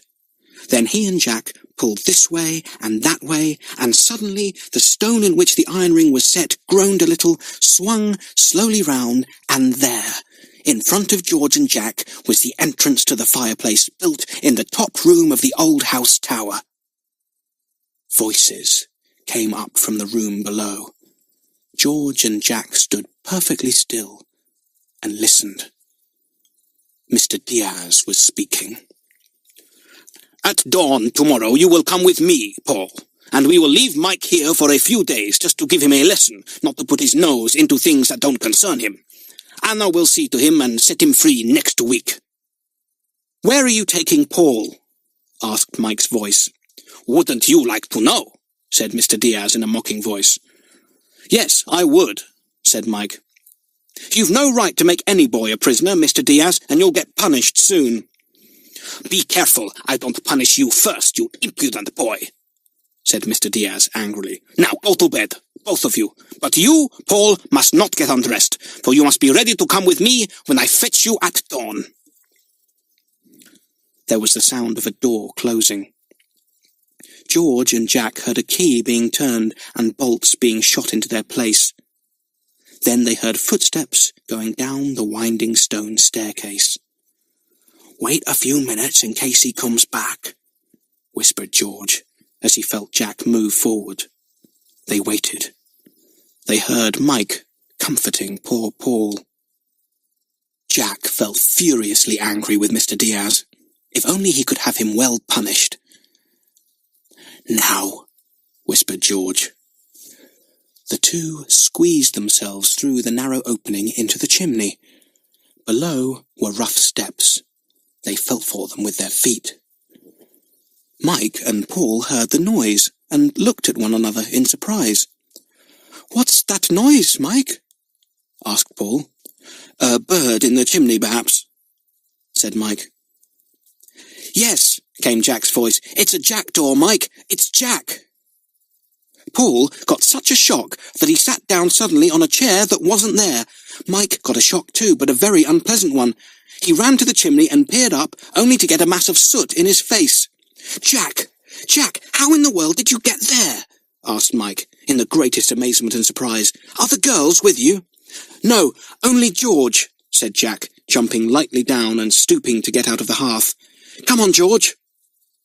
Prince Paul picked himself up and stared in surprise at the two black-faced people coming from the chimney. Then he solemnly bowed to them and shook hands. "We'll tell all there is to tell later on," said George. "There's no time to lose now. Dawn comes in a few hours, and Mr. Diaz will be back to take Paul with him, so we have only that time to get you away safely. Come along back with us now. This hidden way that we have found leads back to Peephole." "The girls and Dimmy are waiting with lots of food in George's boat," Jack said excitedly to Mike. "We're going to the secret island, Mike. Think of it!" Paul knew all about the secret island, for Mike had told him about it whilst the two had been prisoners together. His pale little face lighted up with joy. He took Mike's arm and squeezed it. "Let's go, quickly," he begged. So George took Paul and Mike followed Jack, and they all disappeared up the chimney, leaving behind on the floor a great mass of soot. Down the iron ladder they climbed, Paul a bit afraid, for he was not used to adventures of this sort. Then along the hidden way they went in single file. But suddenly George, who was leading, stopped in dismay. The others bumped into him. "What's up, George?" asked Jack. "Just what I feared," groaned George. "The roof's fallen in again, and it's a bad fall this time. We'll never clear it. We're trapped." Jack pressed by George and looked at the fall of earth and stones in silence. It was true. It was a very bad fall. Now, what were they to do? Chapter 18. An Exciting Time. "Goodness, George, whatever shall we do now?" said Jack anxiously. "We can never clear that fall. It looks as if the roof has fallen in for yards. We can't go back to the old house. We'd just be walking into danger." George rubbed his chin and thought hard. They couldn't go forward, they couldn't go back, and certainly they couldn't stay in the middle. "Seems as if we'd better go and have a look at that other block-top passage," said George at last. "You know, the one that branches off this one to join the secret way between the shore cave and the cellars of the old house." "Right," said Jack. "The block there may not be so bad as it looks. It's our only chance, anyway." They all went to the place where the passage branched off. They squeezed down it till they came to the block. George pulled away some of the stones and tried to see how much of the passage was stopped up. "I believe if the four of us could work at it, we might clear it in time," said George at last. "And I've got a good idea, too. The block is mostly of stones and bits of rock. If I pick them up, pass them to Jack, and he passes them to Paul and Paul to Mike, Mike could pile them up behind him and make them look as if there had been a good old roof fall there. So, if Mr. Diaz does come along, he'll think it's impossible to come this way, and we'll be safely on the other side of the stones." "Good old George," said Mike and Jack, who always loved a good idea. "Come on, we'll start." "What do I do?" asked Paul, who was half frightened, half thrilled at being with the others. They told him what to do. "You only just take hold of the stones I pass you," said Jack, "and pass them behind to Mike." They set to work. George cleared away the stones, passing them to the others. Mike threw them behind him, and soon a great pile lay there, looking exactly as if they had fallen from the roof of the passage. Soon George had cleared away quite a bit of the block. He shone his torch up and down it, and gave a cry of joy. "I believe it'll be all right, boys. I can see the passage beyond already. We'll only need to clear a bit more, and we shall have a hole big enough to squeeze through." They worked and worked. Paul became tired, and they had to let him have a rest. 2 hours went by. George felt rather anxious. He did not want Mr. Diaz to discover that Paul and Mike had escaped before they had all got safely away in the boat. At last, there was a hole big enough to squeeze through. One by one they got through it. And then George did a funny thing. He glanced up at the roof near the block, and then, taking a big stone, he struck the roof hard. A shower of earth fell at once. "George, what are you doing?" cried Jack. "I'm just making a small roof fall," grinned George, his teeth flashing in the light of Jack's torch. "If I can fill up the hole we've made in the block, we'll be all right. We don't want our dear friend Mr. Diaz to squeeze through the hole too." "Good idea," said Jack. "Now, hadn't we better go on, George? It's getting late." "Shh," said George suddenly. Everyone stood perfectly quiet in the passage. "Switch off your torches," whispered George. "I can hear something." They all switched off their torches. Sounds were coming near. Voices. Angry voices. "Oh, do let's go," whispered Mike, but George shook his head in the darkness and whispered, "No. We don't want them to hear us," he said in a low tone. "They may guess where this leads to if they hear us and go rushing off to the beach to find our boat. I think we're safe enough if we keep quiet. Put your arm round Paul, Jack. He's frightened, poor kid." They stood there in perfect silence. They heard Mr. Diaz and Luis and someone else talking. They came to the roof fall in the other passage and exclaimed about it. "Look at that! They can't have gone down that way." "It might have fallen after they had gone," said the sleepy voice of Luis. Then a sharper voice spoke loudly. "This is disgraceful, to let the boys slip through your fingers like this. Are you sure there is no other way out of this passage?" "There's a branch off it somewhere here," came Louise's voice. Footsteps came up to the blockage through which George and the others had managed to squeeze. "There's a great pile of stones here," said Mr. Diaz, peering over the stones that the boys had piled up.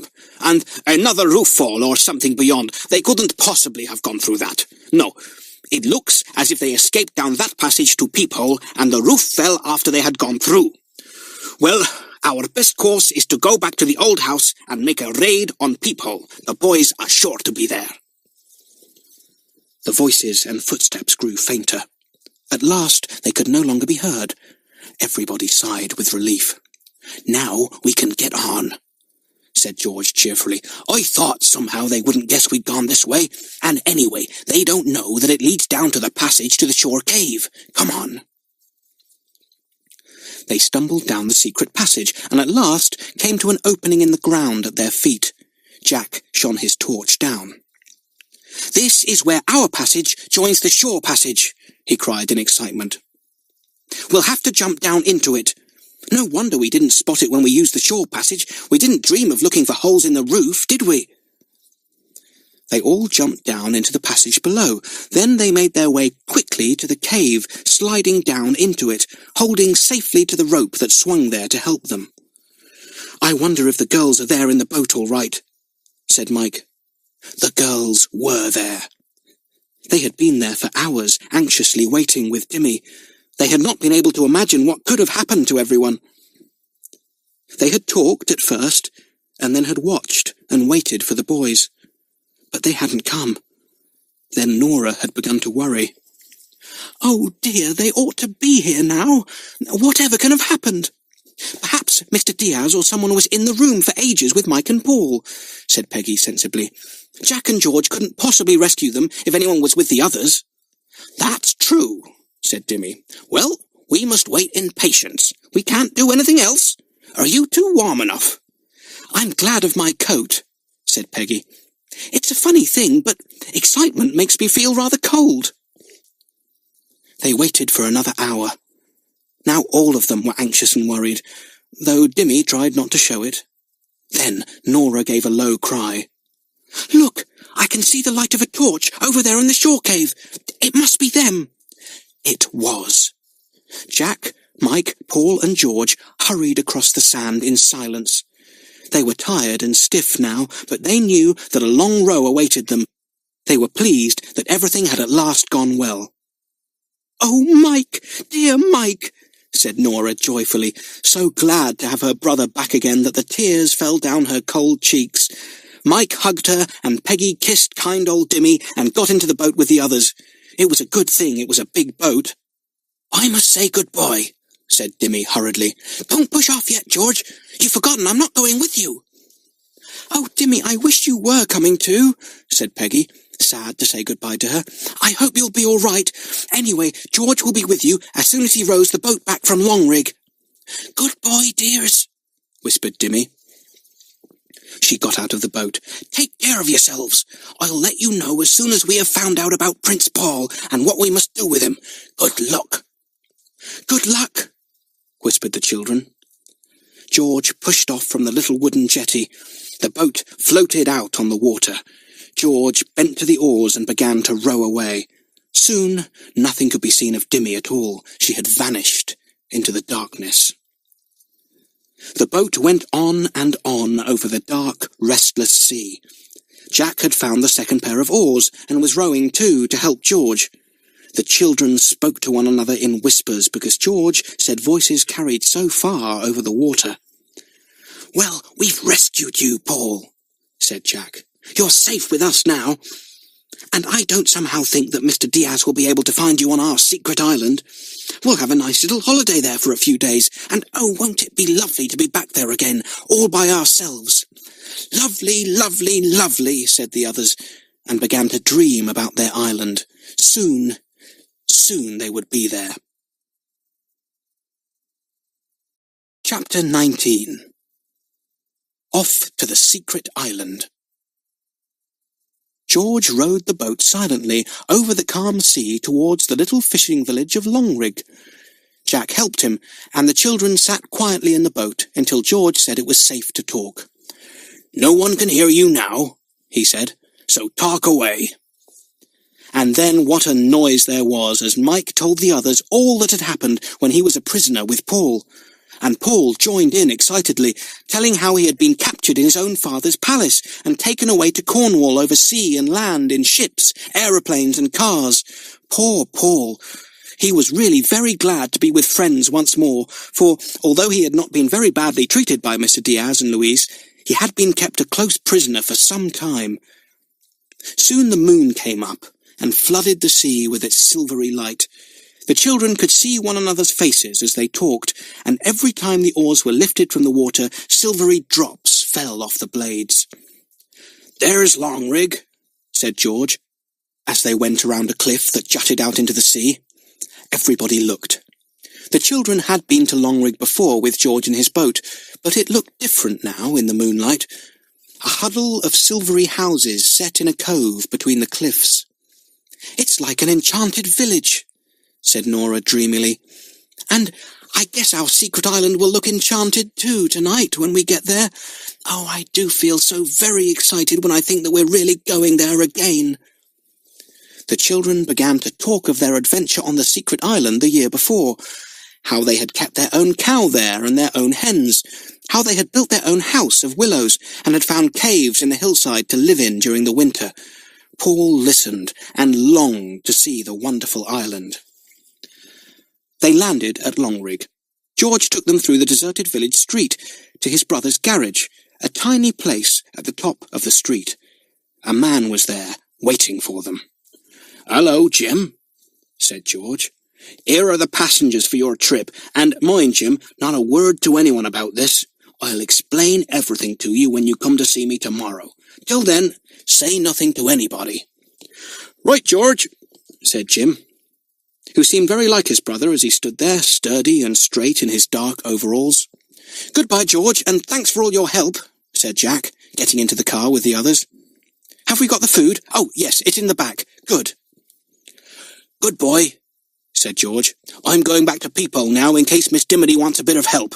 Stay on your secret island till you hear from us. You'll all be quite safe there." The car started up, and Jim set off up the cliff road. The children waved to George, and then the car turned a bend and was out of sight. They were on their way to Lake Wildwater, on their way to the island. It was about 40 miles away, and the car purred softly through the moonlit night. Paul was very sleepy and went sound asleep beside Peggy, but the others were too excited to sleep. Jack watched the country flash by, 5 miles gone, 10, 20, 30, 40. They were almost there. Jim was to drive to where the children's aunt and uncle had once lived, and then leave them. They could find their way then to the lake and get their boat, which was always ready. "Here we are," said Jim. The car stopped. Jim got out. "I'll give you a hand with the food down to the boat," he said. So the 6 of them carried the food to where the boat was locked up in a small boathouse. Captain Arnold, the children's father, had built them a little house for their boat in case they wished to visit their secret island at any time. Mike had the key on his keyring. He got it out and unlocked the boathouse. There lay the boat, dreaming of the water. The moon shone into the boathouse, and Jack was able to see quite well as he undid the rope and pushed the boat from the house. The food was put in, Everyone but Jim got into the boat. Jim said goodbye and good luck and strode back over the fields to his waiting car. The 5 children were alone. Jack and Mike took the oars. Paul was wide awake now and was full of excitement, longing to see this wonderful secret island that he had heard so much about. "It won't be long now," said Nora, her eyes shining happily in the moonlight. The oars made a pleasant splashing sound in the silvery waters, and the boat glided along smoothly. On and on they went, and then, rounding a corner of the wooded bank of the lake, they came suddenly in sight of their island. "Look, there it is, Paul!" cried Peggy. Paul looked. He saw a small island floating on the moonlit lake, with trees growing down to the water's edge. It had a hill in the middle of it, and it looked a most beautiful and enchanting place.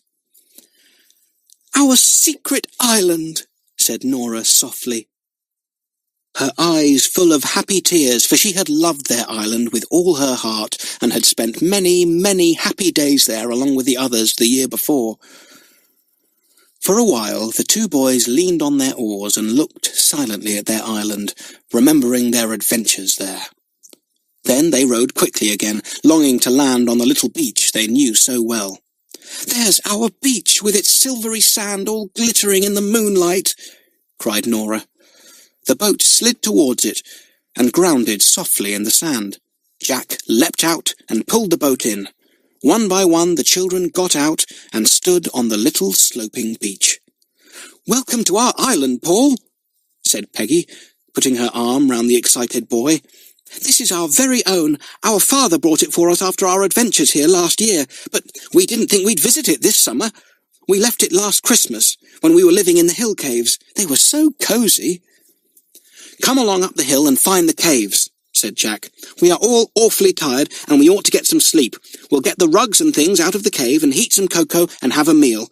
Then, I vote, we make our beds on the heather as we used to do. It's very hot tonight, and we shall be quite warm enough." "Hurrah!" said Mike in delight. "Give me a hand with this box of food. The girls can bring the other things if Paul will help them." "Of course I will," said Paul, who really felt as if he was living in a peculiar dream. They all made their way up the beach, through a thicket of bushes and trees, and up a hillside, where the bracken was almost as tall as they were. The moon still shone down from a perfectly clear sky, and except that the colours were not there, everything was as clear as in daylight. "Here's our cave," said Jack in delight. "The heather and bracken are so thick in front of it that I could hardly see it. Mike, have you got your torch handy? We shall need to go into the inner store cave to get a few things tonight." Mike fished in his pocket for his torch. He gave it to Jack. "Thanks," said Jack. "Peggy, come with me into the store cave, will you? And we'll get out the rugs. Mike, will you and Nora choose a place for a fire and make one?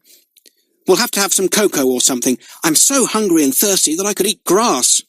"Right, Captain," said Nora, feeling very happy indeed. It was wonderful to be on the island like this, able to sleep in the heather and have a campfire. She and Mike and Paul hunted about for twigs and wood, and found a nice open place near the cave for the fire.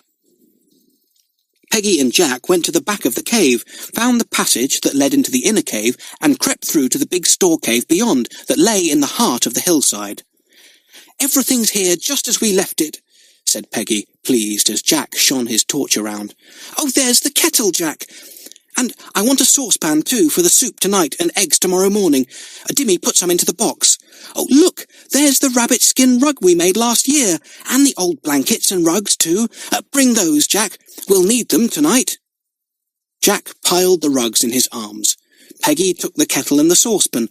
They went back to the outer cave and then looked for the others outside. Mike had got a good fire going. Paul was sitting beside it in delight. He had never seen a campfire before. "Nora, get the cocoa tin, a bag of sugar, and the tin milk," said Peggy. "Mike, go to the spring and fill this kettle with water, will you? I'll boil water for the cocoa, and we'll add milk and sugar afterwards."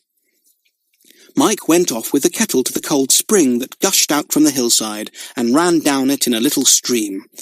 He soon filled it, and came back. "What are we going to have to eat?" he asked hungrily. "Soup out of a tin, bread, biscuits and cocoa," said Peggy. "Ooh," said everyone in delight. Mike opened the tin, glad that Dimmy had remembered to put in a tin opener. He poured the rich tomato soup into the saucepan, and then set it on the fire firmly. "Shall I make another fire to boil the kettle?" he asked. "Oh, no," said Peggy. "The soup will soon be ready, and we've got to cut the bread and get out the biscuits. You do that, Nora. Where's the biscuit tin, Mike?" The soup cooked in the saucepan. Peggy sent Jack for cups and dishes and bowls and spoons from the inner cave. The kettle was put on to boil. Peggy cleverly poured the soup from the saucepan into the dishes and handed a plateful to everyone. Hunks of bread were given out too. The kettle sang on the fire, and the smoke rose in the moonlight and floated away in the clear air. "This is simply perfect," said Mike, tasting his tomato soup and putting big pieces of bread into it. "I wish this meal could last forever." "You'd get pretty tired of tomato soup if it did," said Jack. Everyone laughed. Peggy made the cocoa and handed round big cups of it, with tinned milk and sugar, and a handful of biscuits for everyone. How they enjoyed that meal by the campfire! Mike said he wished they needn't go to sleep, but they were all so terribly sleepy that it was no good wishing that. "I shall fall asleep sitting here soon," said Nora, rubbing her eyes.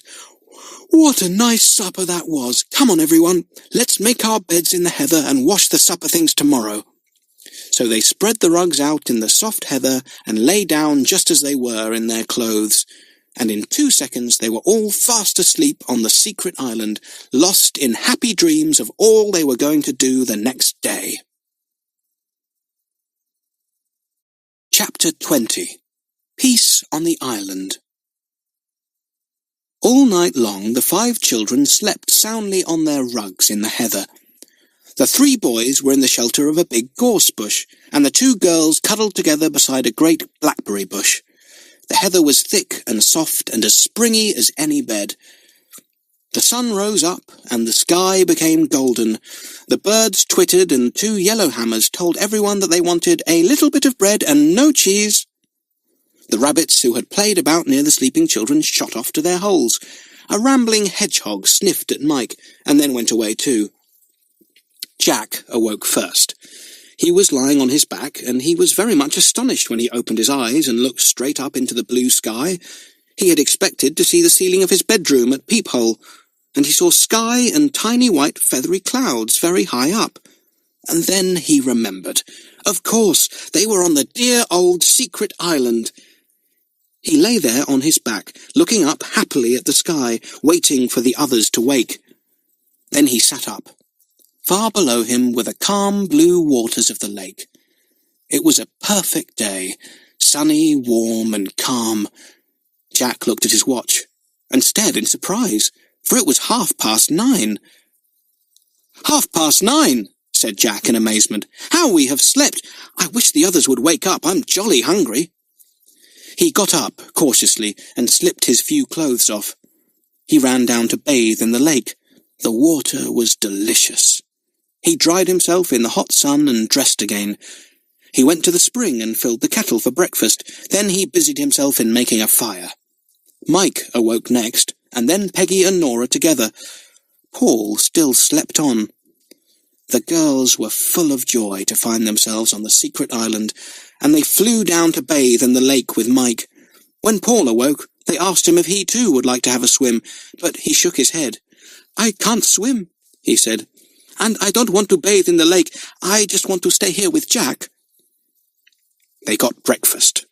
Nora ran down to the lake to wash the supper things. Jack fetched more wood for the fire, which was burning well. Peggy cut big slices of bread and butter and popped some eggs into the saucepan to boil. 2 eggs for everyone," she said. "I know quite well you'll all be able to eat heaps and heaps. Nora, find the salt, will you? I'll boil the eggs hard, and we can nibble them and dip them in the salt." "Let's have some of these ripe plums, too," said Mike, uncovering the basket. "They won't last very long in this hot weather. And where are the biscuits, Peggy? Surely we didn't finish them all last night." "Of course not," said Peggy, fishing them out from under a bush and taking off the lid. "I hid them there because I know what you boys are like with biscuits."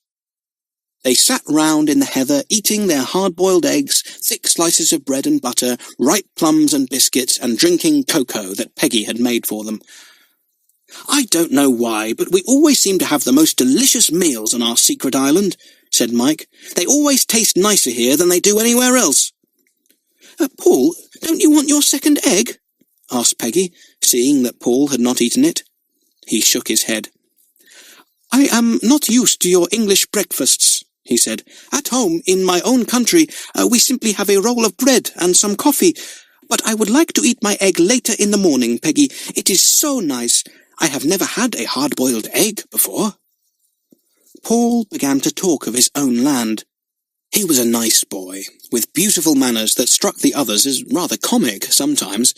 He would keep bowing to Peggy and Nora whenever he spoke to them. He had learnt English from his governess and spoke it just as well as the other children did.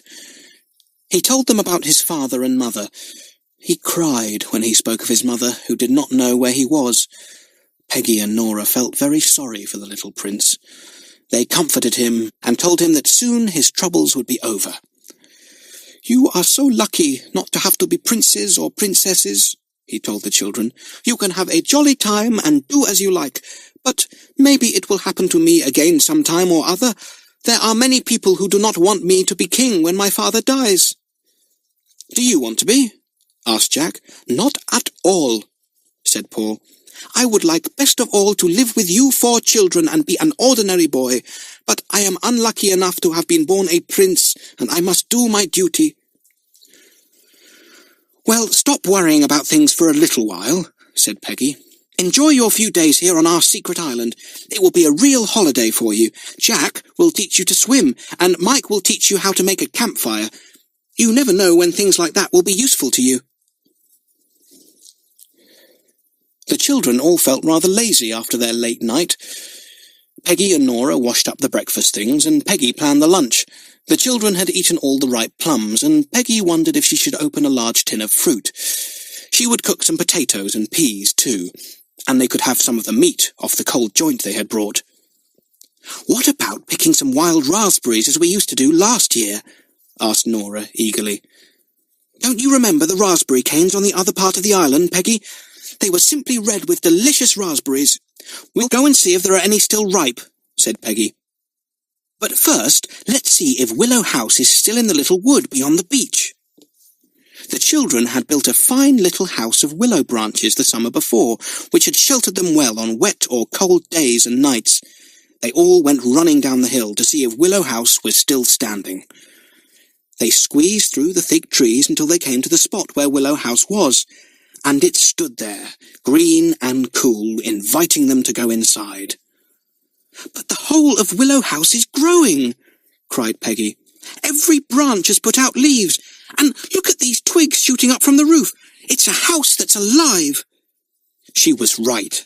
Every willow stick they had used to build their house had shot out buds and leaves and twigs, and the house was, as Peggy said, quite alive.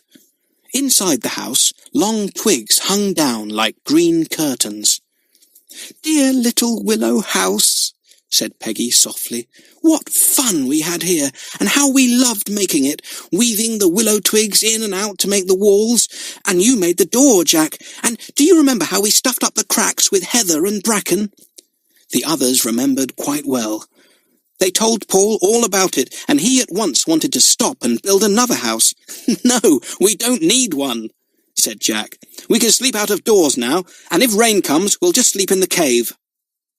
Paul ran in and out of Willow House. He thought it was the nicest place in the world. "I wish I had a house of my own like this," he said. "Mike, Jack, will you come back to my country with me and teach me how to build a willow house?" The boys laughed. "Come along and see if we can find some ripe raspberries," said Mike. "You'll like those, Paul." They all went to the part of the island where the raspberries grew. There were still plenty on the canes, though they were nearly over now. Peggy and Nora had brought baskets.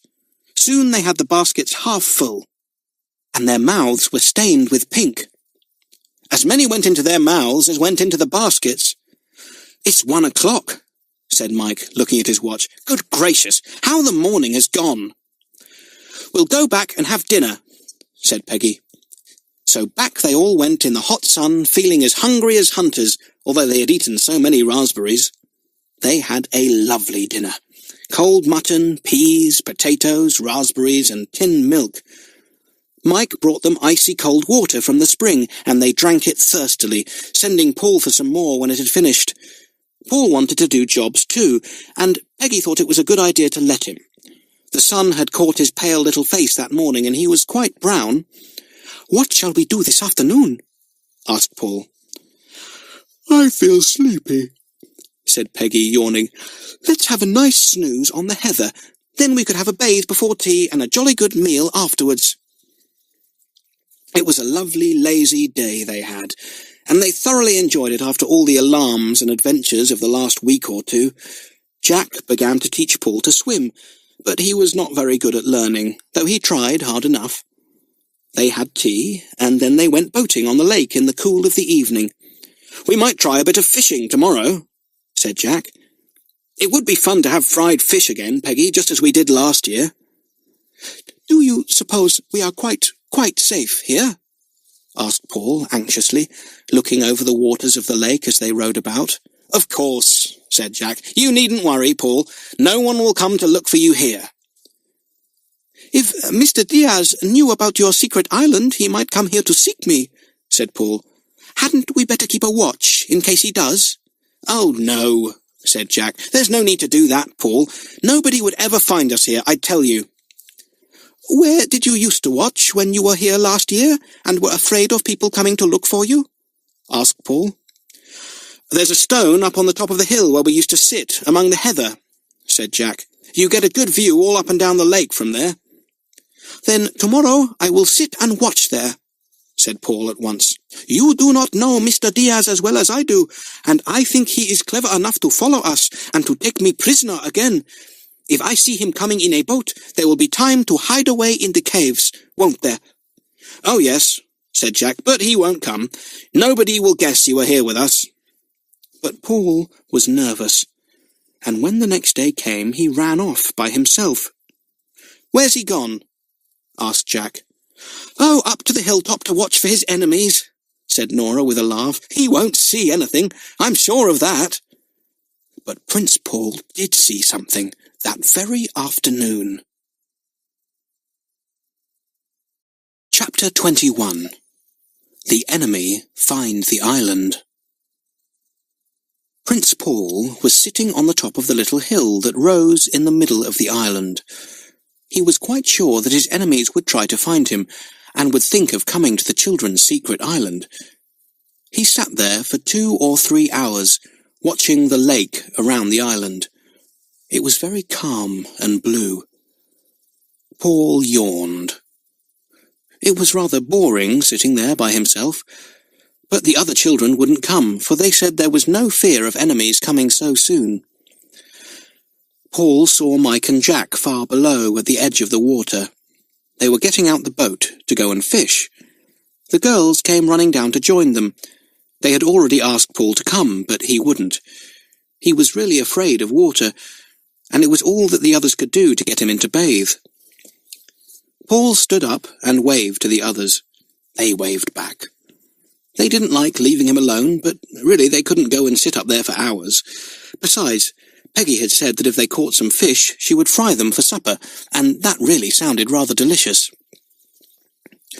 "We shan't be long, Paul," shouted Mike. "We shall only be round the south end of the island, which is a good fishing place. Yell to us if you want us." "Right," shouted back Paul, and he waved again. He really thought it was odd the way the 4 children seemed to like the water so much. They were always bathing and paddling and boating, but Paul liked them immensely, especially Mike, who had been a great help to him when he had been a prisoner in the tower. He watched the boat leave the little beach and row round to the other side of the island. The boat looked very small from where he stood, and the children looked like dolls, but he could hear their voices very clearly. They were getting their fishing lines ready. Paul half wished he was with them. They all sounded so jolly. He watched them for some time, and then he turned round and gazed down the blue waters of the lake on the other side of the island. And he saw a boat there. Yes, a boat that was being rowed by 2 men. Paul stood and watched, his heart beating fast. Who were the 2 men? Could they be Mr. Diaz and Luis? He hated them both and was afraid of them. Had they come to find him again? He turned to the opposite side of the lake and yelled to the 4 children in the boat there. "Jack! Mike! There's a boat coming up the lake!" "What?" shouted Mike. Paul yelled again, even more loudly. "I said, there's a boat coming up the lake!" The 4 children looked at one another in dismay and surprise. "Surely Mr. Diaz can't have found out where we are," said Mike. "Though he's quite clever enough to guess if he knows we are the children who ran away to a secret island last year." "What shall we do, Jack?" asked Nora. "We haven't time to do anything much," said Jack anxiously. "I think it wouldn't be safe to go and hide on the island. Those men will search it thoroughly, caves and all. We'd better get Paul down here and row off to the mainland in the boat. We could hide in the trees there for a bit." "Good idea, Jack," said Mike. He stood up in the boat and yelled to Paul, who was anxiously waiting for his orders. "Come on down here, Paul. We'll go off in the boat. Hurry up." Paul waved his hand and disappeared. When he appeared at the edge of the water, the others saw that he was carrying something. He had a loaf of bread, a packet of biscuits, and 2 tins of fruit. "I say, you've got brains to think of those," said Jack, pleased. "Good for you, Paul." Paul went red with pleasure. He thought the 4 children were wonderful, and he was very proud to be praised by Captain Jack. "I just had time to push all our things into a bush," said Paul, "and I grabbed these to bring, because I guessed we might have to stop away for some hours." "Good lad," said Jack. "Come on in. We haven't any time to lose. Tell us about the boat. How far away was it?" As Jack and Mike rowed their boat away from the island, away to the mainland, Paul told them all he had seen, which wasn't very much. "I couldn't see who the men were, but they looked as if they might be Mr. Diaz and Luis," he said. "Oh, Jack, I don't want to be caught and kept a prisoner again. It's so lovely being with you." "Don't you worry," said Jack, pulling hard at the oars. "We'll look after you all right, if we have to stuff you down a rabbit hole and pile bracken over it to hide you." That made them all laugh, and Paul felt better. The boys were pulling across to the mainland swiftly, hoping to reach it before the other boat could possibly catch any sight of them. The island was between them and the strange boat, but it might happen that the 2 men rowed round it, and would then see the children's boat. They reached the mainland safely. Jack chose a very wooded part, and rowed the boat in right under some overhanging trees, where it could not possibly be seen. Then he and the others got out. "I'd better climb a high tree and see if I can possibly see what's going on the island opposite us," said Jack. "I'll climb one too," said Mike. "I'd like to watch as well. Come on, Paul. Would you like to climb one too?" No, thank you," said Paul, who didn't like climbing trees any more than he liked bathing. "Well, you stay behind and look after the girls," said Jack. Paul was pleased with that. It made him feel important. But the girls didn't want looking after. They wanted to climb trees too. However, they busied themselves in looking for a clear space to picnic in. Jack's tree was a very high one.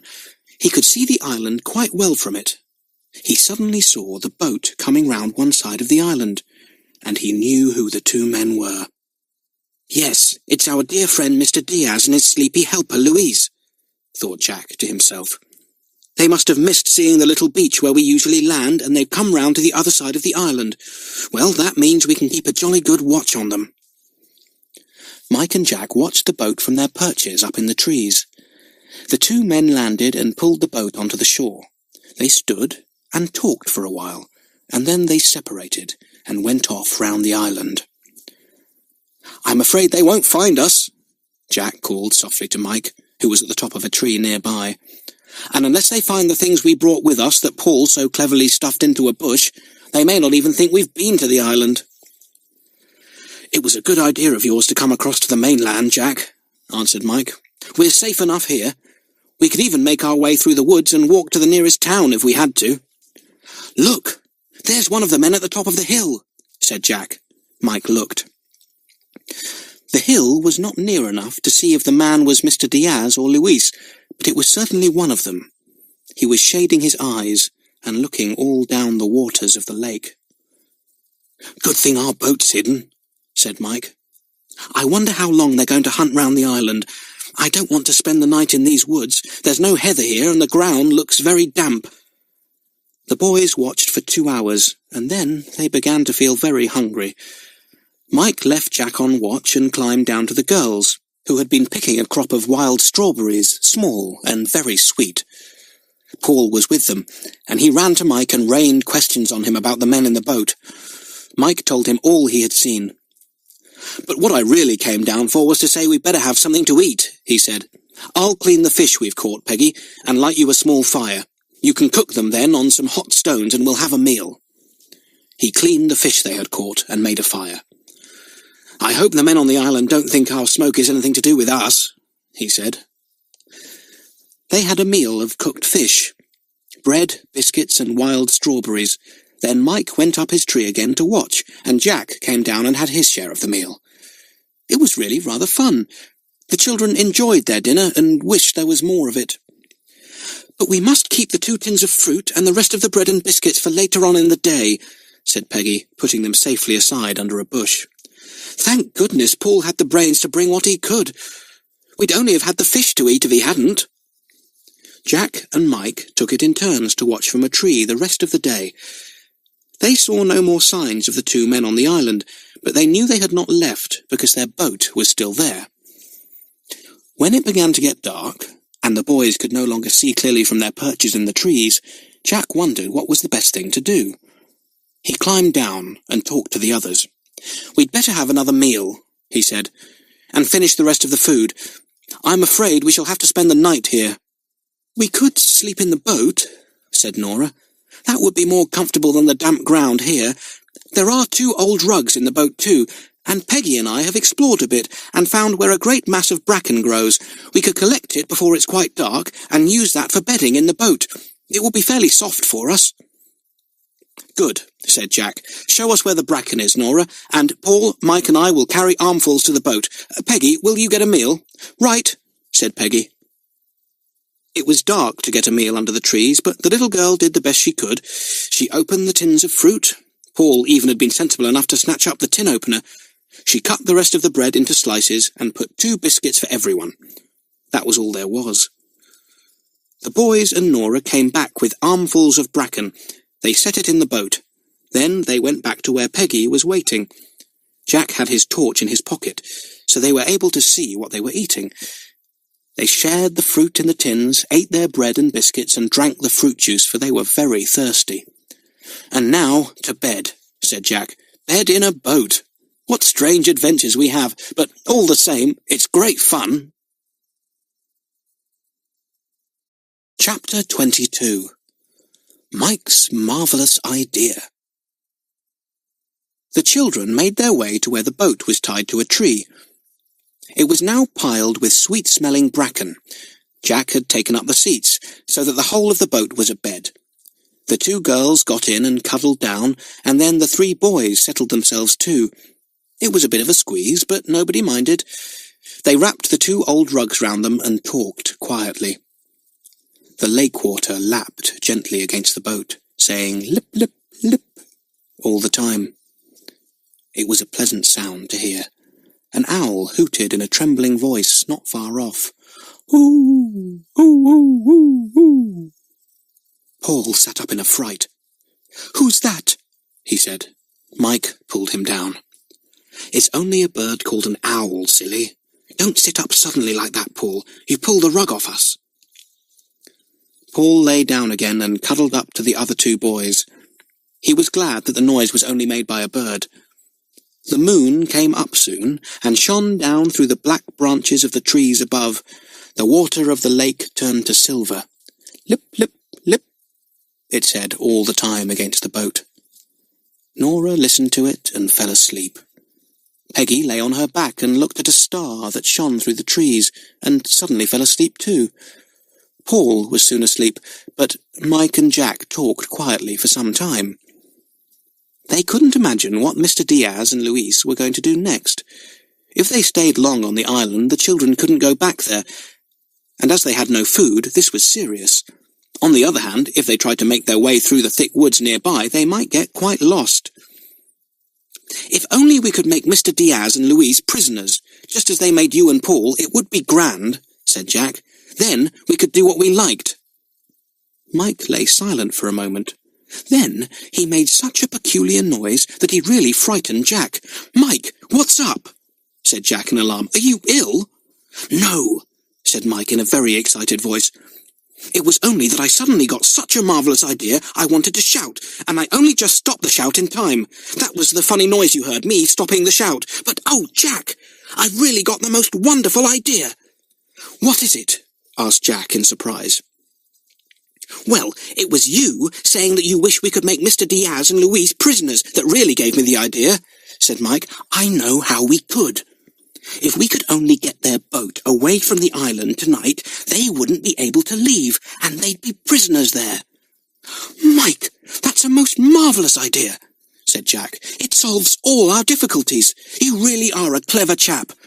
Once they are prisoners on the island, we can row to the village at the end of the lake, get a car, and go back to Peephole in safety." "Yes," said Mike, trembling with excitement. "How shall we do it, Jack?" "Wait a minute," said Jack, frowning in the moonlight. "I've just thought of something. Suppose Mr. Diaz and Louise can swim. They could easily swim across to the mainland and escape that way." "But they can't swim," said Mike. "I heard Louise tell Mr. Diaz he couldn't, and Mr. Diaz said he couldn't either. It was when I was a prisoner up in the tower. They often used to come and sit with us there, and they talked to one another. So if neither of them can swim, then they really would be prisoners." Jack was so delighted that he wanted to sing and dance. He carefully took off his share of the rug and put it over the sleeping Paul. "We needn't wake Paul or the girls. We will undress Mike, then slip into the water over the edge of the boat and swim to the island. You can swim as far as that, can't you?" "Easily," said Mike. "Then we'll undo their boat, get into it, and row off. Oh, Jack, this is the most exciting thing we've ever done. I wonder if they'll see us." "I don't expect so," said Jack. "They'll be asleep in our cave, I expect." The boys undressed without waking the girls or Paul.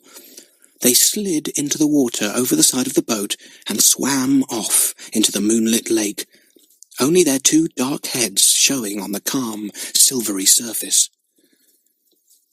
It was rather farther to the island than they expected. Mike was tired when they reached the men's boat, but Jack, who was a marvellous swimmer, was quite fresh. He got in and pulled Mike in too. He undid the rope that tied the boat to a tree. Then he pushed off, the oars making a splashing noise in the silence of the night. No sooner had they gone a little way out on the lake than a shout came from the island, and Louise stood up. He had been asleep on some heather and had awakened to hear the sound of oars. "Hey, that's our boat you've got! Bring it back at once!"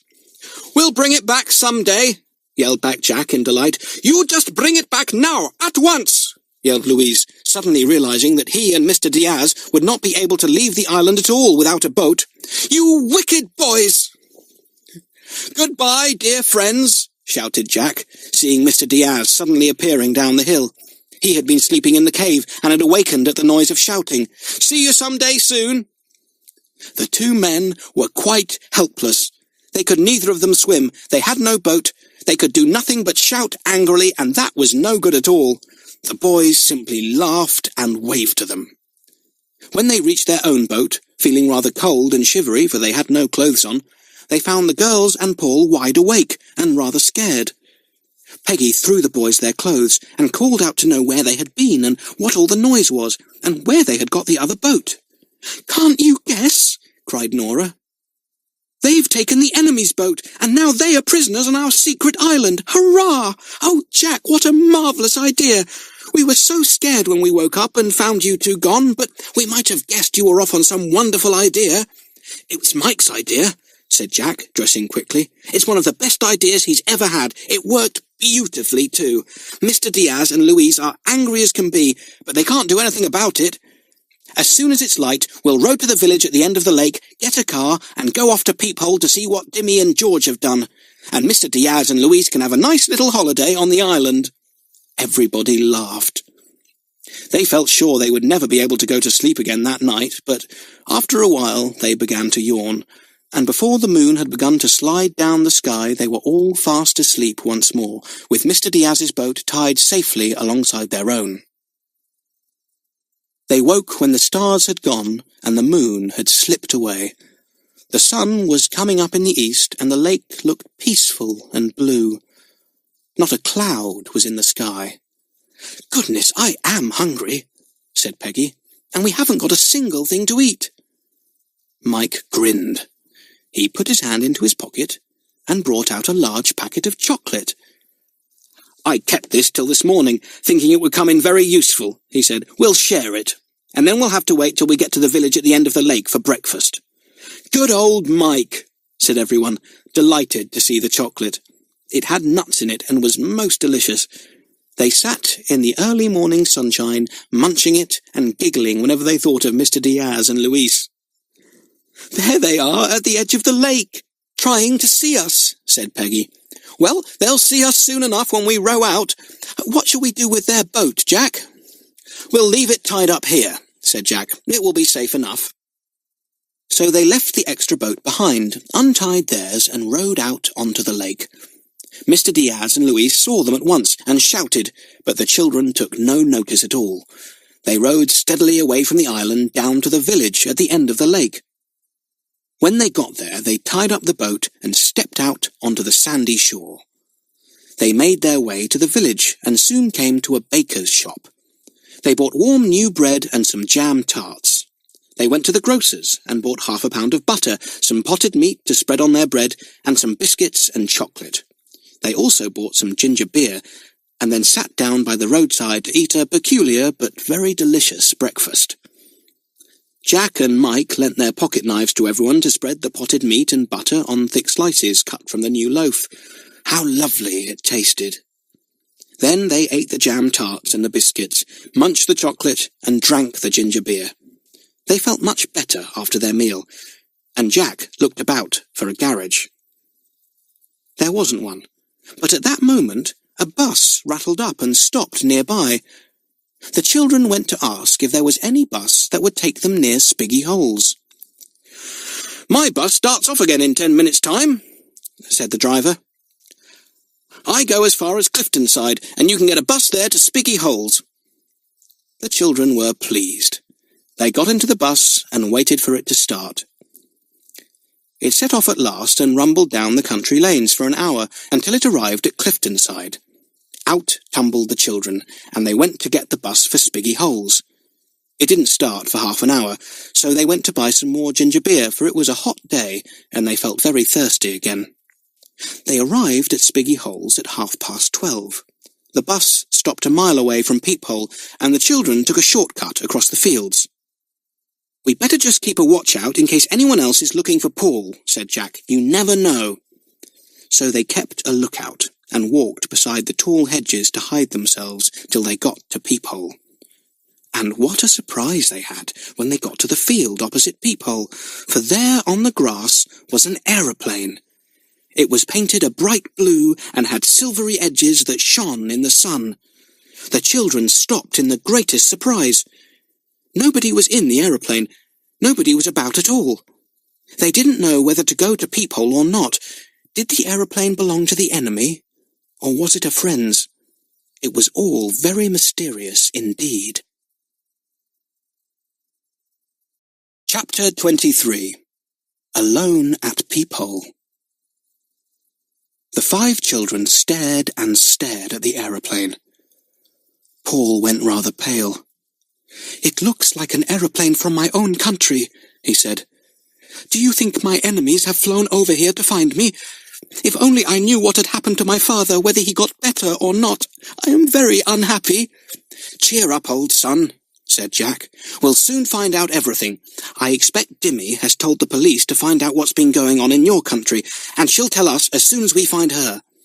"I want to see Dimmy," said Nora. "I feel safe when I'm with her." "Well, let's go quietly to Peephole without being seen and find her," said Mike. So they crept along by the tall hedge, turned into the little lane where Peephole stood, and ran into the small front garden. The front door was shut. It usually stood wide open. They went round to the back door.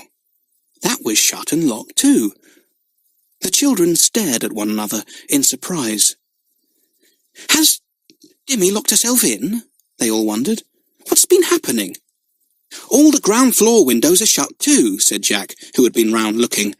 "But there's one open up there, do you see it? I believe if I climb up that old pear tree there, I could wriggle along that branch and get onto the windowsill." "Well, be careful then," said Peggy. "It doesn't look very safe to me." Jack climbed the tree, hoisted up by Mike. He wriggled carefully along the big branch that waved near the window. The other children stood below and watched him, but a shower of little hard pears fell on their heads and they went back a few steps, laughing. Jack got safely to the windowsill. He opened the window and jumped inside. They heard his footsteps pattering down the stairs. Then the bolts were shot back, the key was turned, and Jack opened the door. "Come on in," he said. "We'll all just see if Dimmy is anywhere here, but there's not a sound in the house." The children hunted everywhere for Dimmy. She was gone. The house was quiet and lonely, and the children didn't know what to do. When would Dimmy come back? Where had she gone? Where was George? Perhaps they could find him.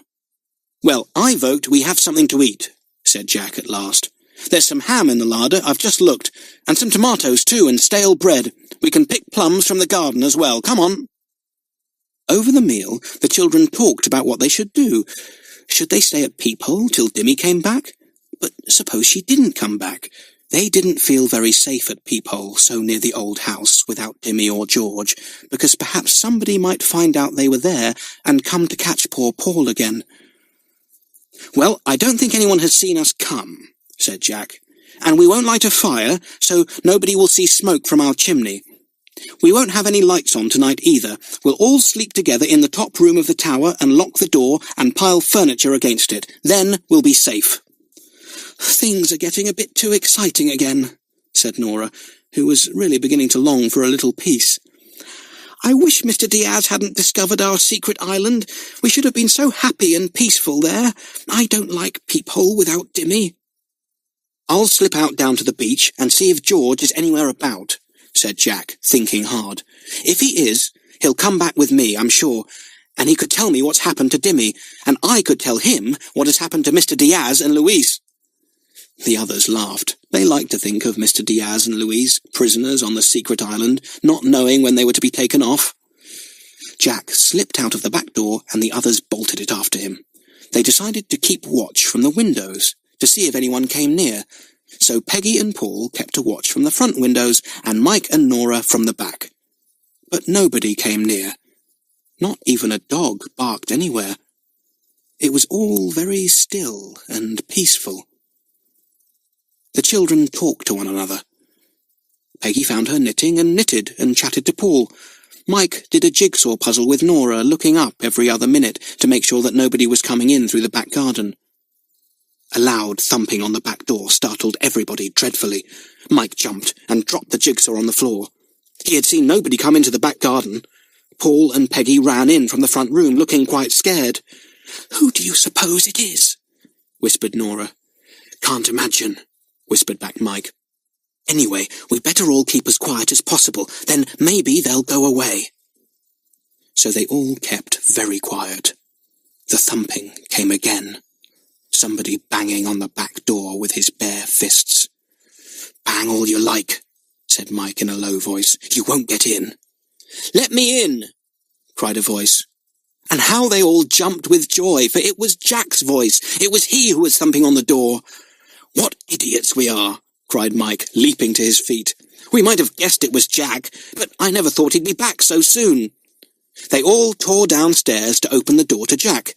He came in, quite cross with them. "Whatever did you keep me waiting all that time for?" he asked indignantly. "I thought you must have gone to sleep." "Sorry, Jack," grinned Mike.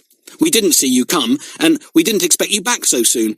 We thought you might be the enemy. How did you get through the back garden without being seen?" "Crawled under the currant bushes," said Jack with a grin. I thought I'd give you a surprise, but I seem to have given you a good fright instead." "Did you see George?" asked Mike eagerly. "Not a sign of him," answered Jack. "His boat was there all right, but I couldn't see him anywhere on the beach, or in the fields either. He seems to have disappeared into thin air just like Dimmy." "It's all very peculiar," said Mike. "Where in the world has everybody gone? And why is that aeroplane there? And what's been happening whilst we were on our island?" "I wish I could tell you," said Jack. "What about some tea, Peggy? Are there any cakes in the tin?" Peggy and Nora boiled a kettle for tea, and cut some bread and butter. There was honey on the larder shelf, and some gingerbread in the cake tin. They ate it all, and wished there was more. "I vote we take something up to the tower bedroom for supper, and go up there now," said Mike, when they had finished. "We can lock ourselves in, and be safe till morning. The 2 girls can have my bed, and we 3 boys can share Jack's bed and that old sofa. We shall sleep till the morning." "I feel jolly tired now," said Nora. "It's all the excitement, I expect. Let's take the snap cards up with us and have a game. I shall go to sleep unless I do something."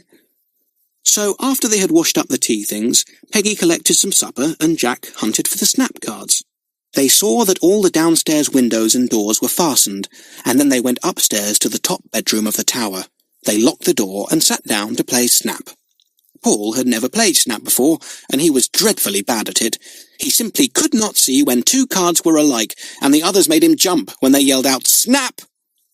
"I can see why you call it Snap," he said at last. "You snap at one another like dogs. It is a game for dogs, not children."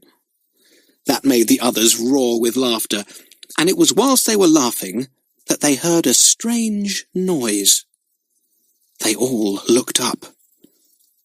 "An aeroplane," said Jack. "Is it that one in the field going away?" They rushed to the window. No, the blue and silver plane was still there, but another plane was soaring round and round on the point of landing. Mike caught up the field glasses that lay on the windowsill and looked at the plane through them. Then he gave such a tremendous yell that poor Paul fell off his chair and tumbled in a heap on the ground. "Mike, what's up?" cried the others. "It's Daddy's plane!" shouted Mike, dancing round in joy. "Can't you see the red on it? I bet Daddy and Mummy have flown over from Ireland, because Dimmy is sure to have let them know about us and Prince Paul. Oh, if they're back, everything is all right." The others screamed with delight and hung out of the window to watch the plane. It circled down over the field and came neatly to rest beside the blue and silver plane. The propellers stopped whizzing round. 2 people climbed out of the cockpit, dressed in flying clothes. "Come on, it's Dad and Mummy all right," shouted Mike. He raced to the door and unlocked it. He tore down the stairs with all the others at his heels and unlocked and unbolted the front door. Then, like a pack of dogs, the children scampered over the lane and across the big field to the aeroplanes. "Children, we thought you were safely on the secret island," cried their mother's voice. She took off her helmet and smiled at them all. They crowded round her and hugged her. Prince Paul held back shyly, but Mrs. Arnold drew him to her and gave him a hug like the rest. "Where's Dimmy?" said Captain Arnold. But nobody knew. Chapter 24. The End of the Adventures. "Come on back to Peephole, Dad," said Mike. "We'll tell you everything there." So they all went back to Peephole, and, sitting in the front room, they talked at the tops of their voices. All that Captain and Mrs. Arnold had heard was that the children had rescued somebody and taken him off to their secret island. Dimmy had sent them a long telegram because they had moved from place to place in Ireland, and she could not get hold of them to telephone the news.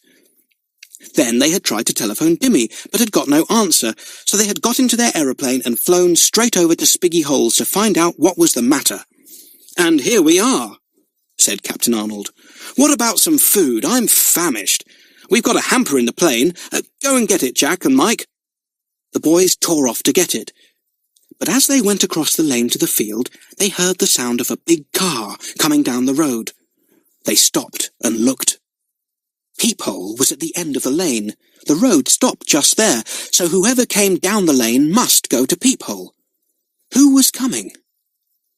The car was full of men. There were at least 5. Mike caught hold of Jack's arm, and they fled back to Peephole. "They might be coming to take Paul away," he yelled. "Quick, come back and we'll lock the doors. Thank goodness Dad and Mummy are there." They shot back into the house and locked the front door. The car stopped outside with a screech of brakes, and 4 men got out. They were all in some kind of uniform and looked rather grand. They walked up the path and thundered on the knocker. "Who's that?" said Captain Arnold in astonishment. "We don't know," said Mike, "but we've locked them out in case they've come for Paul." "My dear boy, nobody can take Paul now I'm here," said Captain Arnold. "Open the door." But somebody else opened the door.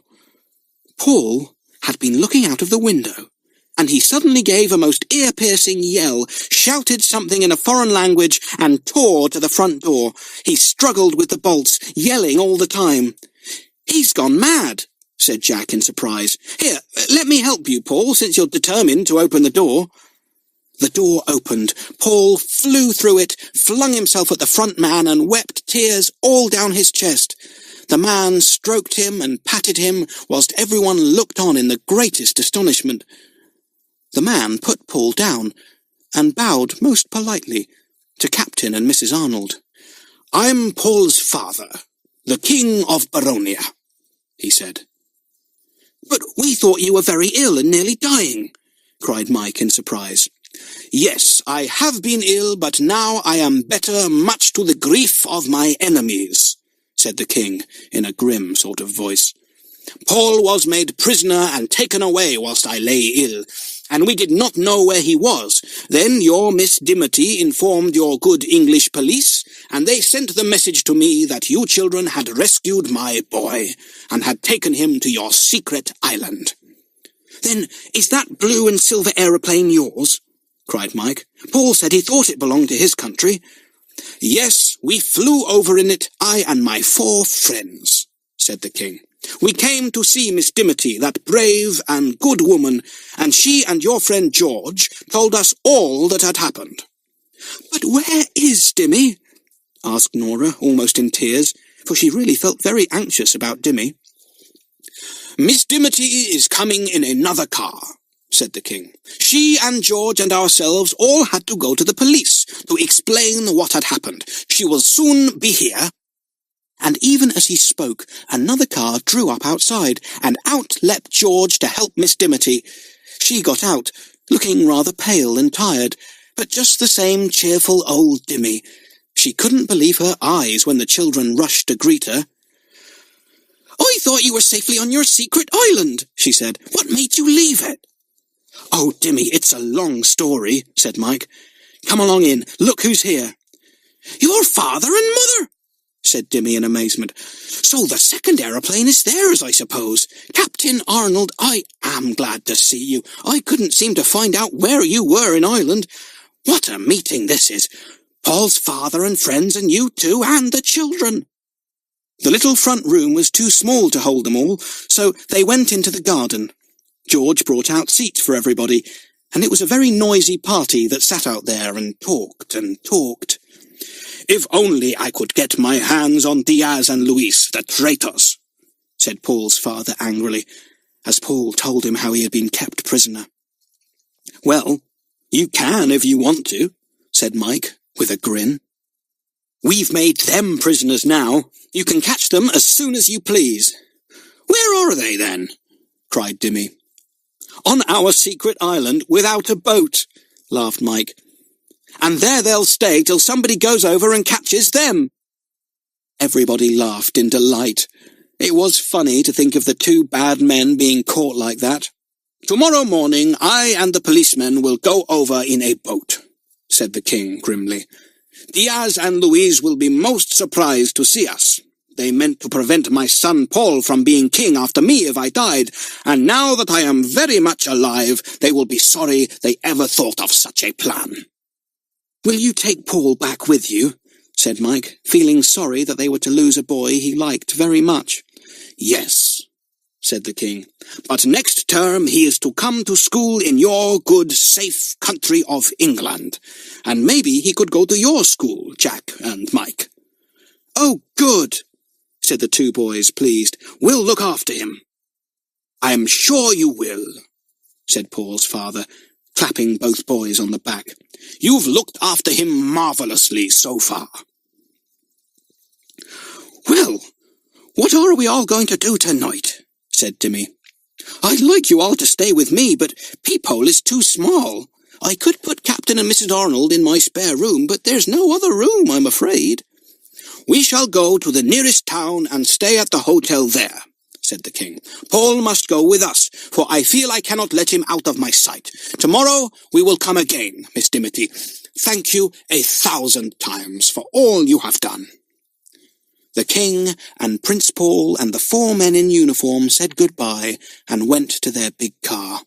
It started up and, with a terrific noise, shot up the lane.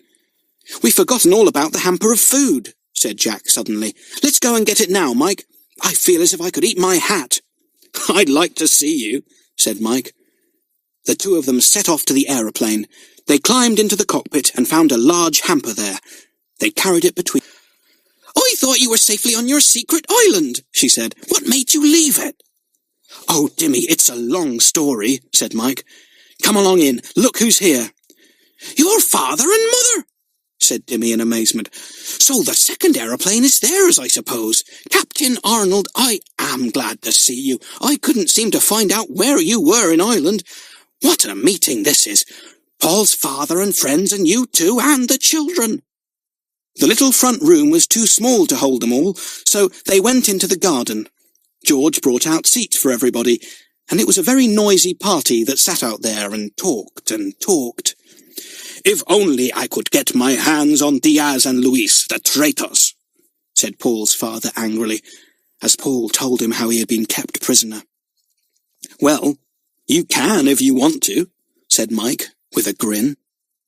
"We've made them prisoners now. You can catch them as soon as you please." "Where are they, then?" cried Dimmy. "On our secret island without a boat," laughed Mike. "And there they'll stay till somebody goes over and catches them." Everybody laughed in delight. It was funny to think of the 2 bad men being caught like that. "Tomorrow morning I and the policemen will go over in a boat," said the king grimly. "Diaz and Louise will be most surprised to see us. They meant to prevent my son Paul from being king after me if I died, and now that I am very much alive, they will be sorry they ever thought of such a plan." "Will you take Paul back with you?" said Mike, feeling sorry that they were to lose a boy he liked very much. "Yes," said the king, "but next term he is to come to school in your good, safe country of England, and maybe he could go to your school, Jack and Mike." "Oh, good," said the 2 boys, pleased. "We'll look after him." "I am sure you will," said Paul's father, clapping both boys on the back. "You've looked after him marvellously so far." "Well, what are we all going to do tonight?" said Dimmy. "I'd like you all to stay with me, but Peephole is too small. I could put Captain and Mrs. Arnold in my spare room, but there's no other room, I'm afraid." "We shall go to the nearest town and stay at the hotel there," said the king. "Paul must go with us, for I feel I cannot let him out of my sight. Tomorrow we will come again, Miss Dimity. Thank you 1,000 times for all you have done."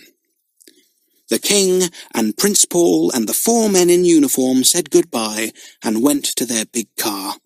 It started up and, with a terrific noise, shot up the lane. "We've forgotten all about the hamper of food," said Jack suddenly. "Let's go and get it now, Mike. I feel as if I could eat my hat." "I'd like to see you," said Mike. The 2 of them set off to the aeroplane. They climbed into the cockpit and found a large hamper there. They carried it between them to Peephole. They all had a picnic in the garden. George, too. How they enjoyed it. They told their stories again and again. "Mr. Diaz, Mrs. Diaz and Luis all came to Peephole in a furious rage the night you went to the secret island," said Dimmy. "Luckily, by the time they got here, George was back, so between the 2 of us we sent them off. They were quite sure that the prince was here with you." "They must have found out somehow about our island and where it was," said Mike. Well, it's a story that everybody knows, so that wouldn't have been very difficult. Oh, wouldn't I like to see the faces of those two on the island tomorrow when the king and the police go to fetch them. And, indeed, Mr. Diaz and Louise did get a dreadful shock when a boat full of English policemen arrived at the island the next day. The two men were busy working at making a rough raft to paddle across to the mainland, and they did not hear the boat arriving. They looked up from their work to see the King of Baronia walking towards them with 5 men behind him. The children heard all about it the next day. "That finishes Mr. Diaz and his plots," said Jack, pleased. "What a good thing we came to Spiggy Holes for our holidays. Young Paul would still have been a prisoner, and we wouldn't have had all these adventures." That evening, George came running in a state of great excitement. "Come and see!" he cried. "Come and see!" The children and Dimmy ran out into the road, and there, coming down the lane, drawn on an enormous trailer, was the finest little motorboat that anybody could wish for. "It's coming to Peephole!" cried Jack. So it was. It was a present to the 4 children from the King of Baronia for all their help to his son. The children could hardly believe their eyes. "What a wonderful present!" they cried. "Oh, George, let's launch it this evening." It was impossible to get the motorboat down to the beach. It had to be taken to Longrig and unshipped there. George's brother helped. It was launched on the calm evening waters, and everyone got in, Dimmy too.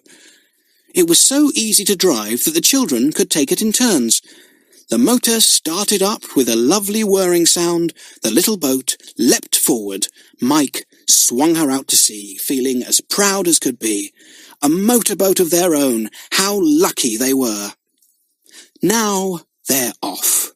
All the way back to Peephole. Goodbye, Mike.